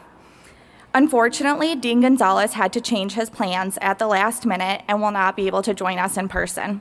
He was, however, gracious enough to make us a video where he responds to questions about judicial selection. Following his remarks, Sybil Dunlap president of the Infinity Project, will provide a reflection on his comments. Mr. Gonzalez is originally from Texas and earned his law degree from Harvard Law School. Following graduation, he returned to Texas, where he worked as a corporate lawyer at an international law firm. He then went into government work. Mr. Gonzalez started as general counsel to the governor of Texas. He then became the state's 100th Secretary of State, where, among other things, he served as chief elections officer. A few years later, Mr. Gonzalez became Justice Gonzalez when he was appointed to serve on the Texas Supreme Court. Shortly thereafter, Mr. Gonzalez was appointed to Counsel of the President, a position he held until he became the country's 80th Attorney General, and he was the first Hispanic appointed U.S. Attorney General. Mr. Gonzalez currently serves as the Dean and Doyle Rogers Distinguished Chair at Belmont University College of Law. So if you can all direct your attention to the screen, we're now going to see his video. How would you describe the Bush administration's general approach to judicial?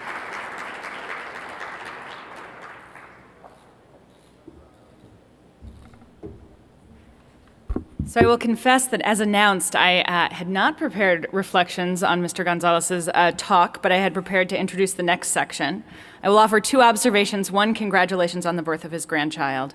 And two, I am always amazed when people are able to come up with an American flag to place behind them before they give a video, that they just happen to have one laying around. So our next portion here reflects our efforts at the Infinity Project to really solicit every single United States senator's thoughts on what does it mean to you to have a judiciary that is representative of the people. And thinking about the role that senators have in the advise and consent job that they have in the U.S. Senate for members of the judiciary, we wanted to take a moment to ask senators, thinking we could use this video on our website. We certainly weren't going to torture you with videos from every U.S. senator that we thought would answer us. But we thought we could use video clips on our website showing what the senators think. Interestingly, we asked all of the senators to participate and have 3 videos to show. We're going to show Amy Klobuchar a little bit later, but Senator Tina Smith has provided a video for us. And all of the other senators said, I'm so sorry, but Minnesota is not my constituency, and so we're not going to do that, except for one. Representative Sheldon Whitehouse from Rhode Island produced a video for us as well, and so we will get to see his insightful comments about this topic. There was a joke here to be made about if you represent Rhode Island, perhaps you have time, because it is such a small state, to participate in these sorts of things for other states, but that would be mean to Rhode Island, and so I won't make that joke. And I will just move to our first video here. Hi, I'm Senator Sheldon Whitehouse. What does it mean to me? And now our very own Senator Tina Smith. Hi, everyone. I'm Senator Tina Smith, and I'm really glad that you're gathered in Minneapolis. It is now my pleasure to present the Judge Diana Murphy Legacy Award. Judge Murphy served as an inspiration for the mission of the Infinity Project, a catalyst for the efforts, and as a model for all lawyers and judges. The Infinity Project established the Judge Diana Murphy Legacy Award first to recognize Judge Murphy for her continued legacy of notable contributions, professional achievements, support for women lawyers and judges, and unfailing commitment to equal justice under the law. Second, and in her honor, the award recognizes an individual or organization that advances the mission of Infinity Project in one or more of the following ways: supports, mentors, or advances the professional development of women lawyers or judges, displays dedicated leadership and advocacy in contributing to the removal of barriers to the full and equal participation of women lawyers on the bench, and demonstrates the highest levels of personal and professional integrity as a member of the bench and the bar. In sum, recipients of the Judge Diana Murphy Legacy Award should model the legacy of excellence that Judge Murphy demonstrated. It is my pleasure this afternoon to present the award to United States Senator Amy Klobuchar.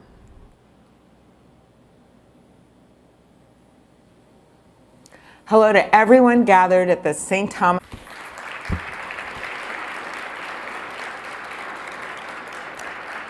Can Rama Lee please join me up on stage?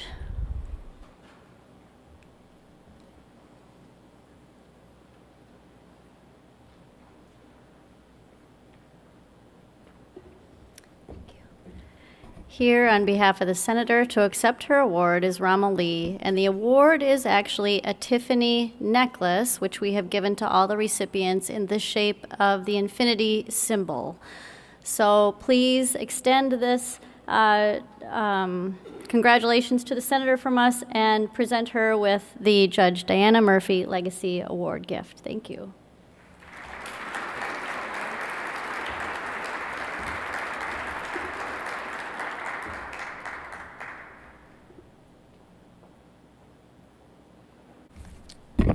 Good afternoon. I'm Rob Vischer. I have the privilege of serving as the dean here at St. Thomas Law School, and I also have the honor of presenting the inaugural Judge Diana Murphy Scholarship.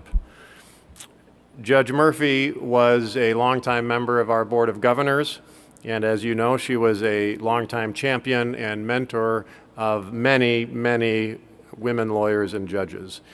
She would remark that it was a joy to see how many women have succeeded and that she wanted to help other women. We could think of no better tribute to Judge Murphy than to create an endowed scholarship fund through which to invest in future generations of women lawyers. Our inaugural recipient is Shana Tomenis. Shana, would you join me at the podium?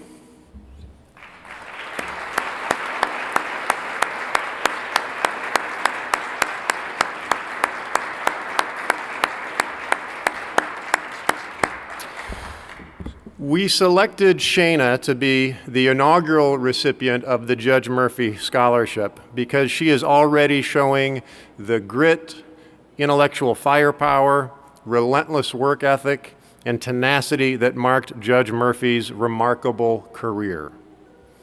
Working 3 part-time jobs to put herself through college, Shana never lost sight of her commitment to help others. Now navigating the challenges of law school while raising a young son, Shana still finds time to contribute to the broader community, volunteering for street law and the Washington County Community Circles program, where she helps build bridges among victims, offenders, and community members. She has provided stellar research assistance to Professor Greg Sisk on his work analyzing the problem of federal law immunizing the federal government from tort liability for sexual assault by its employees. Next week, she will be arguing a prisoner's rights case in front of the Ninth Circuit Court of Appeals as part of our appellate clinic. She is the managing editor of the Law Journal. She clerks for the Hennepin County Public Defender's Office, and next year she will clerk on the Minnesota Supreme Court. Those of you who knew Judge Murphy know that when the judge liked or approved of what you were saying to her, she would often get a very faint smirk and an almost imperceptible nod to her. That was her demonstrative side when you were in conversation with her.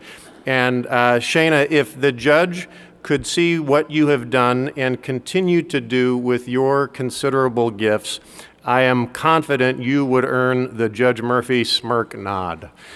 So please join me in congratulating Shana Tomenis.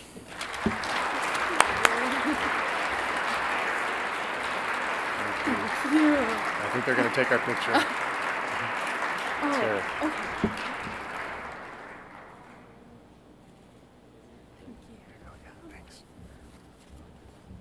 Wow, well, thank you, everyone. You know, when Dean Brabbit contacted me and let me know that I had won this award, I think when she called me, I maybe said 5 words to her. I'm really honored and I'm so excited. I'm honored to have been nominated for the Judge Diana Murphy Scholarship. And I first want to thank everyone who made this possible. for your generosity, and also for I'm just so honored to be here, so thank you. Judge Murphy was a trailblazer, as I've heard so many times, and I've read her scholarship, who crossed barriers by ignoring they existed. She went to law school and had 2 small boys during a time where she didn't have the benefit where I do, where half of my class is female. She joined the practice of law, and she was once famously told that as a trial lawyer, a jury wouldn't accept her as a woman. She then went on to become the first woman chief judge of the District of Minnesota, the first woman appointed to the 8th Circuit, and the first chair of the United States Sentencing Commission. Her accomplishments are just as important today as they were then. I'm reminded by the saying that the more things change, the more things stay the same. My first month when I started was at law school. I met with someone in my community, and I was trying to do the networking thing I'd heard about and tell her about my path and how I was really excited to be the first person in my family to go to law school, and I was really enjoying raising my then 3-year-old son. I remember how in that moment her face became a lot more guarded, and how the first words she told me were that I needed to manage my expectations and that I was really unlikely to achieve both top grades while being a mom. And, being just starting law school, I was sleep deprived, anxious, and generally afraid of my own shadow at that moment. And so I remember thinking, oh no, what have I done? How did I make choices that put me to this moment? I wonder if I walked back to the admissions office if they'd give me some of my tuition back. And luckily, my very next thought was stop. No, you can do this. There's nothing in your background, there's nothing about your identity as a mother that makes it so that way you can't do exactly what you've set out to do. There's no reason why you can't succeed if you don't put in the work. And the reason why I was able to have those thoughts and the reasons why I was able to shake that and build that confidence was because people like Judge Murphy and Judge Murphy herself came before me and showed me that path. And I couldn't be more honored to be a Judge Murphy scholar. I intend to steward her legacy of being a trailblazer by working tirelessly for the common good, and most importantly, shielding and feeding the light of others who come after me, because it's a long and dark path when you have big dreams. And thank you. Congratulations.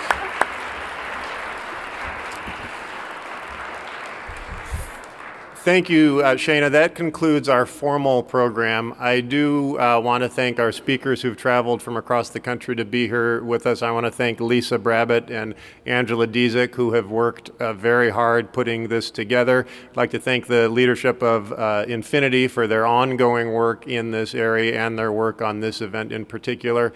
And I'd like to thank in particular our students led by Matt Huff on the Law Journal. And anytime you're at a Law Journal symposium, you realize the students have done all this work on top of their regular law school duties.